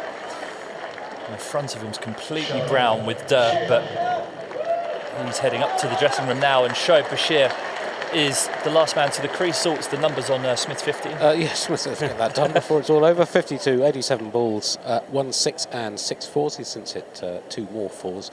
It's his 10th 50-plus score in tests, including 2 centuries, just his second in his last 9 tests. talked about that decline in his batting returns halfway through the series against India, averaging 21 in his last 9 tests, having averaged 55 in his first 13 with 8 50-plus scores. But some useful runs today, albeit now involved in 2 run-outs. Well, this fielding that we've seen in this Test match, and particularly those 2 run-outs from New Zealand, is what was missing at Lord's. Actually, had they caught their catches, there's a good chance they'd have won that game as well. It's very un-New Zealand-like. Bashir is down on his haunches, stretching his thighs, and now settles in, taps his bat and waits for Nathan Smith. 2 slips in a gully. In Smith bowls, and it's defended by Bashir into the gully. Signature applause for a dot ball for a number 11. And just going back to Smith, a lot's happened. It feels like a significant innings for him. Does it quieten any noise about his spot in the team? Yeah, it definitely quietens it a little bit. You know, when you're having 20 for a period of time, it certainly gets a bit of momentum. Players who you feel are going to be around Test cricket for a long time, and I think Jamie Smith is. Smith bowls to Bashir. This one stays low. Bashir jabs his bat down on it towards mid-on. There's no run. Often go through a period of success to start with, and then once everyone knows a little bit more about the player, and also once he knows a little bit more about Test cricket, have a dip. Whether that's just the excitement's gone a bit, you're in your next phase, you've done 20, 30 Test matches, and also like just off the field for him personally, 2 children, that's changed. A lot's happened to Jamie Smith.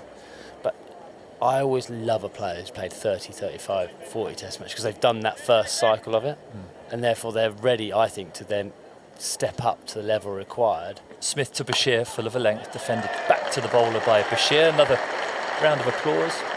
To be that real seasoned pro. And I think James Smith's now almost getting into that stage of being a seasoned pro, and England will need, the loss of Ben Stokes, will need those more seasoned pros. So I never had any doubt of him. I think he'll be better for this experience, and better for the one little bit of concern, which we haven't seen needed there, was the short ball in Australia, because they went to it a lot. South Africa will go to that this winter, and they will go to it when conditions allow. 2 slips in a gully wait as Smith bowls to Bashir. Bouncer this time. Bashir ducks underneath it acrobatically. Yeah, there's a lot to evolve over the next 6 months or so. 3 tests against Pakistan later this summer will be the reset. After the reset, now Stokes has decided to go to pastures new. The field just spreading here to Bashir as well. So the slips and the short extra cover remain, but the deep backward point and the deep square leg are being pushed to the boundary in order to try and goad Bashir and Smith to take in a single here. I'm not sure they will, though, as Smith runs in over the wicket, bowls and full of a length, and Bashir pushes into the vacant point region, and Conway is just escorting that across the square as he tries to tempt Shoaib Bashir to take a run, but Jamie Smith didn't leave the crease at the non-striker's end there, even though Bashir thought about getting off the mark. So 212 for 9, England. New Zealand needing just 1 wicket now for a famous victory. They've not won a 3-match series here since 1999. A long time, and even with all the commotion, the rhetoric, the narratives throughout this series, they're going to be walking away from this having achieved something very special, and on the face of it, given the changes that they had to make for this test, they've been up against it in this series. Well, all the tests. They haven't had the same team at all for any of the 3 Williamson games. retires after the first. Williamson retires after the first. How long ago does that feel? Bowlers going down. I mean, okay, who would have picked this bowling attack? The 3 bowlers bowling now, trying to bowl New Zealand to victory. Santner to Smith, and driven by Smith towards deep cover. They opt not to take the run. I say 3 bowlers because they're the only 3 fit bowlers. Yeah, but just a field here, a reminder of the field. There's a deep mid-wicket, long on, long off, and deep cover for if Smith decides to play the big shot. And there's an extra cover in front of square on the offside, a backward point, a slip, a leg slip and a short leg as Santner is in to Smith, who hits this down the ground. It's in the air, it's floating towards long on, and it's Nathan Smith down there, who rightly and fittingly takes the catch that wins New Zealand this series. And Jamie Smith looking to hit out in a hopeless situation really for England there, who loses his wicket. And New Zealand mob each other in front of the Stuart Broad end and in front of the pavilion. A famous victory for them, the first in a 3-match series since 1999. And they deserve it. They've played well. Everyone has contributed in the face of losing bowlers and senior players in this Test match as well. They've come out victorious and they deserve it. New Zealand win by 160 runs and they win the series. Well, I just hope the situation with Ben Stokes doesn't overshadow the achievement from New Zealand. They've had a lot of things thrown at them and they've found a way to put this England side under pressure. They've won the key moments. They have been the better side, and they've been the better side of the players which a lot of us hadn't heard of as much as the famous players of Jamieson, Henry. So huge credit to the resolve, the resilience, the skill, the attitude of this New Zealand side. You can only admire them for it. But it will go down, unfortunately, as remembers for Ben Stokes' last Test series as captain. And as always, most captains lose their last game. It probably continues. I don't know how long that's continued for, but I think it's probably quite a long time. Well, it certainly happened here. Now, Daniel Norcross is going to slide in and take over from me to take us through the post-match stuff. Thank you, Sir Alistair. Thank you, Zoltz. And over to you, Dan. And congratulations to you, Stephen, on an excellent debut on Ball by Ball. Well, I've loved it. It's been an honour to be able to do it, so thank you. Right, it's the last rights. It's the last rights of Bazball. It's the last rights of this series. But while we're all focusing on that, I think we should spend a little bit of time to dwell on what a fantastic performance this has been by New Zealand. They have won a Test match convincingly here with hardly a fit bowler, with most of their main bowlers out, Matt Henry out, Carl Jamieson out, damage to Blair Tickner, who put him out of the game. Finger damage to Will O'Rourke, to Sears. It's been a terrific performance. Their fielding was lightning today. They didn't have all the bowlers that they might have needed to take wickets, but the fielders got them 2 with direct hits. And Alistair, they've been just terrific opponents across the 3 tests. You might say they've lost a bit of a lottery at Lords, and since then have been dominant. Yeah, well, better wickets. They've beaten England on 2 really good cricket wickets. A little bit, you'd say. The luck with the coin going down on the favour gave them an advantage, but you've got to be good enough to take advantage. They had a lot of other things not go their way. But credit to Tom Latham. You've got to give him a huge amount of admiration, respect. As a captain, to manage that side, he easily could have been like in the dressing room thinking, especially when England were 180 for 1, not throw the towel in because that's not the New Zealand nature, but on the end of a long tour, end of any tour, the end of tour-itis is never an easy thing to get over. They kept together, they kept plugging away, and they've been absolutely superb, and credit to them. We did say at the beginning of the series it's going to be a real good challenge to see where this reset of this England side are, and we found the reset of the England side are, they haven't been good enough. And they're going to have to reset again. Well, I was going to ask Finney, but the wicket fell. What's the word is going to be used for the next bit? Because it's always something which someone used the word, we're resetting, and then I wonder what the double reset word's going to be. Well, it's probably not clear out. People don't like that word, but it's going to have to look very different. Let me run you through the card.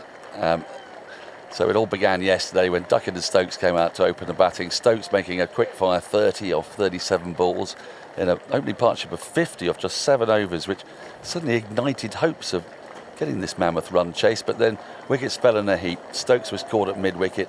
Bethell was out shouldering arms to Folkes. Duckett was out to a really good ball caught by Mitchell, and a fairly crazy cameo from Harry Brook ended with him flicking a ball down to long leg for 21 off 9. This morning, Gay out early, caught by Blundell off Smith for 10. Joe Root to a superb run out for 18. That was Jamie Smith's one blemish, really, until the very last ball of the series. Then Smith and Atkinson put on a dogged 75 before Atkinson was LBW on umpire's call, another one of those off Santner for 19. Archer made 2, nicking behind off Smith to Blundell. Josh Tongue was the second run out of the innings, and all out for 212. Let's head straight down to Jonathan Agnew. Yes, well, I can see he is still, I think, England's captain, or maybe not. He is now. Hello, Ben. Hello. Really good to see you. Thanks for coming to chat to us. Well, first of all, let's just reflect briefly on the game. Do we? A disappointing end? Yeah, it was a pretty hard-fought game. Pretty tough one to be involved in. Obviously, games going down to the fifth day. They always are, physically and mentally tiring. And I think at the start of the game as well, with the heat that was around, I think the way that both teams stuck at it and just kept coming in pretty testing conditions, I think was testament to the hard work and the commitment that both teams showed towards playing the sport. Yeah. England's first innings a bit light again. No, I think we did pretty well to get up to the close to the total that New Zealand ended up putting on the board. And I think as the game gone on, you could see what the weather had done to the pitch. It was pretty docile in the first sort of day and a half, and then when the heat started to bake the wicket, it started to become a little bit more up and down. And that's one of the great things about Test cricket, is that every day is different to the one before it, and you probably know that it's going to be different for every day after that as well. So look, conditions changed, and I think having to adapt to those things, I think both teams did that pretty well. And I think looking back, obviously at the start of the game, New Zealand being 320 for none was obviously a big part of it, but I thought the way that we were able to fight ourselves back into the game by being pretty relentless with the ball in both innings. It was always going to be a difficult run chase on that wicket, as it was just getting worse and worse to be able to score on, and had some balls in there with some pretty dangerous things flying around up and down. So look, overall it's been a game of both teams just being able to stick in and try and make it count when that opportunity presented itself. You're going to miss this? I think I'm going to miss everything to do with this, but I guess that's part of, I don't know, getting older. I guess you're 35. Yeah, but look, there's lots of things that you are going to miss. There's some things that you're probably glad to maybe not have to do anymore. Not saying this is one of them, I guess. But no, look, it's been a great ride. I've enjoyed every single minute of it.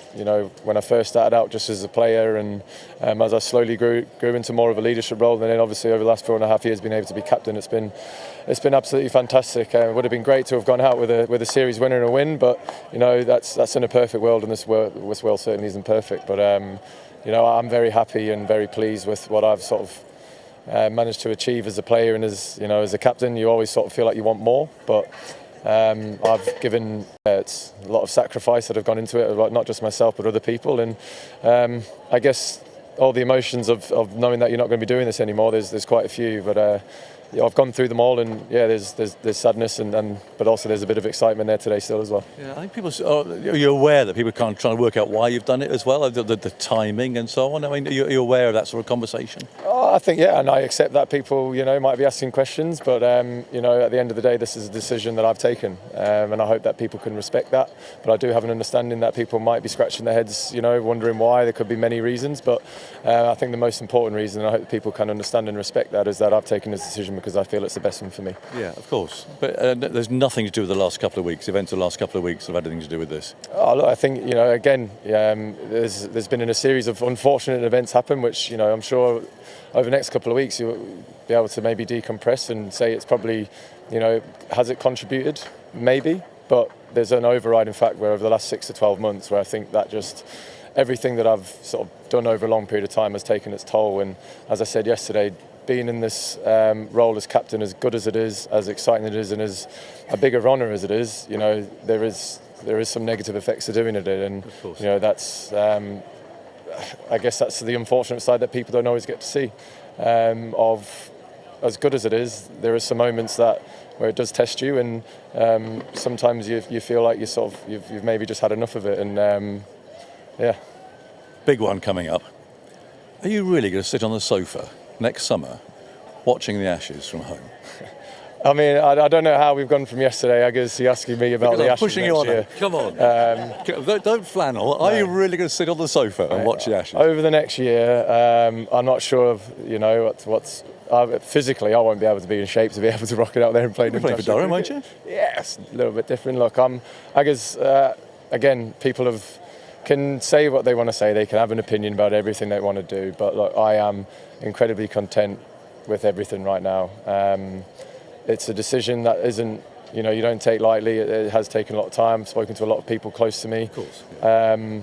I'm done, mate, and I'm very happy. And I think, be nice for it to just be understanding that through everything that's gone on over the last couple of weeks, let's just not focus on that too much. I've come out and I'm happy and I've said it, and I hope I've explained myself in a way that people can understand. And there's a definite no bet of a hat like we had a couple of years ago. No. Sure. Okay. Well, look, thank you for. I always say this to every captain. I've seen a few off now, Ben, and I'm sad that you're going now. Thank you for all the time you've given us. Not always easy, is it? These interviews, it's not. And thank you for the time and the effort that you've always made. I do appreciate it. Thank you. No, I do. I appreciate you've got a job to do. I've got a job to do. And look, we've had a few jousts over the years. I guess, but they've been fun. I've always looked forward to them, Ben. And I'm sure you'll. I think I'm 2-1 up. Yeah, well, I'm not sure about that. And I'm sure you'll have some other ones where you have a few jousts with. But again, look, back and forth have been enjoyable, and it's been part of the job. But I think we both respect each other enough to know that we've both got a job to do. Look after yourself. Hope you come and see us. Thank you. Cheers, Ben. There we go. Lovely. There you are. I think lots of people listening to that as well, which is really nice. It's always a bit sad to say goodbye to a captain. Because you do. You've done it with me. You have a sort of a bit of a relationship goes, isn't it? And it is hard. Up and down. It's tough.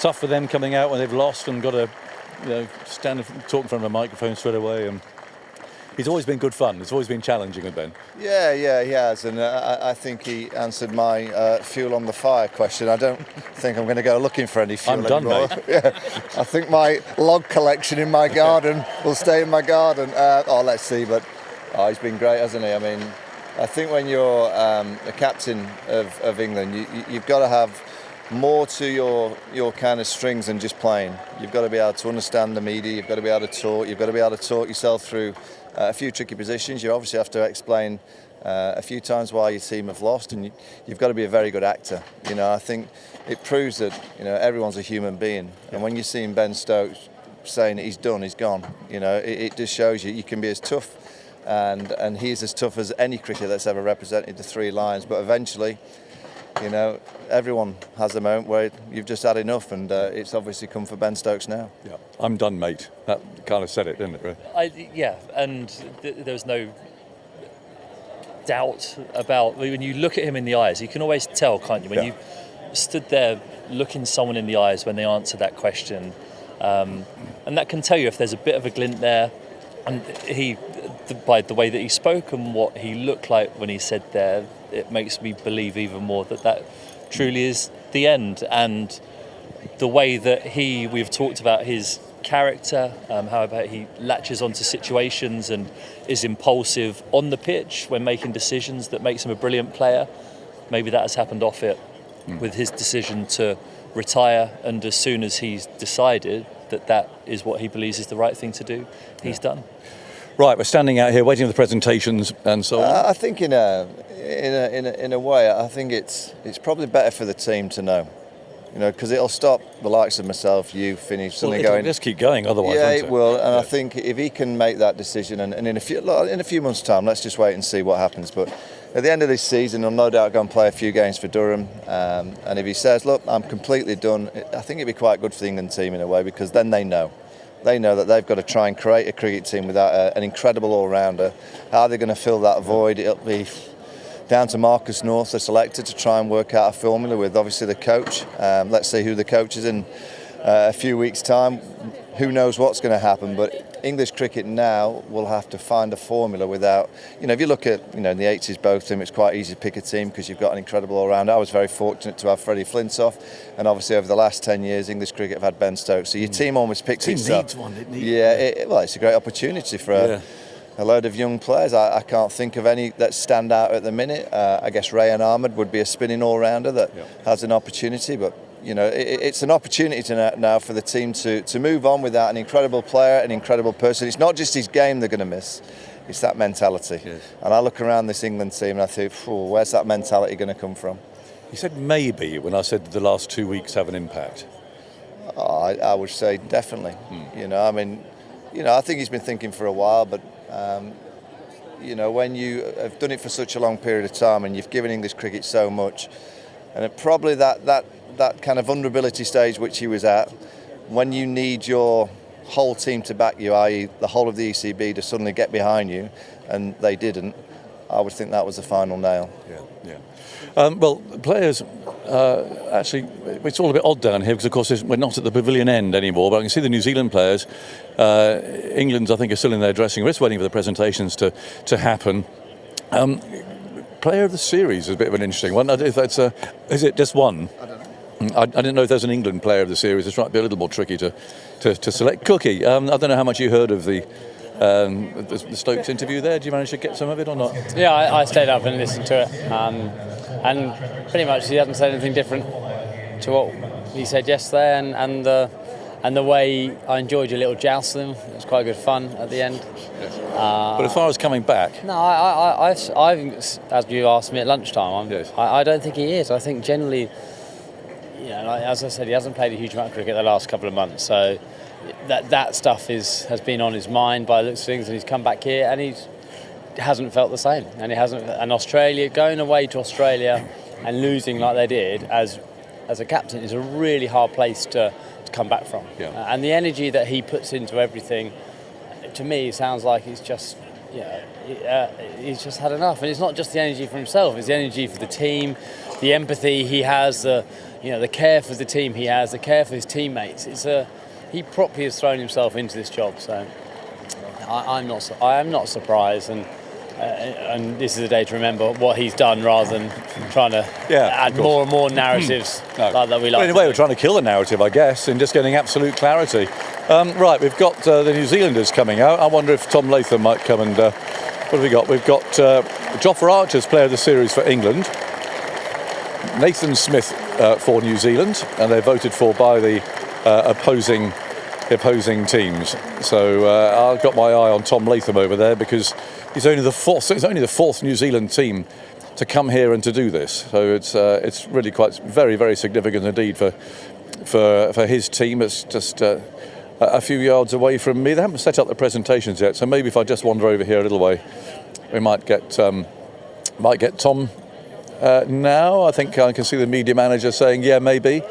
Let's see. I'm just going to try and catch Tom's eye. Yeah, here he comes. I suspect he's probably... Congratulations, Tom. Well done. Only the fourth team to come here and do this. What does that mean to you? Yeah, really special. I guess when you set out at the start of a tour, obviously the end goal's to, I guess, be in this position we are now. But to me, it's I think the hard work that we've put in. We're faced with a little bit of adversity in this Test match, especially. But to come out and play our style and stick to our brand as best we can, to me, that's the most pleasing thing. And I guess to be standing here now, I guess it makes it all worth it. Yeah, I mean, a bit of adversity, actually. You've been trying to stick us a side together for most of the series. Yeah, we have. But I guess, first couple of games, we were all right. But, coming here, we had obviously 3 changes and then a concussion, replacement, bowler going down today, another bowler on half a leg, so I guess that's just, moments you look back on and, just really proud of the team effort. I think that's probably been the most pleasing thing. It's been different guys that put their hands up at different times and that throughout a series is, you do rely on your whole squad and we've certainly seen that this series.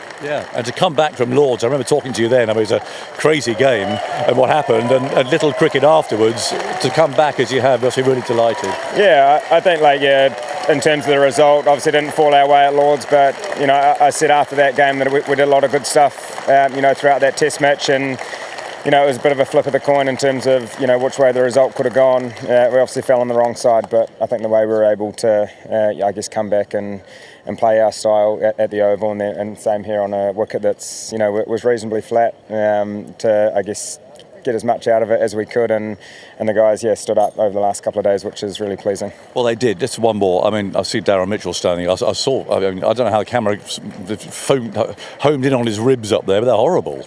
That's a brave innings.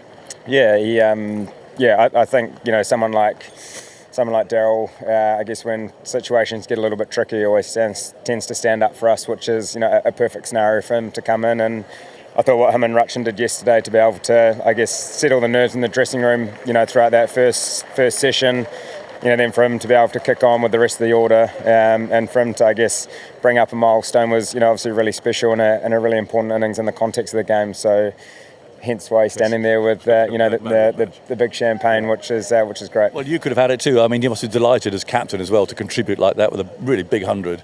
Yeah, I think any time you win the toss and you decide to bat, I guess you want to set the tone, and it was very pleasing.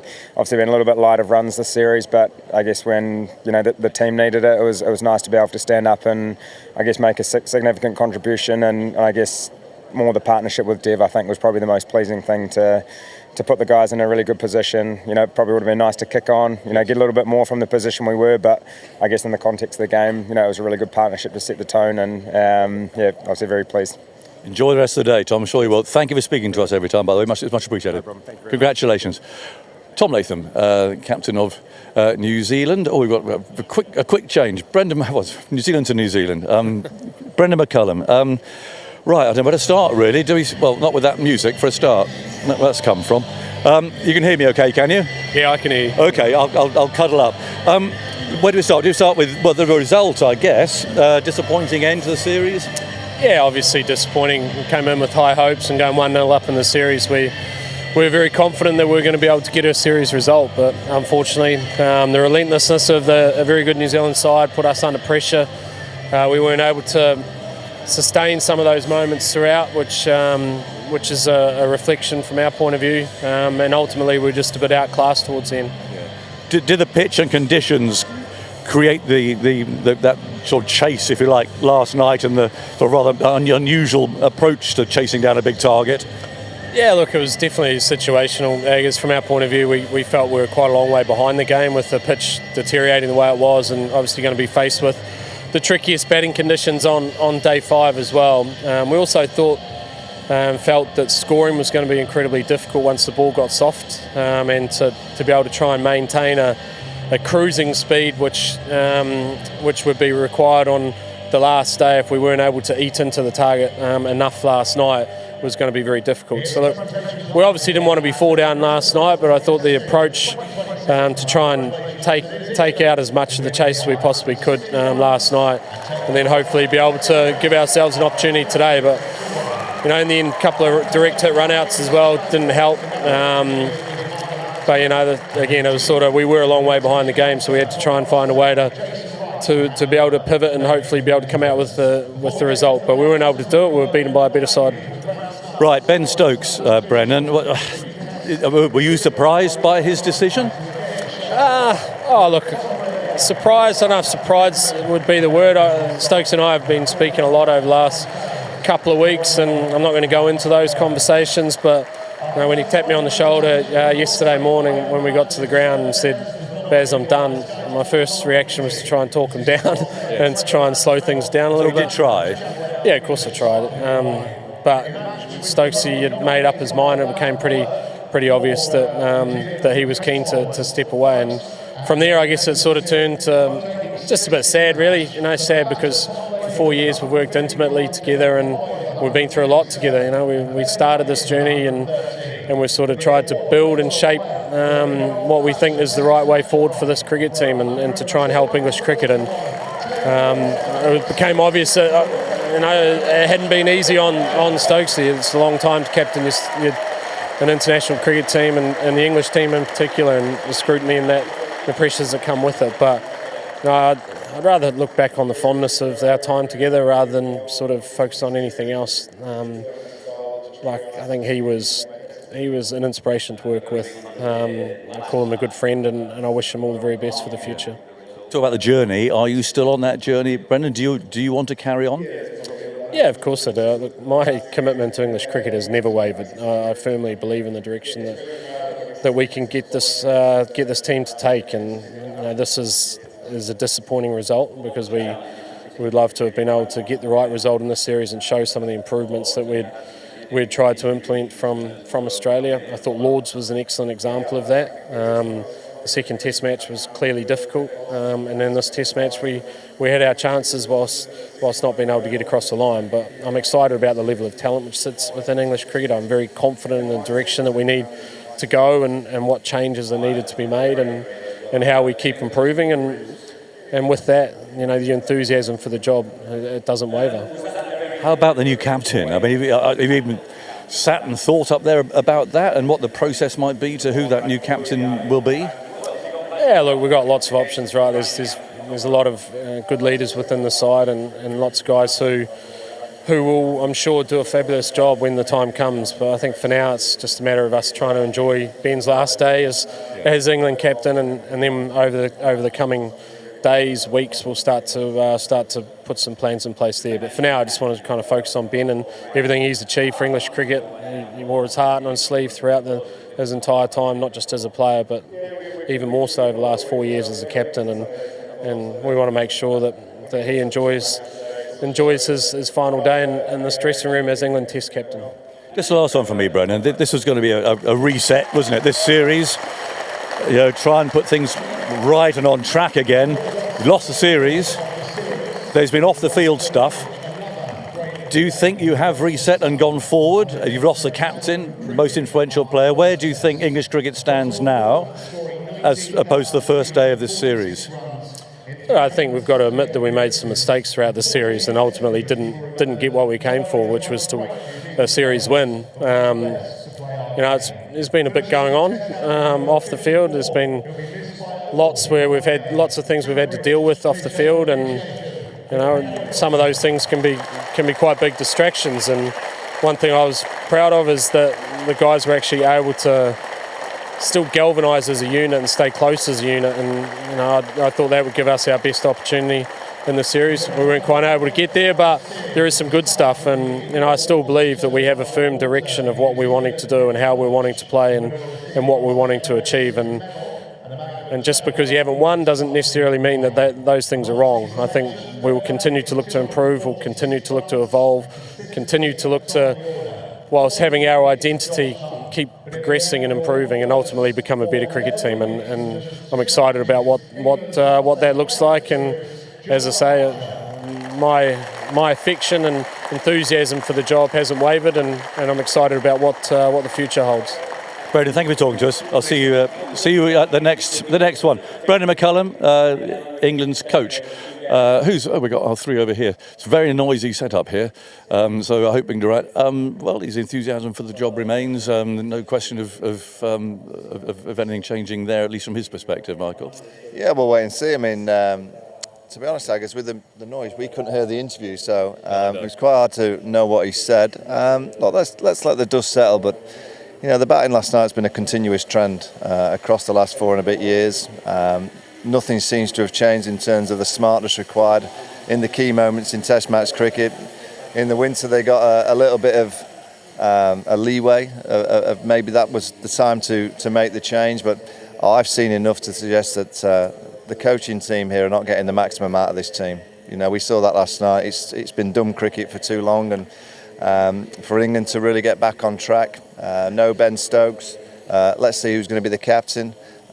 We talked about the reset, and the reset happened in a way, but it didn't happen in terms of any changes. And I just can't see how, the team moved forward without a change, because the style of cricket required to be the best team in the world is not the style that we saw last night, what we saw in Perth, what we saw against India at the Oval last year, what we've seen for a couple of years. And if England cricket desperately want to be the best team in the world, I believe there'll be better coaches out there to maximise more out of this team. He also said that there are a lot of natural leaders in that team. When I asked him about the new captain, so we've talked about Brooker, we've talked about Root, but I'm wondering who else he might have in mind, Cookie. Did you ask him who? No, I could hardly hear what he was saying, to be honest. No clues then. Well, mate, I suppose Jacob Bessel's captain. They pushed him forward for a T20 captain role in Ireland. I think where we're at now is actually, after the initial burst of Stokes and McCullum, we then had we've now had a period of results going downhill. That is 2 wins out of, I want to say 11, is that right? 2 out of 10. 2 out of 10, and I don't quite know what's happened just before that as well. So they're on a downward spiral, and Australia's an incredibly hard place to go and play and win. A lot of England sides have struggled here.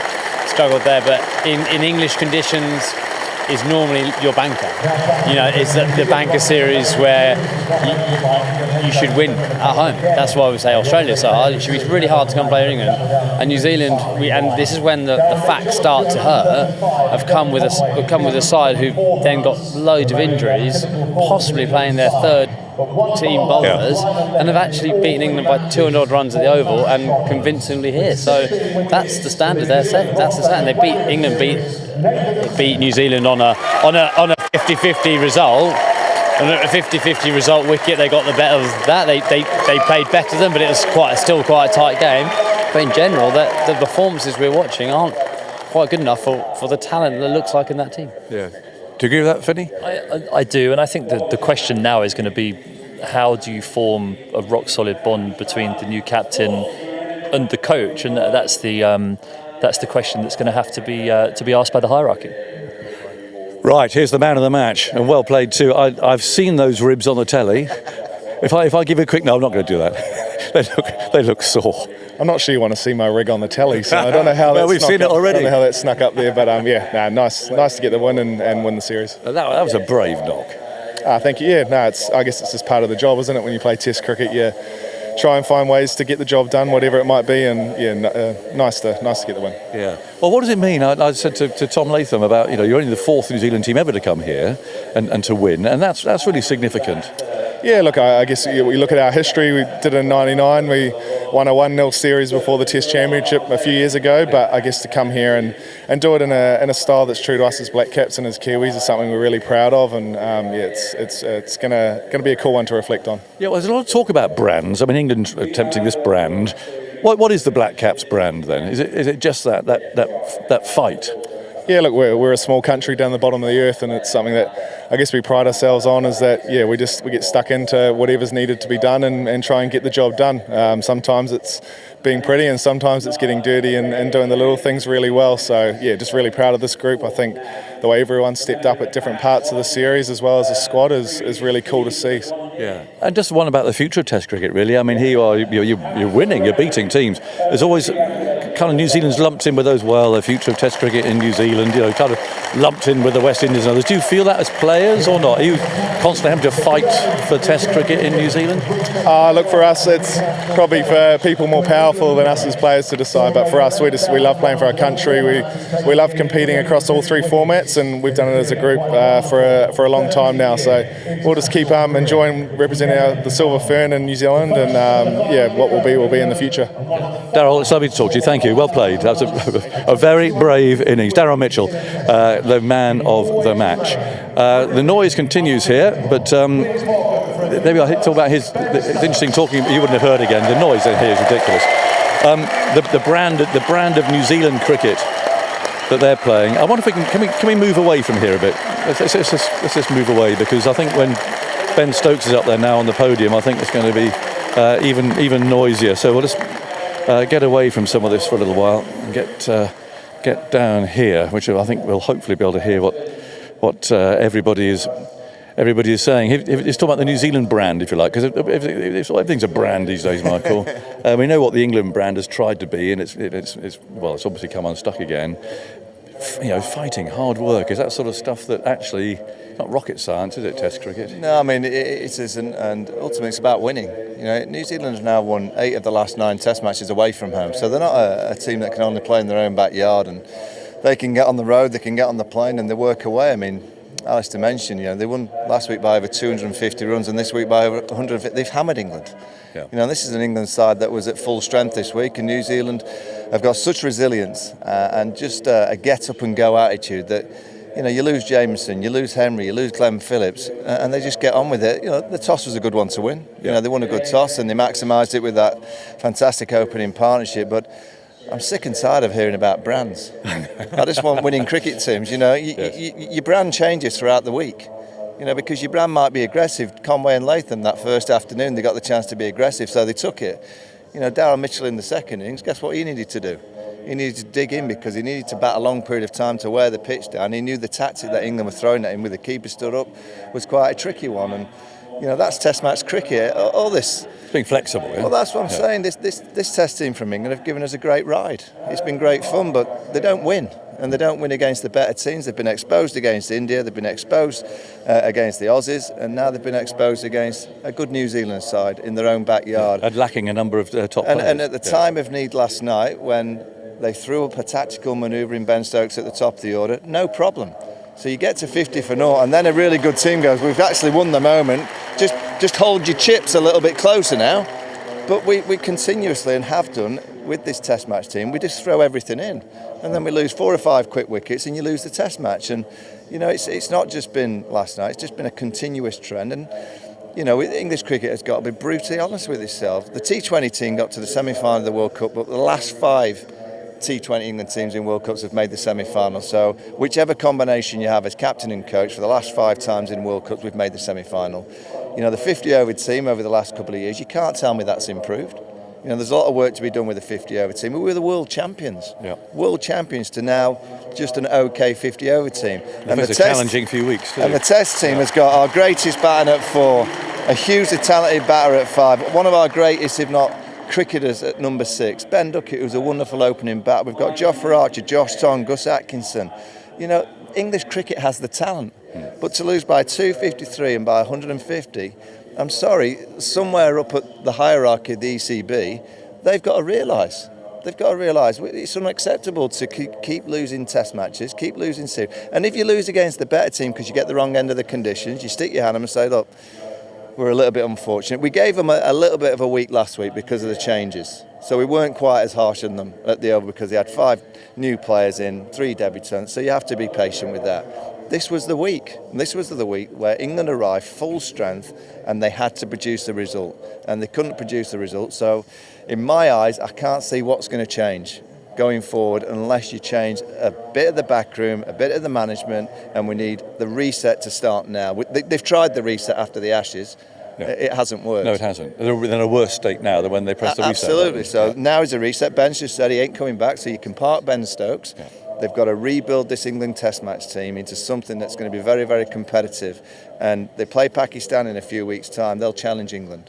You'd expect England to win. We're at home, but we expected England to beat New Zealand. So don't be surprised if we lose that series. Then go to South Africa, who are a quality side. Bangladesh after Christmas, and then it's pretty much into an Ashes series where Australia will arrive, and they'll have been planning for next year, probably since the last Ashes series. So Andrew McDonald is a wonderful coach, a strategist, and they'll arrive next summer with a hugely experienced cricket team. And as we speak, we're 9 Test matches away from the Ashes. Could you sit here now and tell me what England's team's going to be?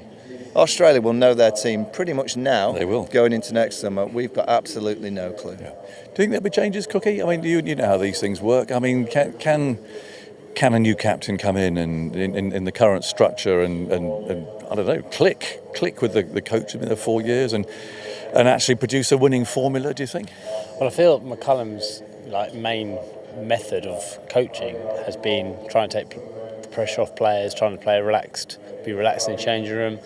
And I don't think he's going to change his ways. So as the hierarchy of the ECB are happy with that, then the captain will then fit in with that mould. So that they're the questions which the hierarchy need to answer and think. Because if McCullum then changes who he is, what makes him different, which they loved at the beginning of it, then is he being authentic to himself? So this is where it's getting confusing. The bond between the captain and the coach, quite clearly, I think, is something's definitely happened, and we've seen when not everything's aligned, you see results on the cricket field which show that. Yeah. To be really consistent, to be really good, everything has to be aligned. It's not just aligned for a short period of time; it's aligned for a long period of time, and it takes time to build the culture you need, the side you need, and the players to fit into that. So that's what I think is the questions to be answered. How brave are they? How brave are they going to be? They've got. This is I told at the beginning. This is why you get paid the big bucks as a leadership group, because you make decisions which you're judged on in hindsight. And they made the big decision after the Ashes, where the first time in history no one got moved on, and the results haven't improved. So now we've lost the captain. So that's one. Do you know what I mean? So so your judgment on that decision has improved. Now you're going to get judged on what you do now, and that's why I say they take a lot of money out. We've actually lost the one person that we know improves the team, and that's Ben Stokes. You look at the course of the last few years of Baz McCullum's coaching kind of regime. Pretty much every time it's got tough, there's been a message to the players to go out and do what they did last night. That's been his way. It's like freedom. At the start, when you've got all the senior players that have been playing for England for a period of time, I think he was a breath of fresh air to the likes of Broad, Anderson, Wokes, those kind of guys, Joe Root, that have been around for a while. And you can get a little bit tired of travelling the world and playing a certain way. I thought he brought the energy. Now he's got a really young set of players. They need coaching.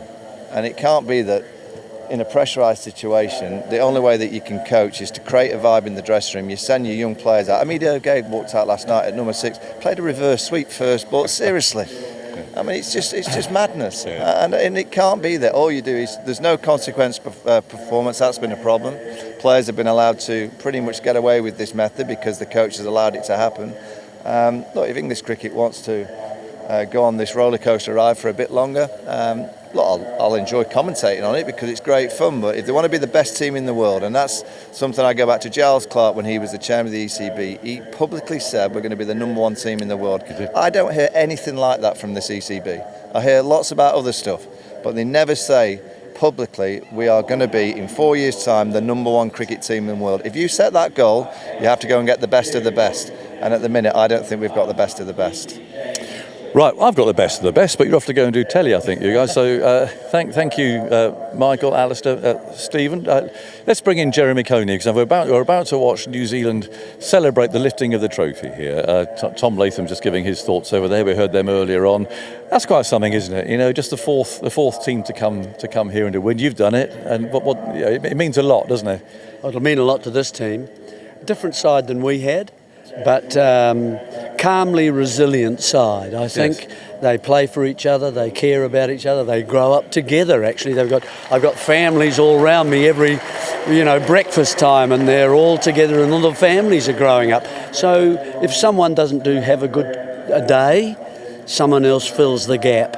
And that's what I think we've seen over it. If you go through, it was Conway and it was Latham for a start, and then there's some runs scored. There's a run out by Nichols. Everyone has done something. If you start to look at the performances, then why New Zealand have put themselves into this place, and that's why they're standing up there, basically.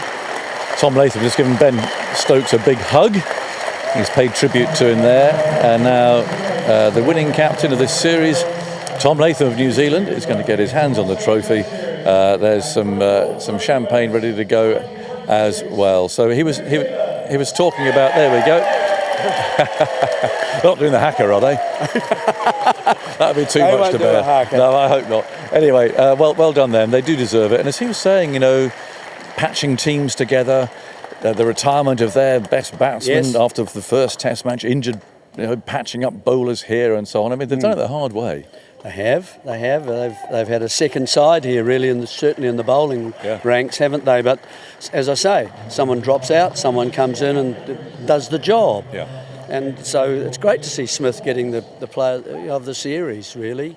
2 years ago, he wasn't really playing a lot, but he's improved markedly in that time. Does beating England, do you think, maintain interest in Test cricket? Yeah, I know you do. I know you do. Don't look at me when you say that. It's a pleasure.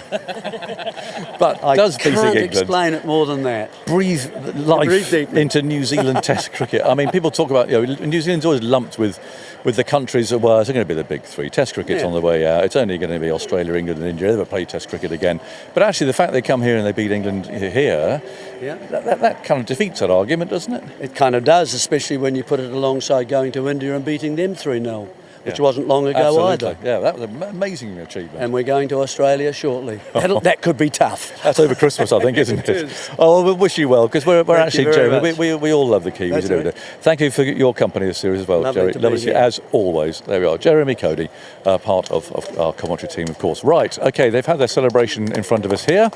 And gradually people are filing away. Andy Zoltzman's up there in the commentary box for a few last statistical thoughts, Andy. Well, yeah, a rare home series defeat for England, just their third since 2012. The other two were in two-match series to New Zealand in 2021. Then you've got to go back to Sri Lanka in a two-test series in 2014. Only the sixth home series defeat England have had in their last 46 home series since the 2001 Ashes, so a great achievement for New Zealand. It's their second come-from-behind series win in their Test history. They only previously did so in the 1999 series in England, which is the third series England have lost, having taken the lead in the first Test in the last 3 years. They did so in India, in early 2024, in Pakistan later that year, and now at home against New Zealand. They'd only had one such series in the previous 23 years where they'd gone ahead and then lost the series. Just a couple of quick things on New Zealand's players. Daryl Mitchell in this match, 105 catches, excluding wicket keepers, only the fourth time any player's ever done that in a Test in England. Joe Root did it once in 2015 on this ground against Australia, and the great Garfield Sobers twice in his career. Nathan Smith, 16 wickets at 23, is the best series figures for New Zealand against England this millennium. So just looking at sort of Bazball as a whole, 49 tests in total, 27 wins, 2 draws and 20 defeats. But what they achieved in that spectacular first year and a half, they've not been able to sustain. They won their first 3 series, but only 3 of their last 10. That's excluding one-off Test matches, 4 drawn series in those 10. And 3 defeats. Their last 10 tests, as you said, 2 wins, 1 draw, 7 defeats. That's their worst 10-test run since the last year of Joe Root's captaincy. And overall, looking at the runs per over, 4.45 over those 49 tests. And to illustrate how unprecedented this approach was, and it's had successes and it's had numerous failures as well, particularly towards the end. That's 0.6 per over faster than any other team has scored over a 49 test sequence. That equates to around 50 runs per day of batting, faster than any team has scored in the history of Test cricket. In terms of the players going forward, those 2 key batters you mentioned, Joe Root and Harry Brook, both having slight dips. Harry Brook now 8 tests without 100. That's the longest run of his career. He's had 12 20-plus scores in that time, but only 1 score over 60. Joe Root, it's his first series without a century, again excluding one-off tests, since the Pakistan series late in 2022. He's had just 3 50-plus scores in his last 8 tests, having been phenomenally productive over the previous 2 or 3 years. So a couple of slight concerns over England's 2 key batters, and all in all, looking back at the story of Bazball, the early successes they were unable to sustain when they started playing teams for the second or third time. Those other teams had started to understand maybe how to neutralise England's approach, and they didn't have that experience in the bowling attack they had with Broad and Anderson and Wokes and Wood in that first glorious period. So a fascinating story that's maybe fizzled out to a slightly anticlimactic end. Yeah, fair enough. Thank you, Andy. We're still down here on the ground. It's possible that we're going to snatch a word with Joe Root in a moment, although he's over at the far side of the ground as we look at it, and not doing very much at the moment, so we'll wait and see if he's with the television crew there. So we'll see if we can possibly have a word with him, maybe to pay tribute to Ben Stokes, and also to ask him if he wants the job. I think that's the obvious thing to ask Joe at this stage. They saw him off there, Ben, didn't they? I mean, Tom Latham gave a very nice fitting tribute. Often you get some sort of something from the ECB as a thank you. I didn't see anyone there. No, I may have missed it, but I haven't seen the CEO or the chairman of the ECB presenting Ben with anything. Look, maybe that'll come. Maybe they haven't had anything ready because they didn't know it was obviously coming to this day so quickly. So give him a little bit of leeway for that one, but Tom Latham, he just walked by. What a series for New Zealand. Yes. and the captain. Well, to lead from the front like that, I mean, a big 150. I mean, the 8th Test match that they've won in 60 odd against England, to win 8 out of 9 Test matches away from home now is an exceptional. They're kind of the blueprint to how cricket teams should be. They just seem to maximise every ounce of every bit of ability, and they don't always play, dare I say, the brand that everyone gets really on the edge of their seats, but they play a brand of cricket that's really hard to play against because they stay in the game, they have flamboyancy. I thought Ratchin in the second innings kind of set the balls rolling for them because they lost 2 early wickets and the ball was doing plenty, and suddenly Ratchin came out and played some lovely drives and got the scoreboard ticking, which allowed Mitchell just to set in. They've got some really good cricketers. Yeah. When you think Jameson didn't play, Henry didn't play, Phillips didn't play, and the standing players, the Sears and the Folks just came in and just did a job. It's kind of what they do, isn't it? Nothing flashy. They just do a job. It talked about being the Kiwi way, just hard work, just doing the basics, and doing the basics well. That's what Test cricket is.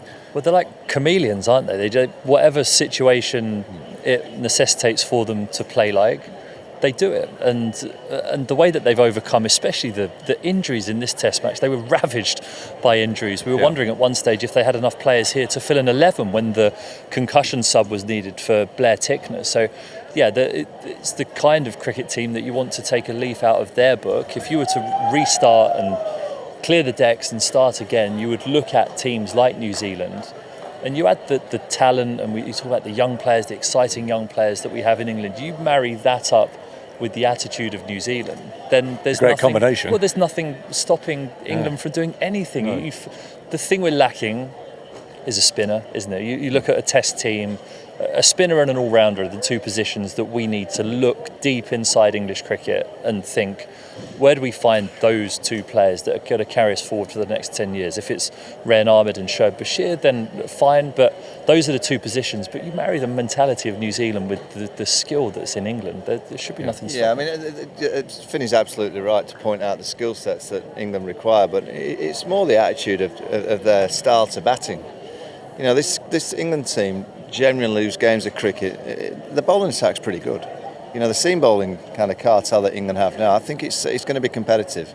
But whatever they bat in this fashion, they're always going to bring the opposition back into the game. If you look at the 2 victories that England have had out the last 10, the MCG, which was a 2-day shootout, and we've won on a Lord's pitch, which was a 2.5-day shootout. They're becoming a side that this style of cricket is a 60 overs batting, try and get 230, 250 quickly, Test match style of cricket. You don't get many, and on a good pitch like this has been this week, you have to earn the right to get runs the old-fashioned long way. It's not by being negative. It's just to think that in the first innings and 49 attempts under Baz McCullum, we've only batted past 115 overs 3 times in 49. Steve will tell you, you'll say as a bowler, you want a Jonathan Trott out there. You want an Alistair Cook style player out there. You want someone, Daryl Mitchell. Daryl Mitchell will be the bowler's best friend. They'll all be buying him drinks tonight. Not that they'll have to. There'll be a load of free stuff in the dressing room. But it's what Test cricket is about. You need different kind of styles. And, Harry Brook in the first innings here, I thought he played great. He then gets a Jaffer, it was a beauty. In the second innings, and we saw it yesterday morning when he was practicing, we were always revving himself up. But how can he be allowed to go out and play in that way? Surely coaching's more than just saying to a player, just go and whack it to the boundary and cause a bit of chaos. You need a little bit more than that. Do you think, you're talking there in broad terms, but actually there's one word to me that seems to sum up what England are lacking, and that is discipline. Yeah. Discipline on the field, discipline off the field, just discipline. I don't want to be, and I'm sounding like a right grumpy old man here, aren't I? But even the team come down there. It's the presentation, the end of the series, and there's 2 or 3 with just the socks. No shoes on. They've all got different kit. And I was, maybe it's old school. I was always taught as a team. When you're as a group and you're in situations of being in a presentation, you try and all wear the same stuff. Whatever that same stuff is. So I'm getting a bit grumpy now, because I think I've got to go home. You're allowed to. This is the reset that didn't happen. Michael, thank you. Stephen, thank you very much as well. We're going to leave Joe Root for now, but we will interview him. I'll wait here until he's done over there, and then we'll slip that interview into the podcast. So that's it for this Test series. Coming up, we've got the women's Test against India, and of course there's a 3-Test series for England's men against Pakistan. But there's a busy week of live cricket ahead. Tomorrow it's the ICC Women's T20 semi-final. That's from 2:15. That's Australia against the West Indies. On Wednesday, it's the first T20 between England's men and India from 5:15. Thursday, England's women against South Africa in the second women's T20 semi-final from 6:15. And there's more live sport now. We're going to hand to the opening day of Wimbledon, but as we do that, we'll leave you with some incredible Ben Stokes moments. Thanks for listening.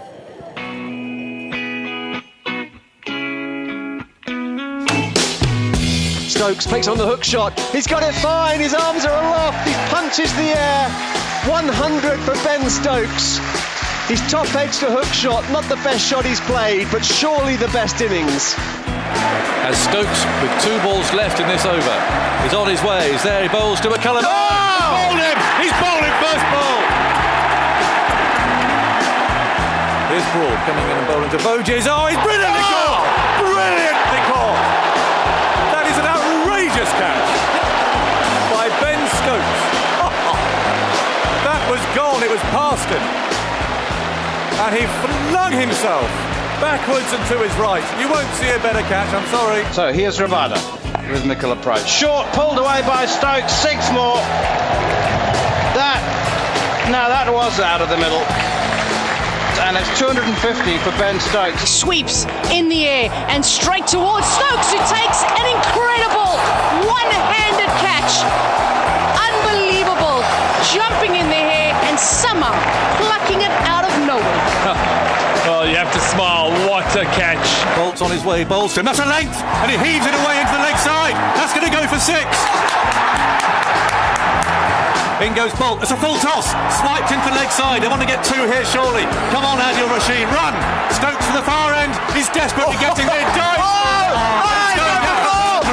Now, that came off Stokes. If it goes for 4, there's nothing they can do about it. That's 4. There's nothing they can do about it.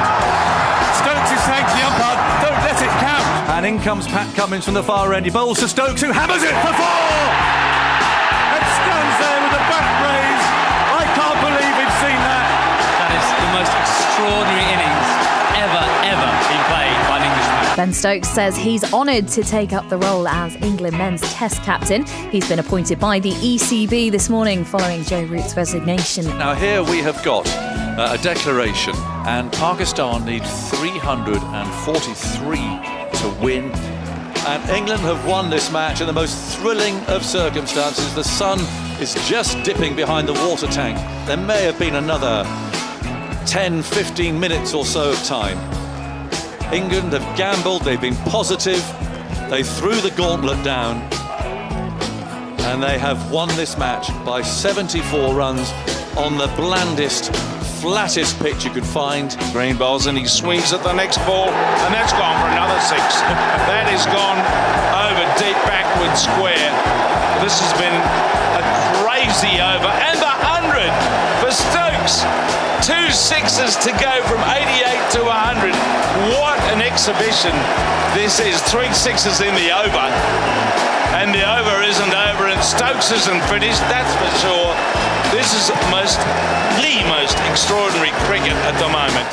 Word has got out that Ben Stokes, 25 past 3 on the 4th day, has announced that he's retiring, and he's still bowling. He's got the old ball. Crowd behind him now. Over the wicket he goes. Bowls to Folks. Edged and caught. Well, there's something Botham-esque about that. The first ball that Ben Stokes has delivered since announcing his retirement takes a wicket. Some people have their scripts written for them, and they're beyond the realms of the rest of us. And Ben Stokes is one of those. Stokes lifts that into the leg side. He's caught at mid-wicket. The show is over. Stokes hammered it away into the onside, picked out the fielder, and New Zealand have the breakthrough, and Stokes is on his way for the final time.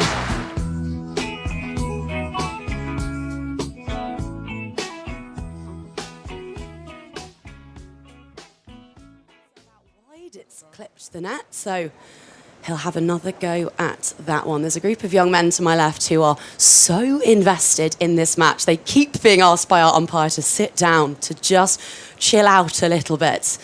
No such luck for Tarvet, who has been buzzing around the place. And again, takes his sweet time with this one. Lashes a yellow and black racket through it, or at least he will, once he's happy with his toss.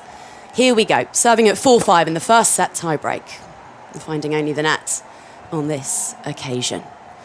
This just his 3rd ever main draw match on tour. 2 last year on debut here at the All England Club. What can he do with his second serve? It's got plenty of spin on it, steps into the baseline, forehand down the line, then the approach, gently volleys it across the court, but the lob is delightful from Rinder Kanash, who will have 2 set points here. The first on the Tarvit serve. How he managed that, I do not know. He was crossing proper grass there and just about got racket strings to it.